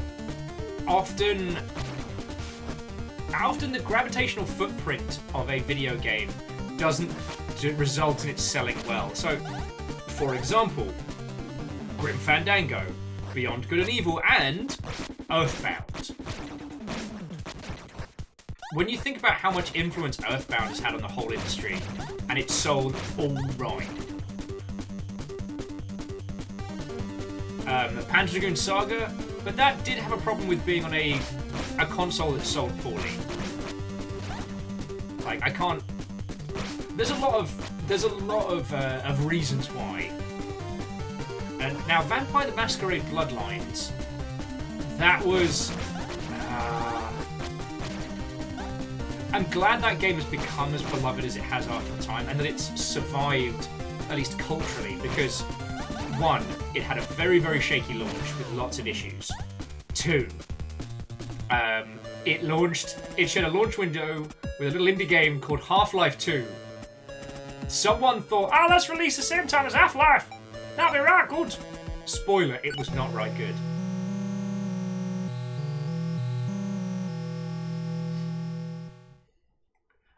Dustin was adding Psychonauts was definitely a cult game pre-Steam PS2 era.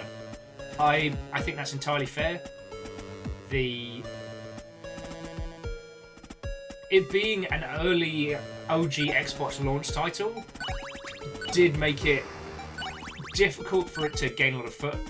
I mean, the same with good old Jet Set Radio. That one was definitely a sleeper hit. Nah, I'm good.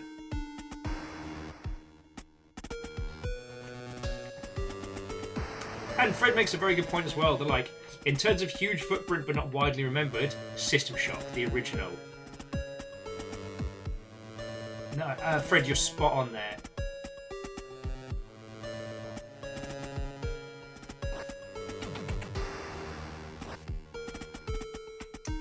Robin said, what got everybody into the emergent gameplay?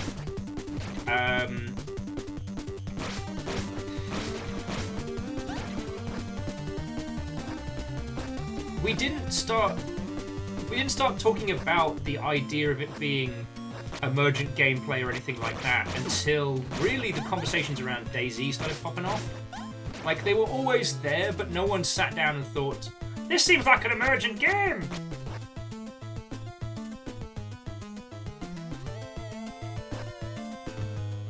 Ah, morning!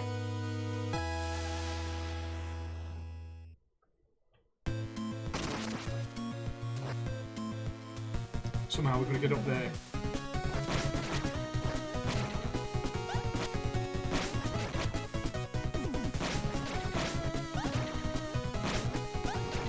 I'm just holding up XP so I can unlock Punch Harding.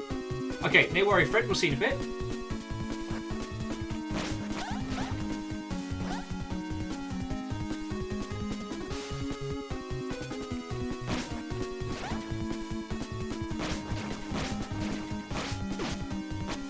Thank you, jumping bastards. Sorry. You know what? Let's... Oh, I can take it. Okay. Shouldn't cast heal just yet. Need to be more sparing. Sorry, one of the things that I'm really enjoying about this so far is how it really does feel like an open world game.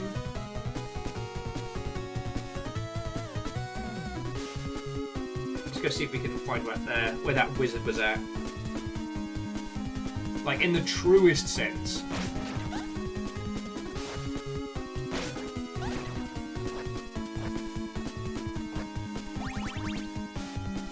Oh, here we go. My punches now have the power of kicks. All you can upgrade is strength?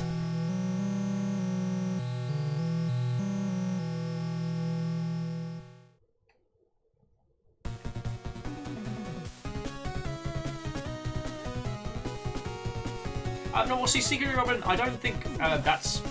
I wouldn't agree with you there, because considering the amount of games literacy between, especially the Longship alone, there's a lot of knowledge we have of more obscure titles. And for those of us that have either been in the games industry or grown up with games as a whole, you know, we have an unfair advantage.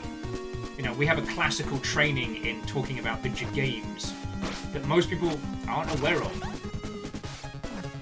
If you think about, like, everybody knows Minecraft and Fortnite. How many people know that Ico was the precursor to Shadow the Colossus? all that, you know, the term roguelike comes from the game Rogue.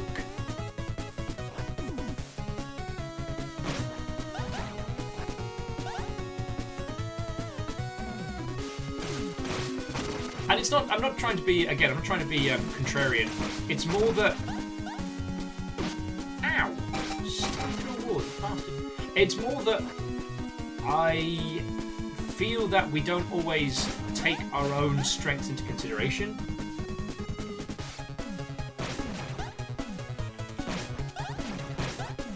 As a group of people, I think we may be some of the worst at patting ourselves on the back when we know a lot.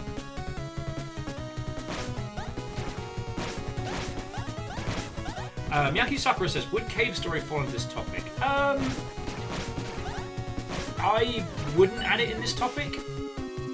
Not that Cave Story isn't like an incredibly influential piece of media, but more that it did good when it was a free game. It did great as a sale. It has sold a lot of copies. So its successes have been like documented and celebrated. Bad words, because I'm going to get paid. Both of these isn't going to rebuild the kingdom by just fecking about, alright?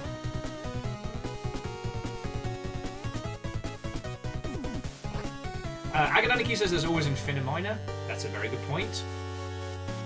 Although, looking back on it now, I'm very glad that Infiniminer didn't become the Minecraft, because then we wouldn't have gotten Zachtronics' series of incredible games. Let's see if they exacted their cheeky revenge. No, he's still alive.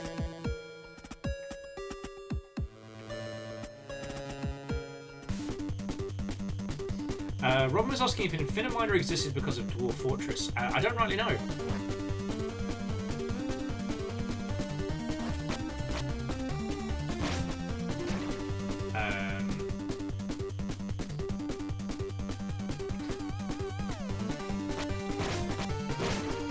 Sorry, and DX Man. What the fuck is that? What the fuck was that?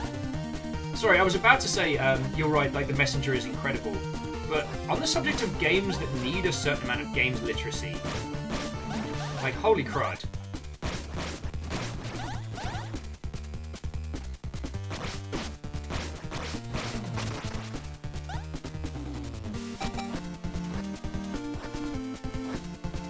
Sorry, just that with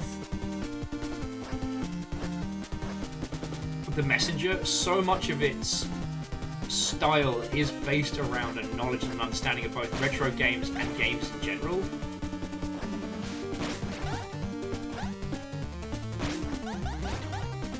These bugs are loaded.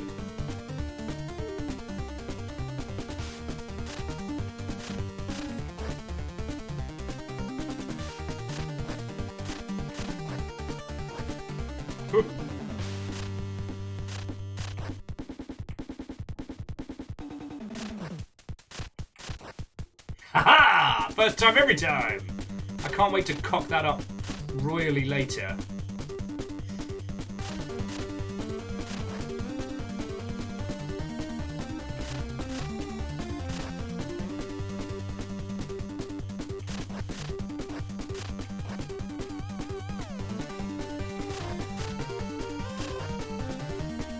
Woo!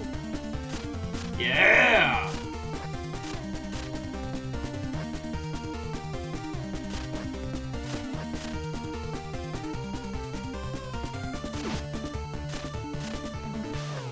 Oh, that's cool. Crush damage is very limited. Yep, the same puzzle, now available with lava.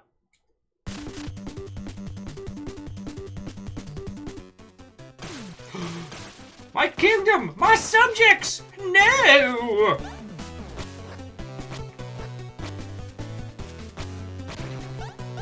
Excuse me, I was led to believe there would be chicken inside these candelabras. Now, DX says, do we count Marathon on this list? I don't know. Like, Aaron Signal has done a wonderful series called The Children of Doom. I don't know if we can consider Marathon... Marathon's an exceptional game. But the thing that was interesting about Marathon was that, you know, it was made for a system that didn't have a lot of solid gaming titles to its own name. So you can see what I'm saying, like, I do wonder.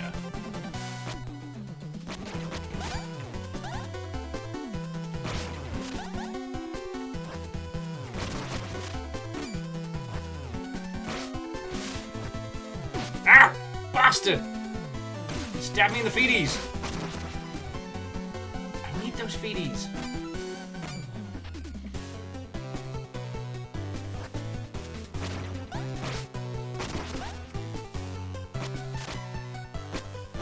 I don't think that guy's okay.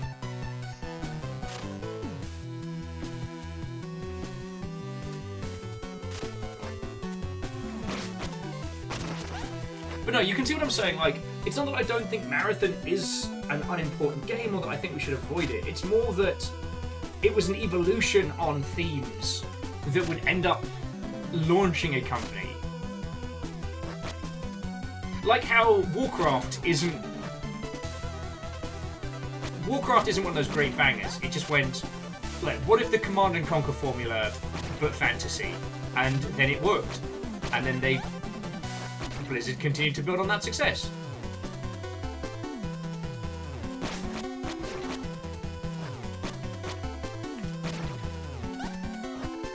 Ah, you bastard.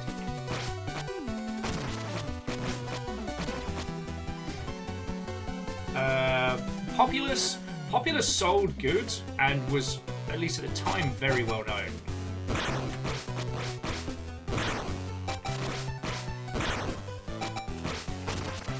Woohoo! Wait, money. Interesting.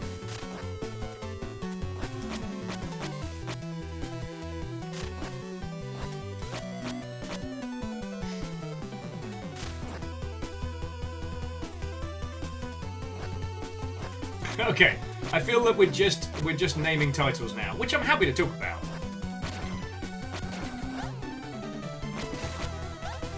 It's been kind of fascinating to learn which were the titles that had this massive effect on our industry, whilst still going very, very unknown.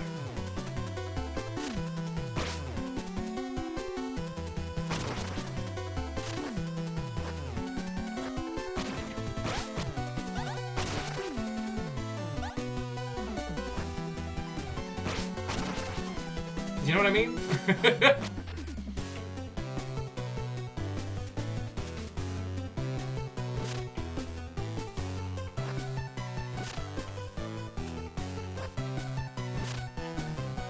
Alright, I'm gonna use some magic for this.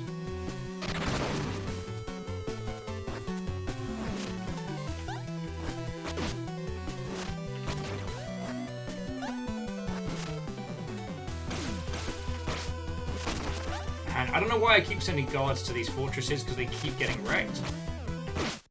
What? Fucking what? He stabbed me in the jaw!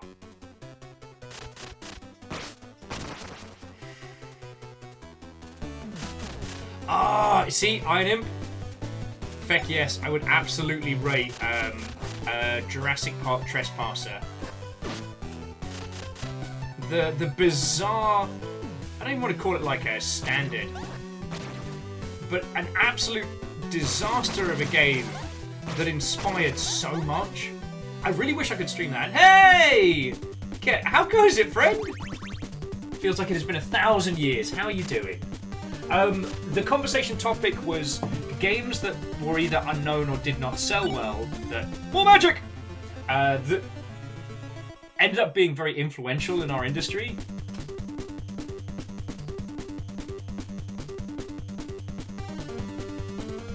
But yeah, how's it going with you? We've been playing Infernax for a fair wedge today, and it's really good. Honestly, I thought we were going to tap out of the, whatchamacallit.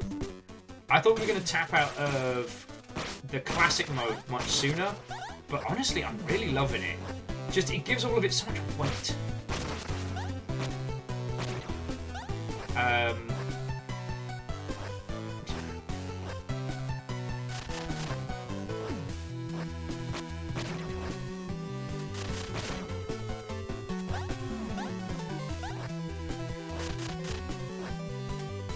And okay, you do make a good point that there's probably a bunch more like Japanese RPGs that had a huge influence on it that we've not taken into consideration. But yeah, if you haven't seen it or heard of it, so Jurassic Park Trespasser was an official Jurassic Park tie-in game. It was a first-person kind of survival game, but the goal of the game was to have a completely diegetic UI. So, like, your health was literally like a tattoo on your character's chest of like a flashing heart or what have you. Admittedly, also on their bosom, as you were playing as a femme individual.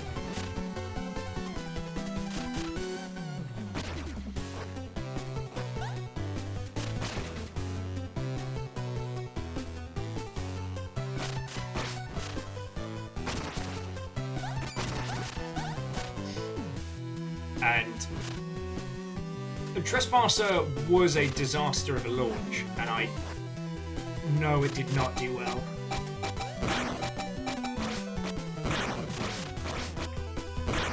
But it did end up inspiring a lot of people to start looking at diegetic UIs. Like, without Trespasser, I really do doubt that we'd have games like Dead Space, or at least we wouldn't have Dead Space. Fuck!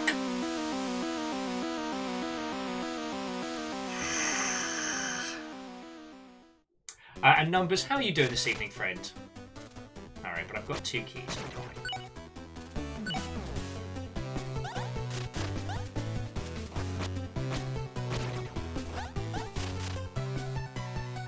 Wait, I've got 2 keys, so I didn't know I need to go back to there.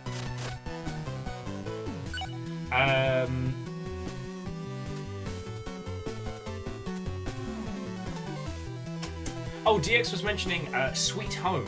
Since it didn't get a Western release, it's probably a proto-survival horror. You know what? Survival horror as a space is fascinating because it's like there were so many different projects all hitting different beats that would end up becoming the main staple of survival horror as a concept.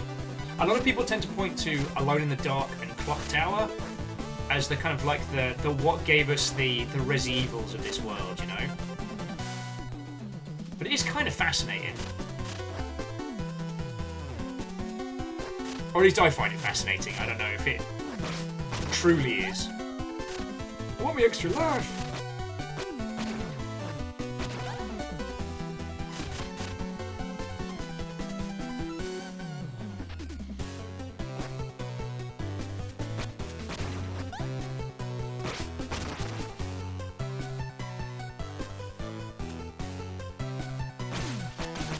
No! Sir fights a lot! So I'm starting to feel like a lot of these poor guards are locked in some eternal struggle. So Numbers, this is Infernax. It came out yesterday. Some interesting people I know worked on this, and it's very Castlevania and then some. It's definitely reminiscent of like Castlevania 2, and a few other people were saying like Zelda 2 as well, which I think is entirely fair. Yeah, I'm gonna go up from here.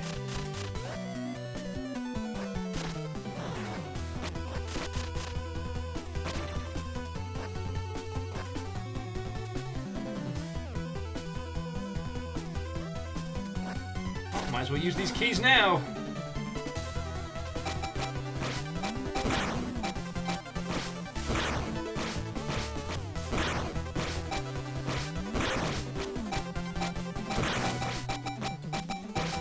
Both of you can feck off. I can only fight one of you at a time. Thank you. Sorry. You know how it is, skeleton problems. Oh, thank you, caffeine. Oh, P-balls and bin bags. Alright, so we can't crack that yet.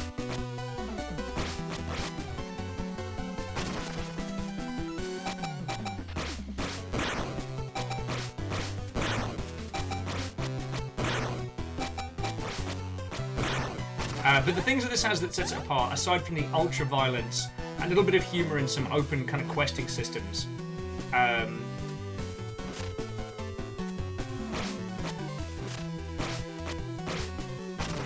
would say just like the caliber of, like, this takes everything that very classic Castlevania does so well.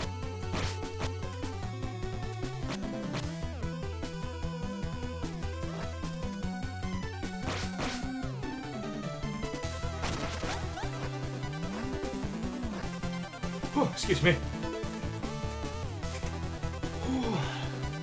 Oh, Slipter was saying some of its pre-Wolfenstein games might count.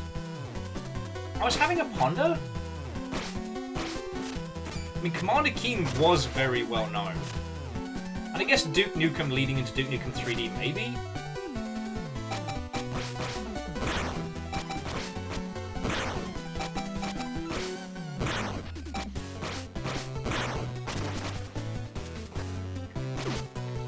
Skeletal bastard.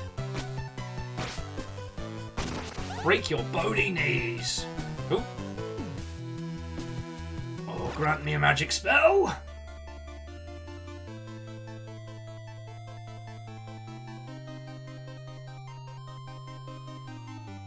Vanderbeat, I have tried to hit the candles, but something... Oh, allows your precision to break... What was that? Here we go. Okay, allows you to break cracked blocks and hit nearby solid enemy projectiles. Yay! Woohoo! It's a fun skill. Welcome to the party skill.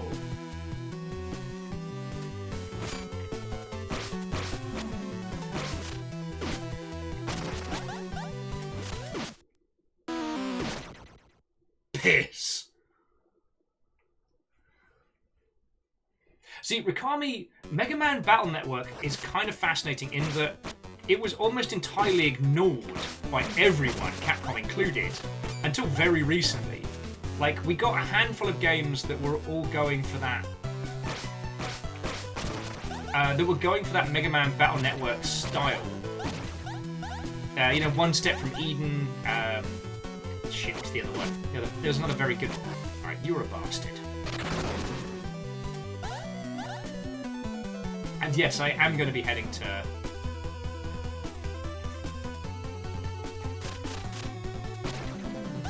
Go get my feckin' save on.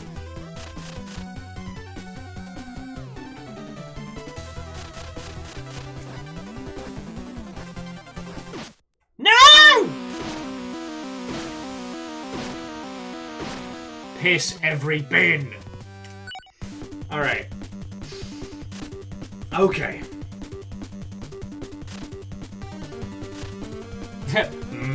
Salsa. I mean, I'd be down, but Ket, we just stuffed ourselves full of dicks, so we're good over here. But no, Mega Man Battle Network's a fascinating one because it had such a loyal fan base that Capcom never seemed to work out how to tap into. Like, now, one person put through an idea the other day while we were talking about this, that piracy on the Game Boy Advance may have led to, for lack of a better term, some false positives.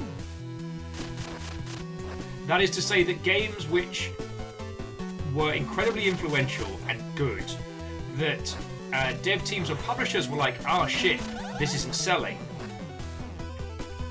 So it meant that the kind of continuation of was never really worked on.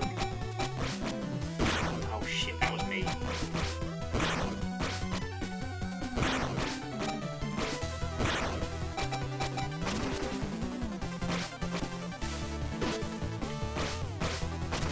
Feckin' skeletons, man!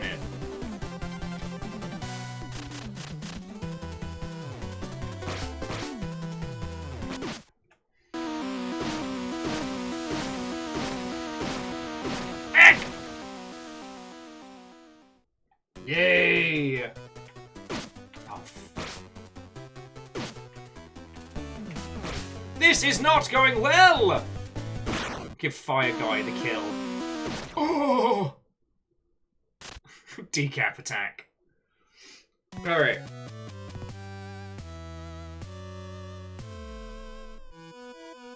But no, So Rikami's saying they still keep praying that our Capcom overlords will one day know that we have the Mega Man Zero collection.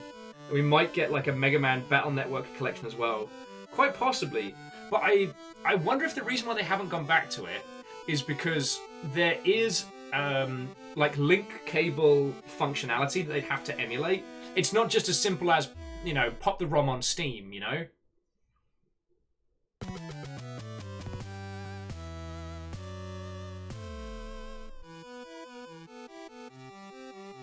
Also, I was having a ponder about the conversation we were having about emulators the other day, and I realised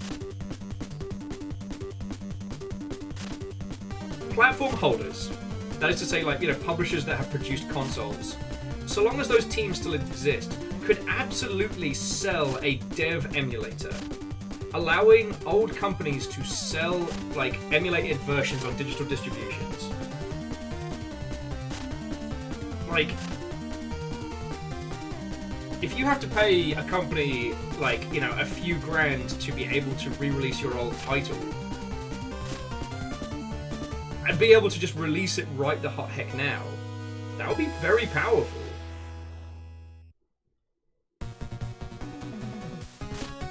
Sorry, I feel like I'm going off onto tangent upon tangent.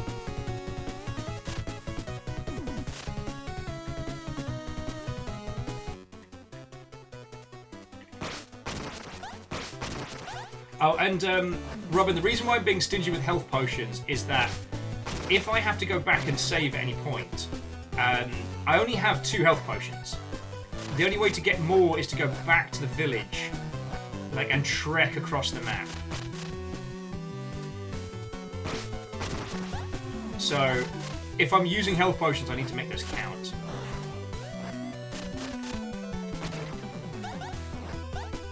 Okay, so Ken was putting forward that wouldn't Darwinia count? I don't remember it getting the level of hype as Uplink or their more recent games. You know, that's a good point. Darwinia did get a digital distribution launch on, like, Xbox Live Arcade and a few other places, but I never remember it being talked about.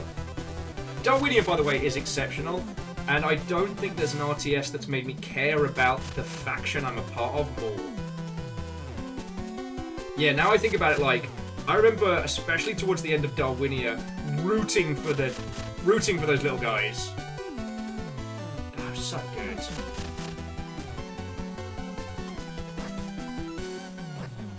Though it does continue to make me laugh how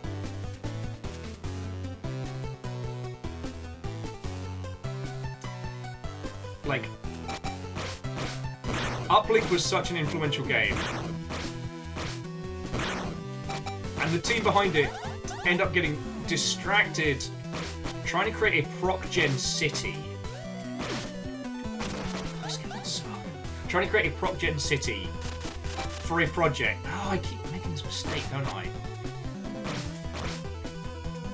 And it got... The proc-gen concept got so complicated as to destroy the company. Almost. However, they then managed to, if I remember correctly... Alright, let's go for a cheeky heal. Sorry, that's me half remembering things. So yeah, so they used to have an actual game studio, like a physical studio, which they had to shut down, fire everybody apart from the original owners, and all move back to work from home before that was the norm.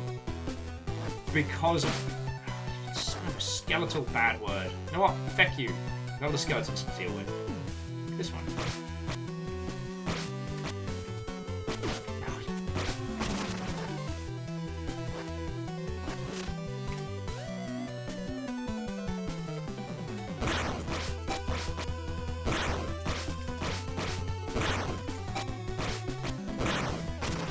Sorry, his Will's Adventures of Half-Telling Stories again. TLDR being that Prison Architect saved that whole company. Alright, can I get back outside with this power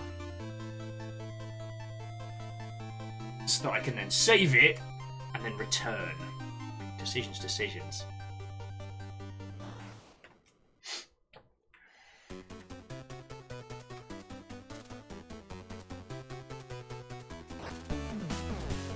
In this episode, Will forgets how to tell stories at all. Yeah, swing to your heart's content, mate.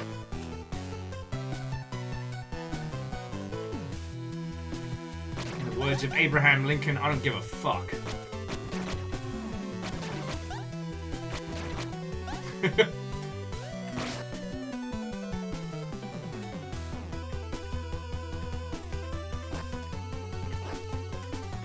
Oh, you fucking bastard! Fucking skeletons!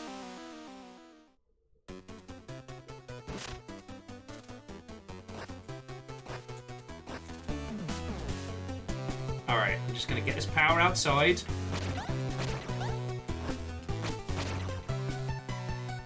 You know what? Feck you, skeletons! Feck you! Get the feckin' bin.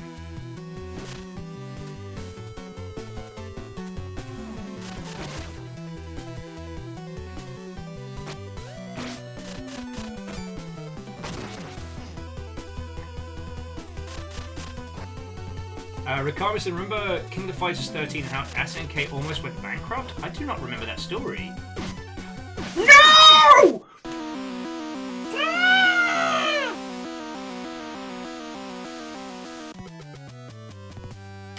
Someone's dying tonight. Ah!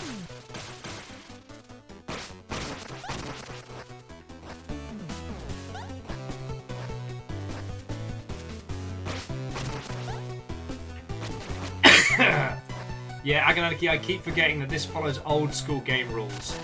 That I must beware the side of spikes, as well as the spikes themselves.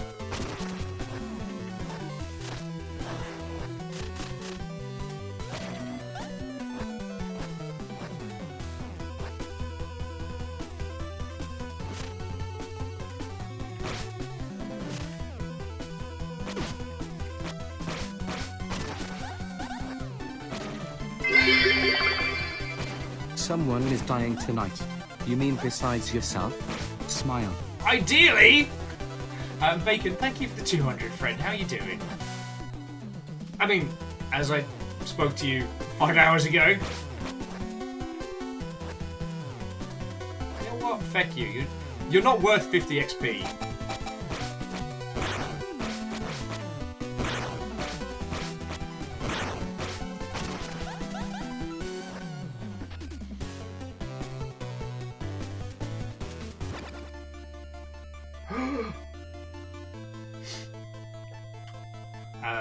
But no, sorry, Rakami, I wasn't aware of the King of Fighters 13 situation. Like, the last of the SNK fighters that I really paid massive attention to was Guru Mark of the Wolves. But mainly because, like, when that and Street Fighter 3 dropped, I was, like, at the height of my, like, fighting game obsession. No, don't do this to me. I heal with my magical spells. See, here's what we want to do. We want to make it outside. We want to make it... Oh, if I leave my shield off, they can't do diddly. Alright, well, I just learned something important.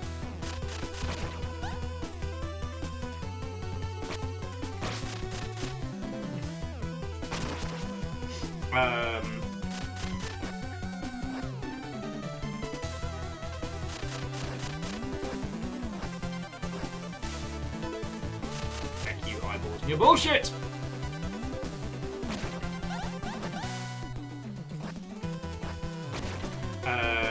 Oh, so Rikami says they went way over budget, and it was on the arcades for Start Again, so it did not help. Ah!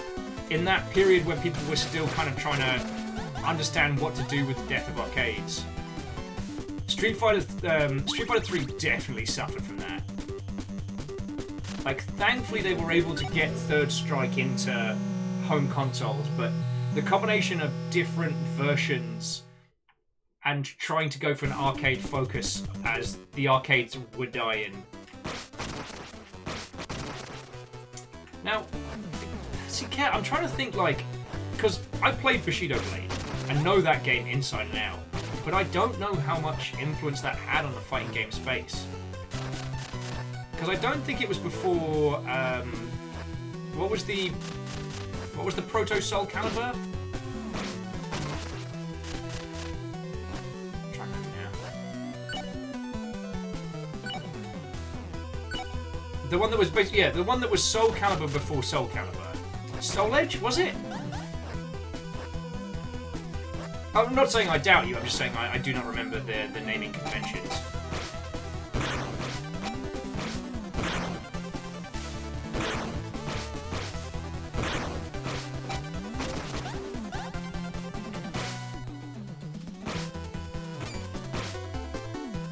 I have learned how to use shield! Okay, yes, so Soul Edge was the name, alright. And Soul Edge was his name, oh.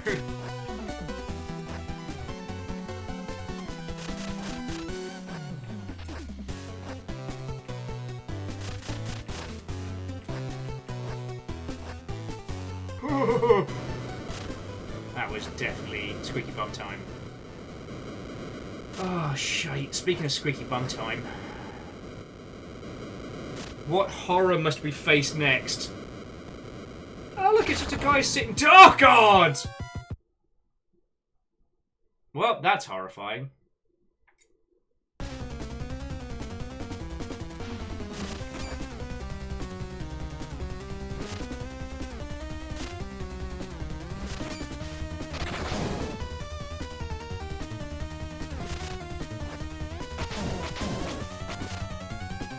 Oh.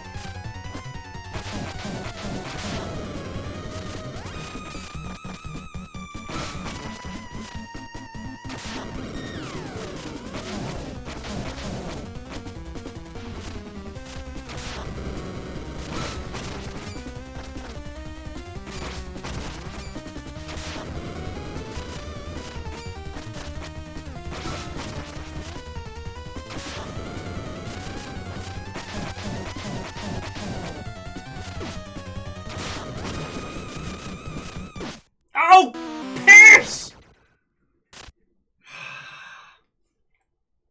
I tried to chug my potion, and my guy was like, you know what I should do? Just get stabbed in the knee and die, I guess.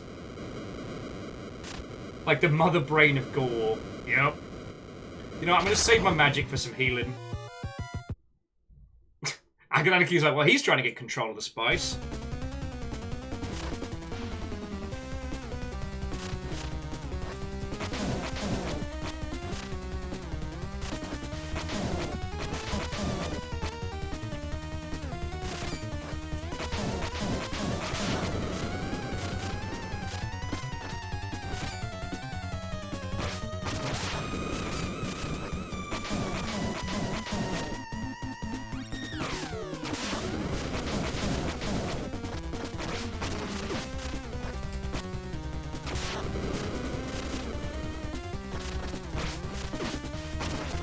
You, sir, are an asshole.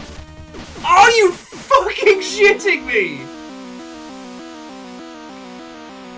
He dangled his intestines and flicked me into the fucking Goddamn bastard! You're an asshole, you're an asshole, you're an asshole. Skeletal bastards.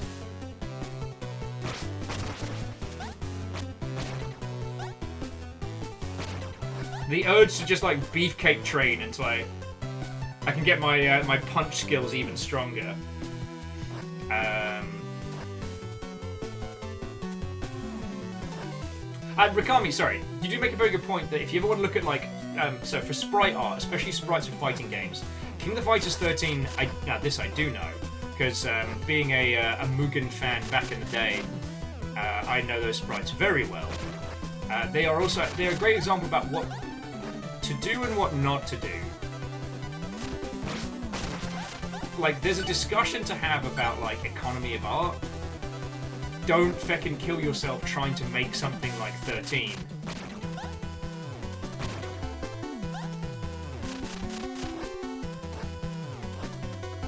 As gorgeous as it is,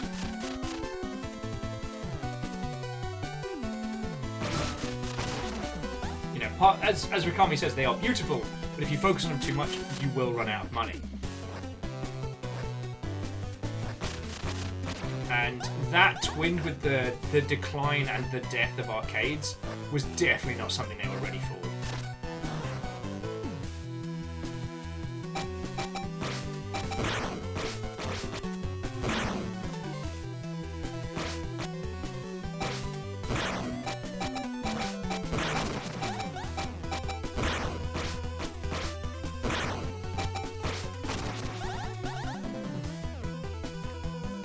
God, I could probably farm those big bastard skeletons if I wanted to.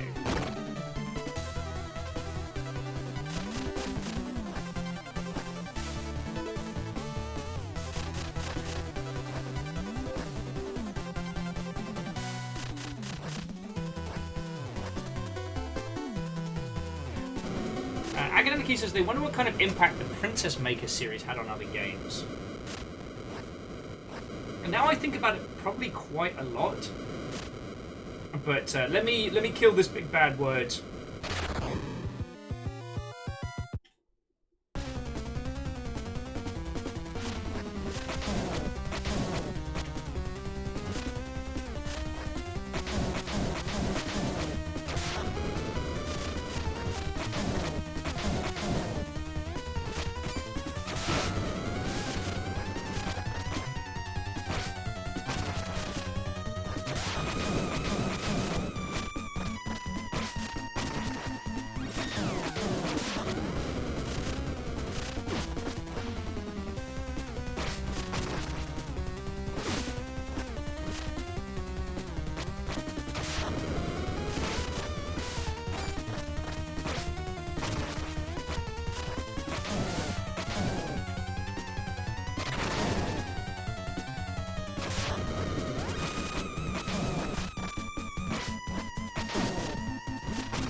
Oh, fuck! I keep forgetting. If I want to heal with a potion... If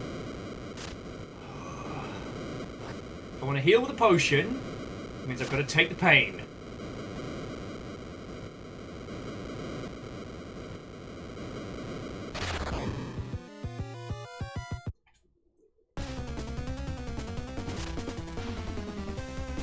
The game that made me miss Mother Brain.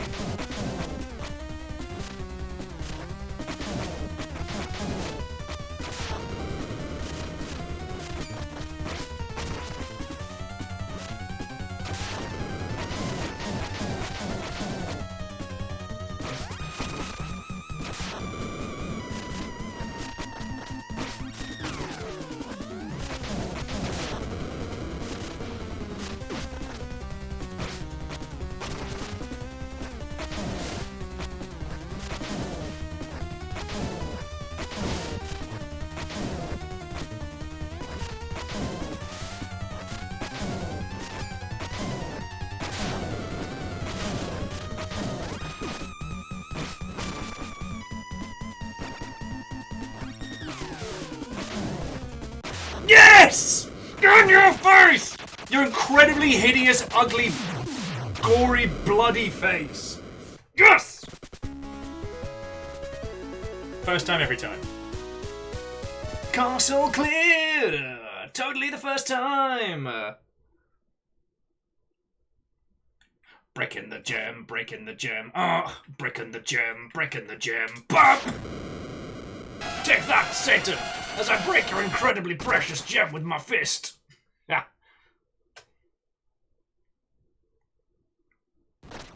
The gasp. Damn, that's an ugly baby.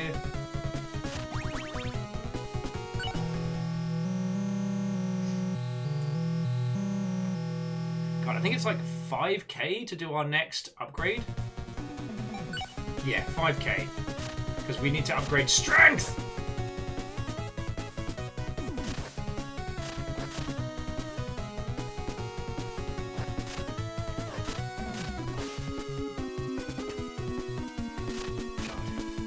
But yeah, if we want to start talking like good old obscure fighting games, like I've always had a passion for them. I feel like Samurai Showdown doesn't really count as an obscure fighting game, but like Last Blade absolutely does.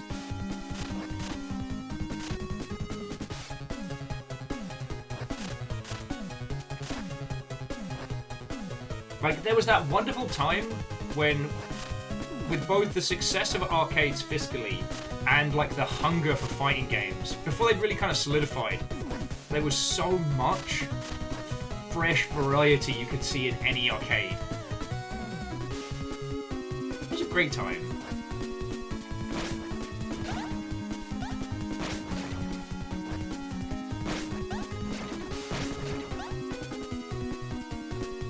So how was your Tuesday? Well, I saw some horrible things, and I spent a large amount of time killing very rich bugs.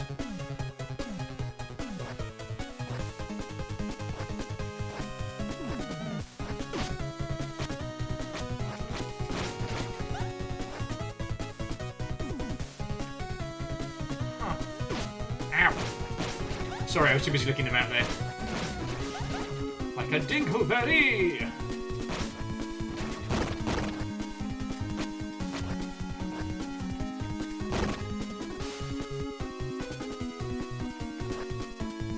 Well, that's not going to work!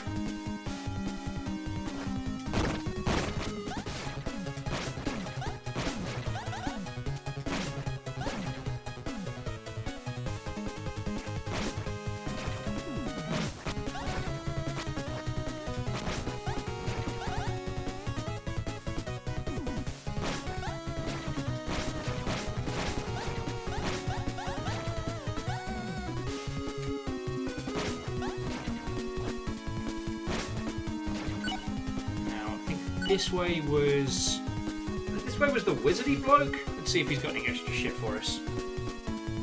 With 2 gems down, old man needs to sell us some of the good stuff.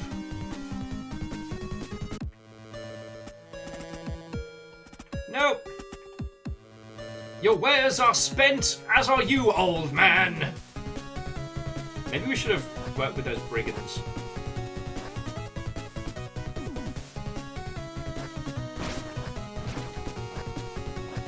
I tell you what is going to be fascinating though, is especially is in a few years' time when we start to break down like the strange spree of lockdown games we got, especially on spaces like Itch and Steam. I think that's going to be fascinating. The fact that we got this whole like swath of creative people suffering through, and a historically infrequent event.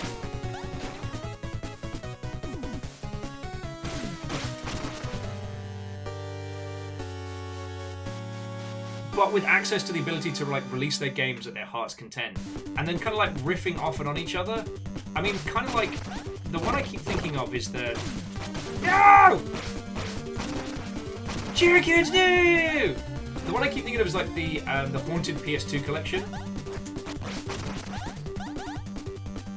Like, that strikes me as a fascinatingly creative little space.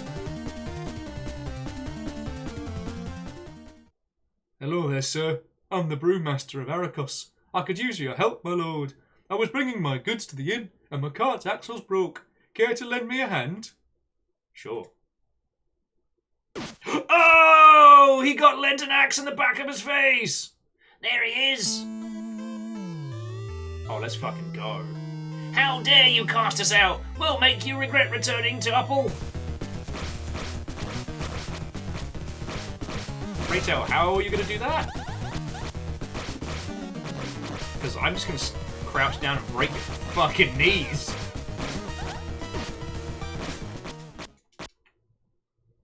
That poor man. What madness has gripped these lunatics?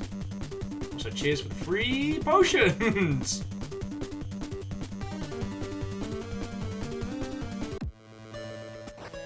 Welcome to Arrakos. It's a right fancy land here. We've got wizards, we've got a blacksmith, you got this bloke. Mother lord, be it, sir! Have you ever seen such riffraff? Numbers has just found out that our character's name is Bophades. A well-crafted mace with silver, extra slot for potions. What is going to allow us to crush face more? Better mace.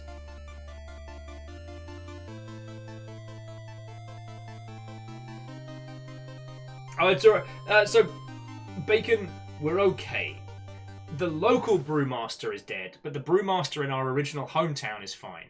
So, like, these people are about to have a bad day, but we are alright. Wizard! Sell me some shit! Switch from day to night. Does allow us to do the time warp. And the time warp is important. So we need 500 gold for an extra life, and we need 400 for armor. Oh, that's right, Handy. Found a beast, thank you for filling the pint glass. Though, sadly, that filled pint glass reminding us of the brewmaster we lost. Also, you got the Yaldum. Back in Yarrow. Go you. Let's get some quests. Jarvis says, the dam is the lifeblood of Arcus. It shelters the town, helps us run our mills. This is also weirdly reminding me of Bionic Commando. You! I saw what you did to my husband! He needed help and you killed him like an animal! You monster! Have you no shame? Get out of my house! Gonna steal your shit. If you have shit to steal. Have you no shame? Get out of my house!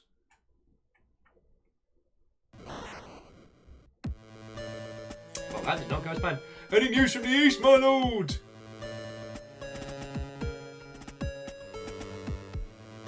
You know, I haven't seen that Hans guy since the incident. I don't know where they're from. There's Reeks, don't you agree?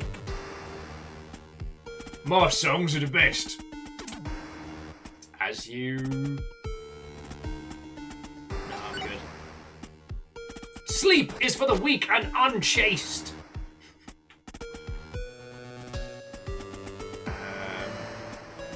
Got a leak there, mate. Miso Z says, another leak? How can my day get any worse?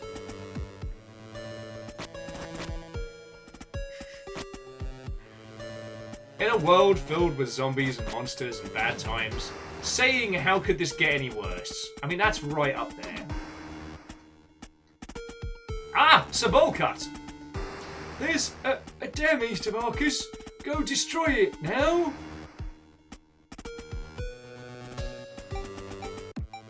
You'll want to destroy a dam? It is the lifeblood of the town, but also lol ruffle now. That guy did say, oh yeah, Rikami, that's violence. Violence is always Bofidis' solution.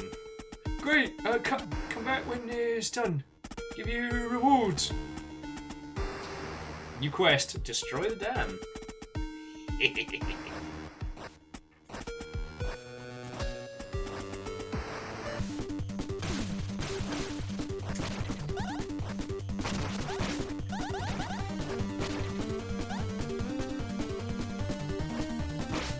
Oh, P-balls.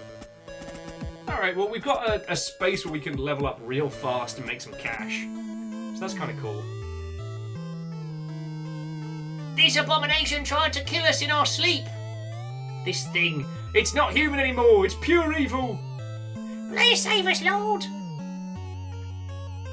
Lord Bofidis, I don't think we can do much for this poor soul. Gina's like, No mercy, turn him into ash. Burn the creature. burn the witch! Burn him! Why does she think she's a witch? She turned me into a newt.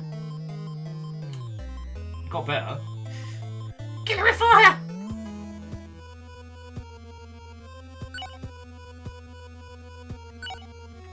Burn it or reason with the power of dialogue. I'm going to use that screenshot next time someone's being a shit on Twitter. Reason with the power of dialogue.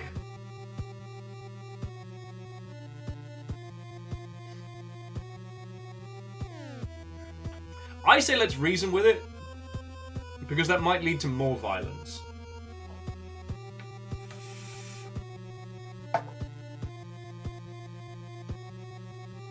I'd love to hear your thoughts and feels on this, my good friends. In case you hadn't guessed, this game is very good and has absolutely grabbed my attention. Oh, as an FYI, if you've just joined us this afternoon, or I should say this evening at this point, this game is available on Game Pass. So if you have that, you can just play this right now. Feck it, let's reason with it. Feck the crowd. Let me handle this. Dot dot dot dot. Hey. Ha! None's dead! Maybe I need to work on my conversational skills. Ah! Problem solved! Deal with a cage demon.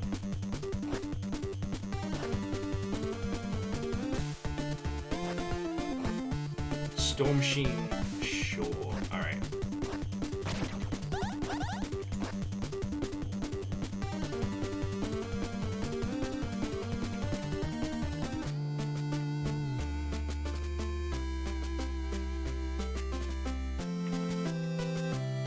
Return to me once you've done more good deeds, my lord. Alright. Also you.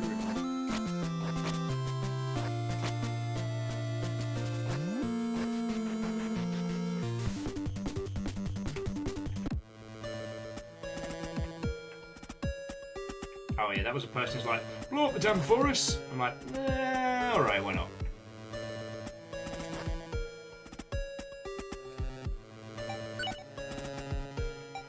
Oh, I'm saving for more punching.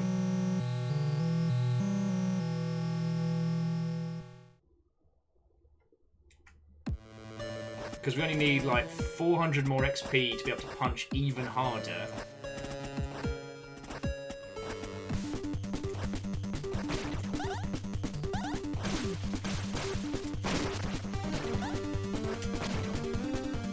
It's locked.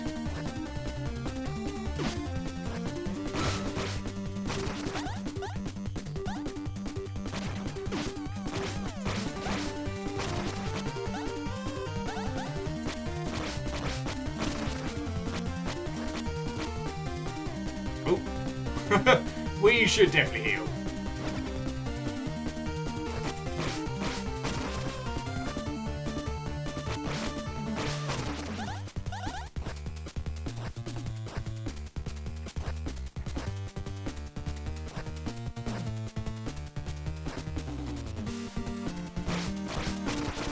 These jumping lunatics and all.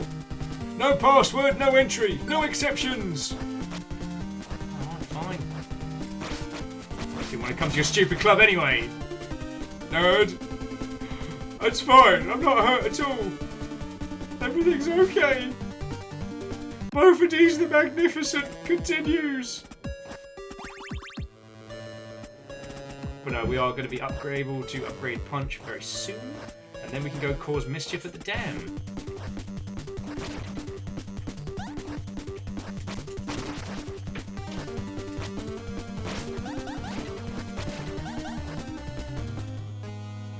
And the day has broken.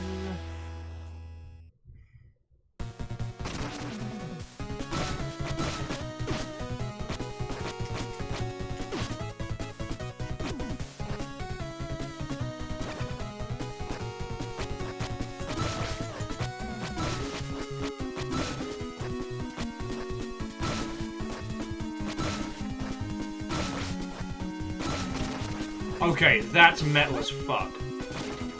So we can now strike people back with their own axes. Sign me up.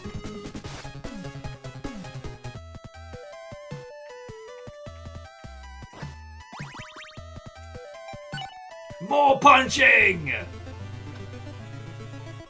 I make sensible purchasing decisions!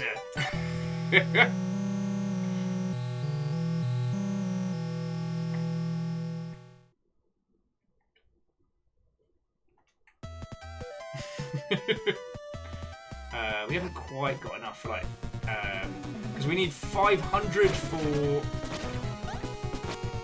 We need 500 for extra life, which I'm definitely going to need. So let's go murder some things. We've also got the ability to break through walls now, so.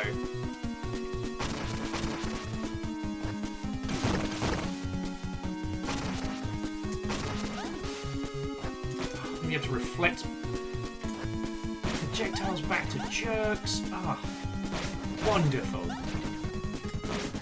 Also, these zombies are surprisingly affluent, so I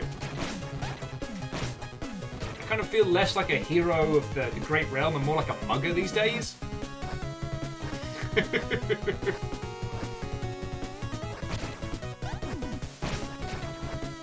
Alright, so things I would love to natter to your lovely selves about. I'm hoping to start doing some more YouTubian stuff as it's coming up. Depending on life and energy levels and all that. One of the things I really want to be able to do is that video on... Yeah, honey too broken. That video on the Hotel Scipio. Because I don't know how far away Sniper Elite 5 is from coming out, but I'm looking forward to playing it. I actually reinstalled Sniper Elite 3 over the weekend. I don't know when I'm actually going to get the chance to have a faff around in it, but I do want to see what the other multiplayer maps are like. Because I remember them not being as good, but I don't want to speak with authority about the Hotel Scipio being the best if it turns out there's the possibility for a good one. Oh, hey, check it out! Farm's been finished. It is locked, but it's better.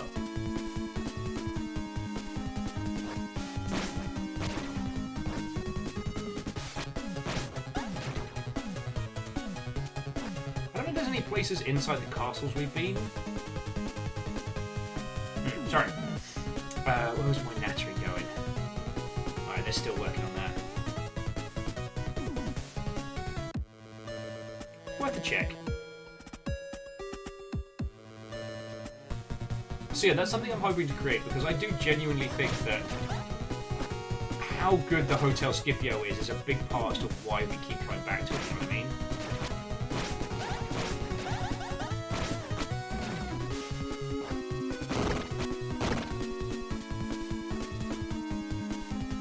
Greetings, traveller! Good night! There's a huge monster I cannot seem to damage lurking in the basement. If you can eradicate it, I'll teach you my family's ancestral fighting technique. Fuck yes! Be careful down there, I wasn't able to get close enough to hit it. Let's fucking go.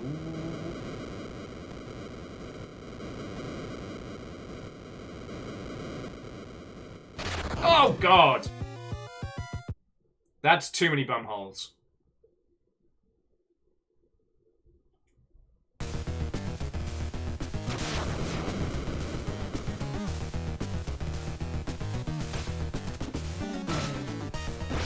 There we go.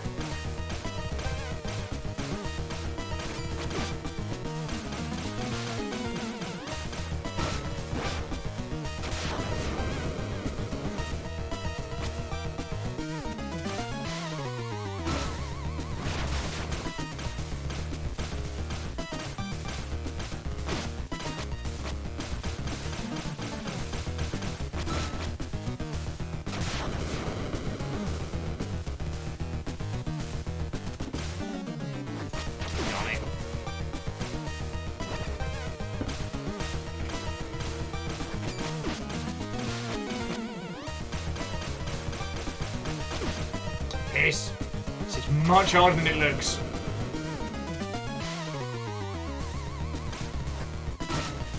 Boosh!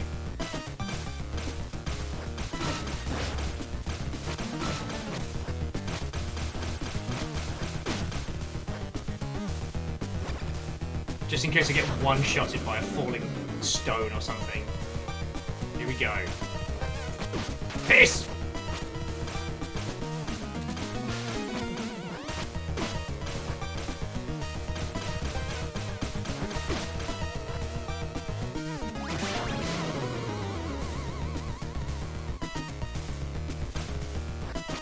Oh, fuck! Yes! First time, every time. God, that's a lot of gore. MC Catmaster, does your basement not have a spike thing? Slipped is like, sorry, Kit's like, sounds like a pretty weak-ass technique if you can't handle one monster. As we come out of the basement just sopping with gore and blood. Is it truly dead? Great, let me thank you for your aid. Let me explain the technique. We just unlocked an achievement called, and I quote, Hammer Smashed Face.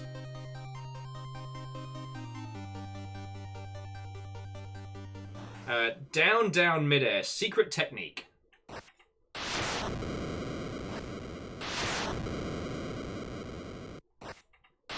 I love it. Okay, but that actually was a first time every time, so I feel pretty good about that.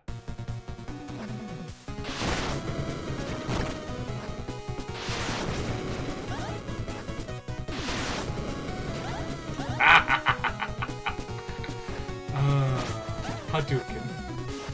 Excuse me, Hadouken.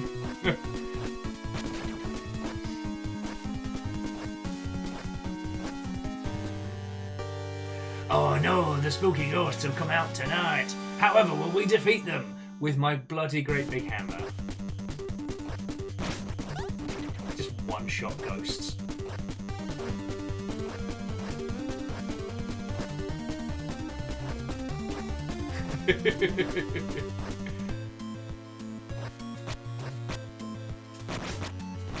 Sorry, I almost missed, who was that? Oh, sorry. So if I get for looking away. Darn it! As everything kind of blends into each other. Someone said, oh hey look, it's the Wall of Flesh from Terraria. It's like, you know what, I'm just happy to... What the shit was that? We got XP for it, but like, something just exploded. I was just going to joke that it's good to see the Wall of Flesh getting work, you know? You know, these are tough times for us all. Oh yes, and I was nattering to you a lot about like YouTubian stuff I wanted to do. I had a really, really dumb idea over the weekend, and I mean like really dumb. Would you like to hear my incredibly stupid idea? You know what, I'm going to keep nattering and just assume, because, you know, you can always tap out if you need to. I have been talking a lot about Gundam games recently, with the announcement that there's going to be a new brawler coming out on the Nintendo Switch. So based on the SD Gundam series, which is in its own way a bit of a questionable brand, but we can talk about that another time.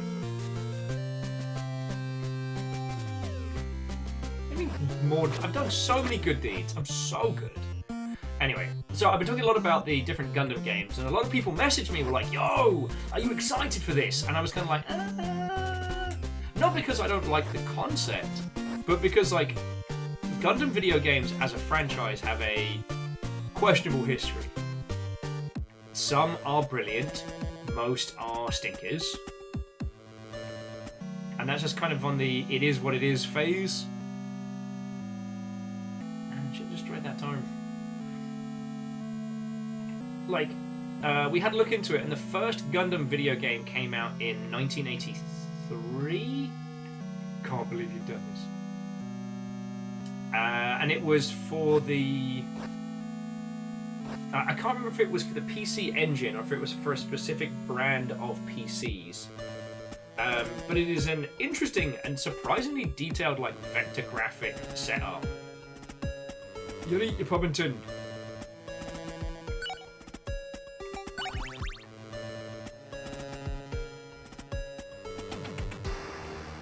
Might as well take a rest. I would like a rest, thank you. Wait for the morning to rise, get ourselves all healed up nicely. Sorry. I've been lucky enough to... Okay, there's definitely a secret basement here.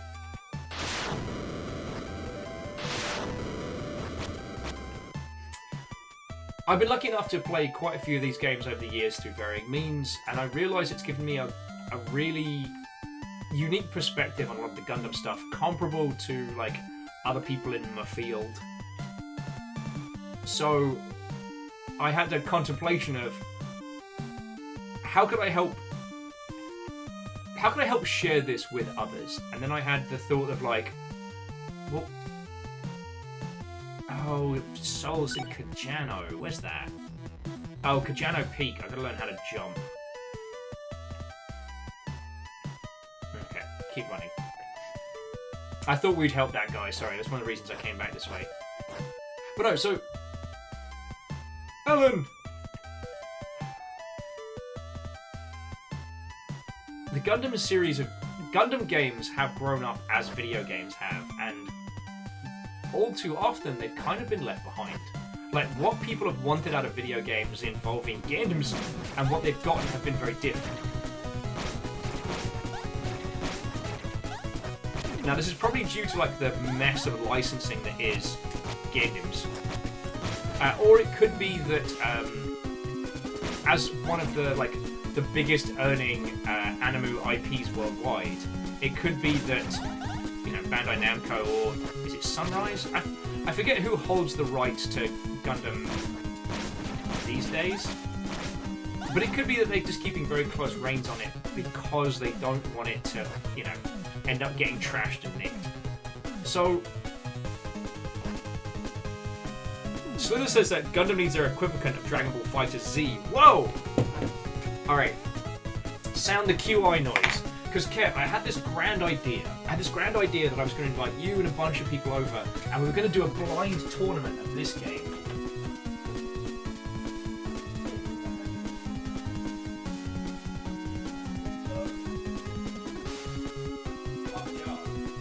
I'm just showing Kev a video game. Alright, so this is the awfully titled but brilliant... Hang on, go to studio. Mobile Suit Gundam versus... Sorry, Mobile Suit Gundam EX Extreme versus Maxi Boost On. This is a real game that exists. Yes, that is the title. I even left this in the packaging because what I was going to do is invite people round for a blind tournament. And, like, I was going to do this, like, if you knew Gundams, then the crowd would pick your character. But if you didn't know Gundams, you could pick whoever you wanted. Lord Wiggles is like, what kind of title is that? That's what happens when you have brand managers. And it's a action fighting game, kind of like an advanced Virtua On, with Gundams from across a ton of franchises. But the thing is, like, from what I understand, that's a very good game. Comes very highly recommended from some people who know their shit. But there are a lot of Gundam games that are trash. The Gundam...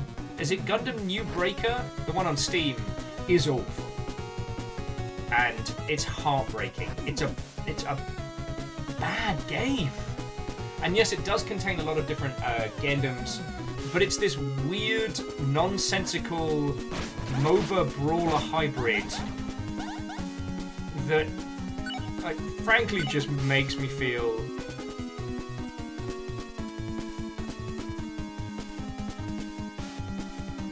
Oh yeah, sorry.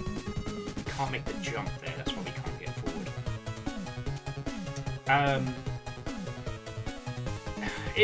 As a title, it's very, very disappointing that even the mobile game managed to do a better job of doing the whole, like, Gundam model kits as characters. But then there's Gundam's Generation Cross, which is actually good. Stop your jumping, you bastard.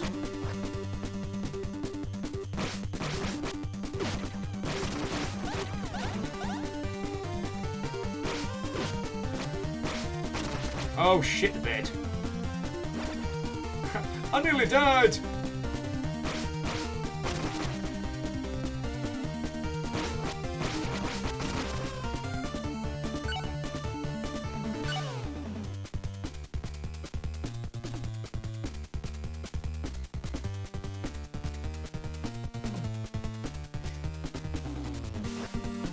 Sorry, the impending threat of spooky ghost doom. Incredibly distracting. Oh, thank you, you bouncy bastard. Oh yeah, we still need 500, don't we?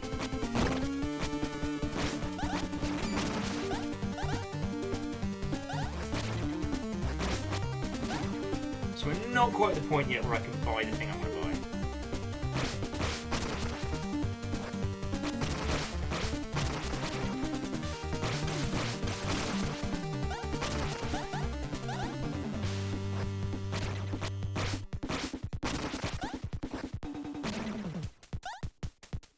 Man, you see, crime doesn't pay. So, where does this lead into dumb stuff that Will's talking about? Well, I had the stupidest of ideas, which was to do a series on every Gundam game ever made.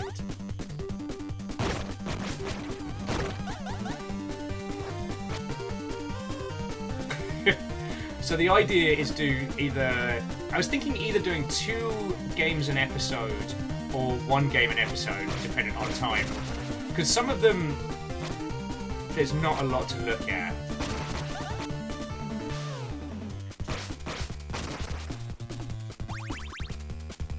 Oh, piss, I should have done that.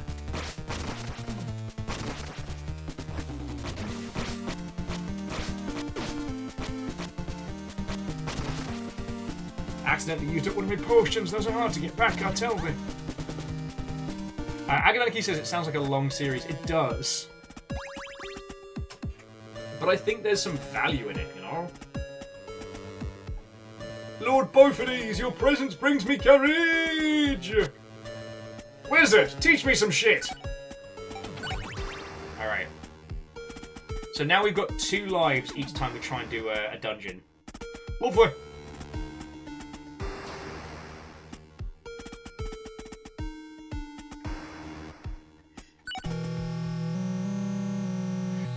Kev was saying, it sounds like you would need a lot of different systems to do all the games. Yes. Or, for the ones that I've already played, I might be able to enlist friendos' helps in getting hold of the footage. Oh yeah, because the barkeep's not here. Alright, let's go cause some trouble. Agonaki says they're seeing 26 games. Is that it?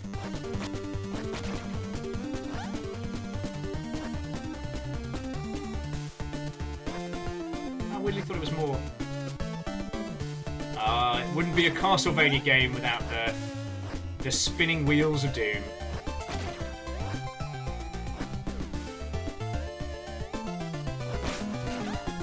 Yeah, so Agonaki, when it comes to arcade games, those are obviously going to be trickier. Those will require, like, planning and future adventures, you know? Fred's asked if I've encountered Clock Tower yet. No, but there was this weird little guy with a pair of scissors getting all up in my business. Couldn't understand what his deal was. Fuck! It's not Castlevania till you have a Clock Tower. Oh, you're fucking kidding me. No, I am not doing this hub-worldian nonsense. Are you?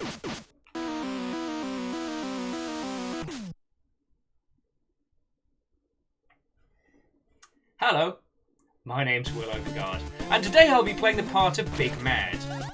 It's a very interesting character. I've had an interest in them for quite some time, because they are in fact monstrously aggressively pissed off about watery bullshit. Fred says if you die enough times, it switches to the Ninja Gaiden 8-bit theme. Savage. Not wrong with Savage. They say light can cure the soul, but fire will destroy it. It's a bit reductive.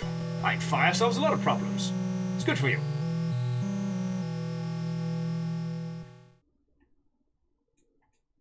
Oh my life. Sorry friends, I didn't realise we'd been going for like 6 hours. I think we'll keep chilling and ling for like another like 10 or 15 before I bring our adventures to a close. But yeah, no, that's something I've been considering doing. At least finding a way to document a lot of them, because as Gundam's definitely gotten a resurgence during lockdown. Partially because like the increased need for like entertainment, Gundam's a long series. And a lot more accessible than Critical Role.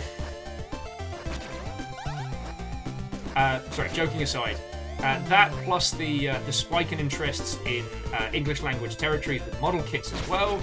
Again, another really good way of kind of keeping one sane during these trying times. I guess there's an expectation of there being so much more video game media around Gundams than there is. Though I will say, if any of you want a recommendation,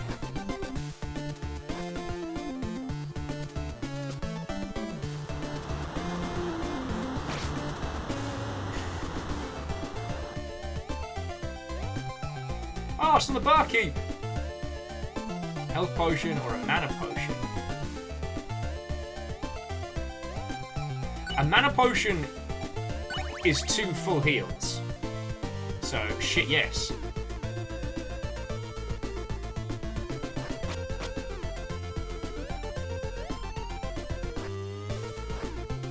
Come on, who's this person? I think I saw a castle. Stay in the sea during the storm. Fred's asked the important question, who the heck builds a tavern between the water wheels of doom?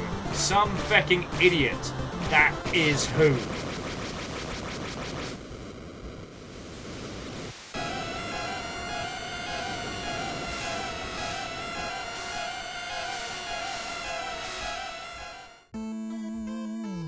Quest updated!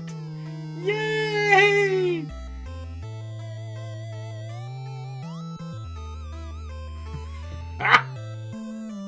I think I broke it! It's alright, everyone! I know what I'm doing! He said, lying. Let's go back to town and see what happened.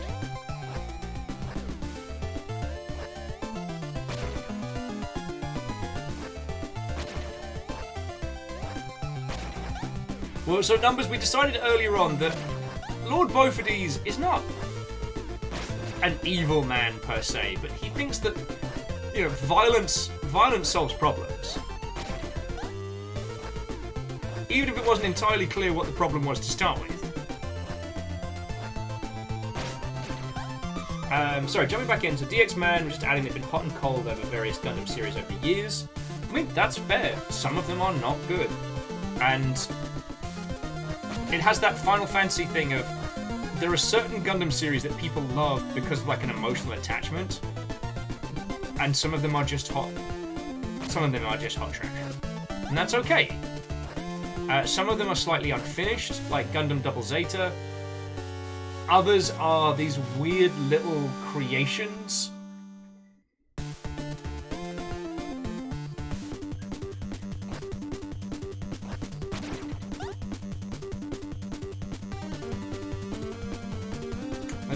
Let's see how it's going.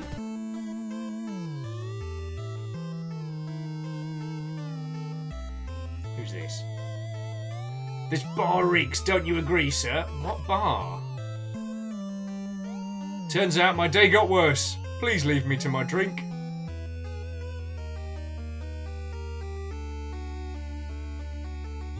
Oh, we've only got 10 gold. Turns out it's dangerous to go alone, my lord.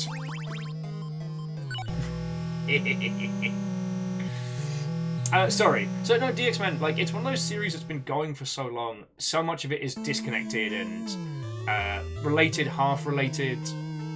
It's a hell of a mix. It's a hell of a mix. All right, what you got for me? Look at them, the soggy riches. Here, your reward!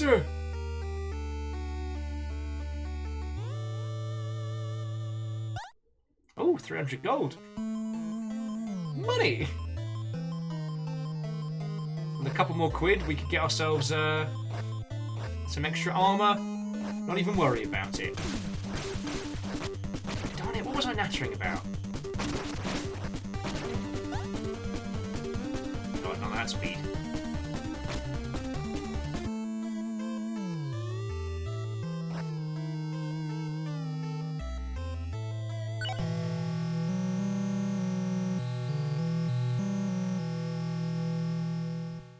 Okay, so I want to keep chatting with your lovely selves for a couple more minutes before I bring our adventures to a close. But I'm definitely... We've saved so we can go. We can hop over here. Before I continue, so that was Infernax. I wholeheartedly recommend it. It is available on Game Pass.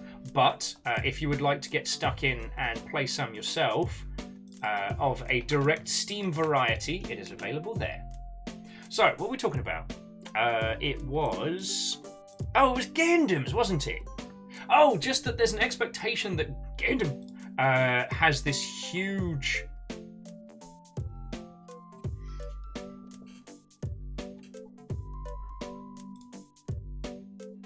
That Gundam has this huge backlog of content that doesn't exist just by how important the franchise is. You know what I mean? It's kind of not too dissimilar from good old Mickey Mouse in that regard. That there aren't actually that many Mickey Mouse themed video games, considering how huge a property Disney is. You know what I mean?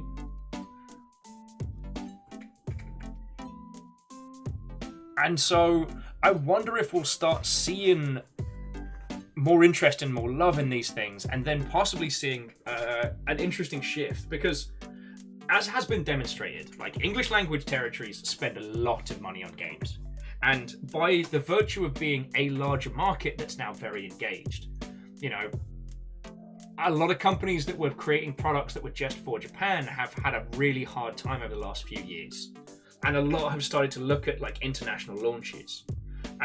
The interesting thing about this title is, while it's technically not an international launch, this one was an international launch. They just used the fact that the PS4 is region free and allow you to select your language at the beginning, which is real powerful. I wonder if the impact of Super Robot Wars and this upcoming Gundam game having potential international sale... I'm just going to beatbox for the last 5 minutes. Anyway, Murica and other English language places be buying Gundams a lot. I think this going to change the Gundams. That was my point. Unfortunately, it has been lost, and I will now be throwing it over to Perun.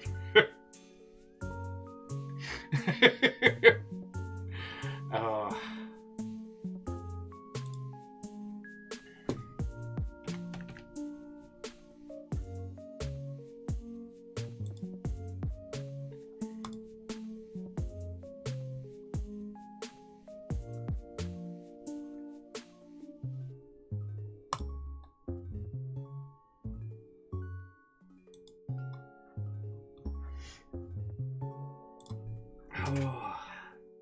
No, today was a really, really cracking game.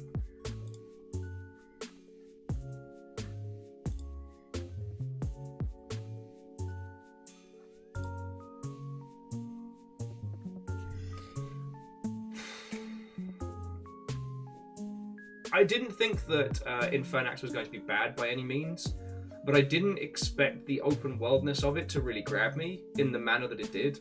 And honestly, friends, I didn't realise it had gotten so late until I had a look at the clock. I probably would have just kept playing and drifted further and further into like monosyllabic ignoring all of you lot, which isn't cool, because if you're going to spend time hanging out with me, then I better be talking to good friends. Kinda forgot how to make words there myself. Oh, lordy, lordy.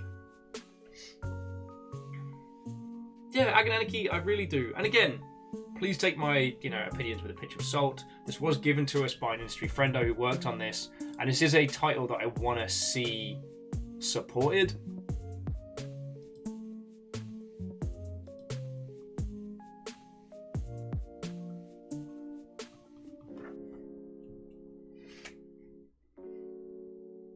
But I really enjoyed this. I really enjoyed this. this might very much become one of the games I want to play like in my downtime. Although I definitely want to finish Wolfstride. That game sings to me on the most anime of anime levels. But yeah, in a sec I will throw up some credits, say some large thank yous, and go from there, y'all. This has been a really, really good day. Thank you. The conversations have been exceptional. The game has been brilliant. And we ended up talking for like 2 hours before jumping in. No big deal. No big deal.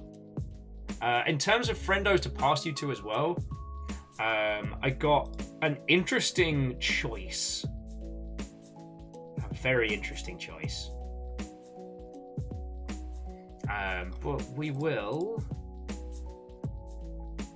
Yeah, we will definitely come to that in just a second. Sorry. Yes, it seems my conversational powers have indeed dissipated. I am no longer able to chat eloquently. But I like spending time with you, so I don't want to go. I know I'm being a nerd. Friends, thank you for a glorious feckin' day, alright? Like I've said a few times before, I sometimes only... I worry that I only say a proper thank you when we have those kind of like those monstrous bombastic days. And like the day's been nice. It's been quiet, but it's been nice. So like I feckin' love this. Alright?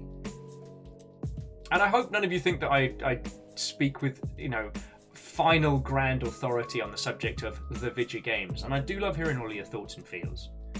You know? Makes me real happy. But if you get me started talking about Gundam stuff, we will be here forever. So yeah, maybe I'll do the masochistic video on every Gundam game ever made. Or perhaps it's just a lovely little pipe dream and I need to get myself up to speed before I'm ready to start talking nonsense. Who knows? Who knows?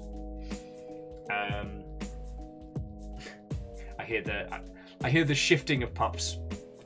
So, let me roll credits, let me say thank yous, and then, friends, have a ponder, because you have a choice between The Void Reigns Upon Her Heart or Brutal Legend. So, Mega Man Battle Network through the lens of... Sorry, not Mega Man Battle Network, that's what's up from Eden. Slay the Spire Bullet Hell with a storytelling method very similar to Hades, or the incredibly well-received but poorly selling Jack Black vehicle. Do you see what I did there? Brutal Legend. Decisions. But first, I must say thank you.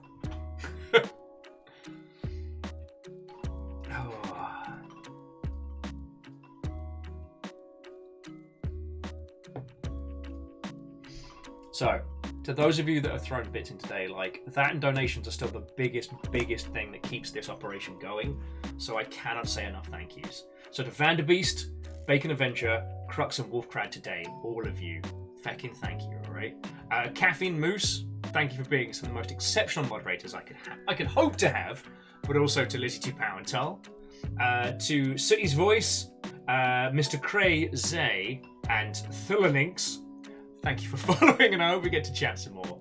And to Sudden Stop, Jackie Foxbot, Favor 6, Stringer Please, This is Star, Crux, Tuna, and a very doubtful guest. Thank you for your monstrously long sub sprees, or being tagged by Housecarl. And to Zion Real, thank you for bringing your crew in. Like, feckin' go! It's a huge compliment, peeps bringing in their lot. So, feckin' thank you. And God Dusty! You fool! Hey, in my defense, I've been here for 6 hours. Well, albeit briefly, and I will be passing you over to one of our friendos. It's lovely to see you all the same. Yeah, see, even Amos is like, yo, what's up? Pay me attention. Pay me attention. Hey, come here. Hey, Amos, touch. Good touch. You'll show the people how cute you are. How could you... He hasn't actually come to say hi to me. He's realised there's burger wrappers and flavours to be had. Alright. God Dusty's like, See you at the end of your next stream. Well, tomorrow is Hades, so I might be screaming incoherently at Fake Dad. Who knows? Bless that little numpty. Right.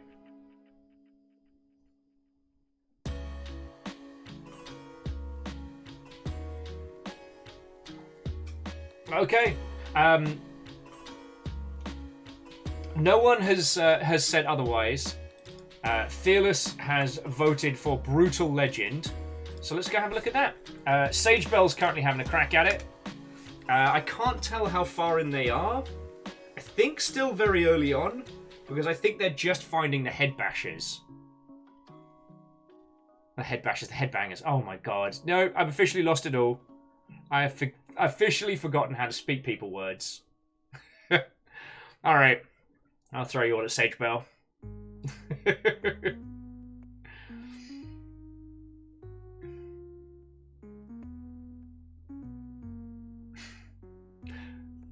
Thank you for coming to hang out with me today. I hope you had yourself a feckin' cracking time. Do check out Infernax if you get a chance. Tomorrow is more Hades. I think we've beaten Dad twice now, but we are still a long way away from finishing that. Yeah.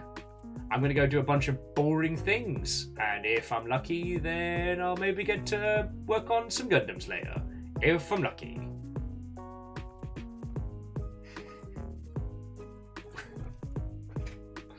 But no, it was lovely to see you all. Yeah. Don't be a stranger, friends. Also, blep us on the Discords. Because while I don't always get the chance to natter away in there, it's always glorious to be able to see other peoples and their cool pets. This is good. I'm terrible at ending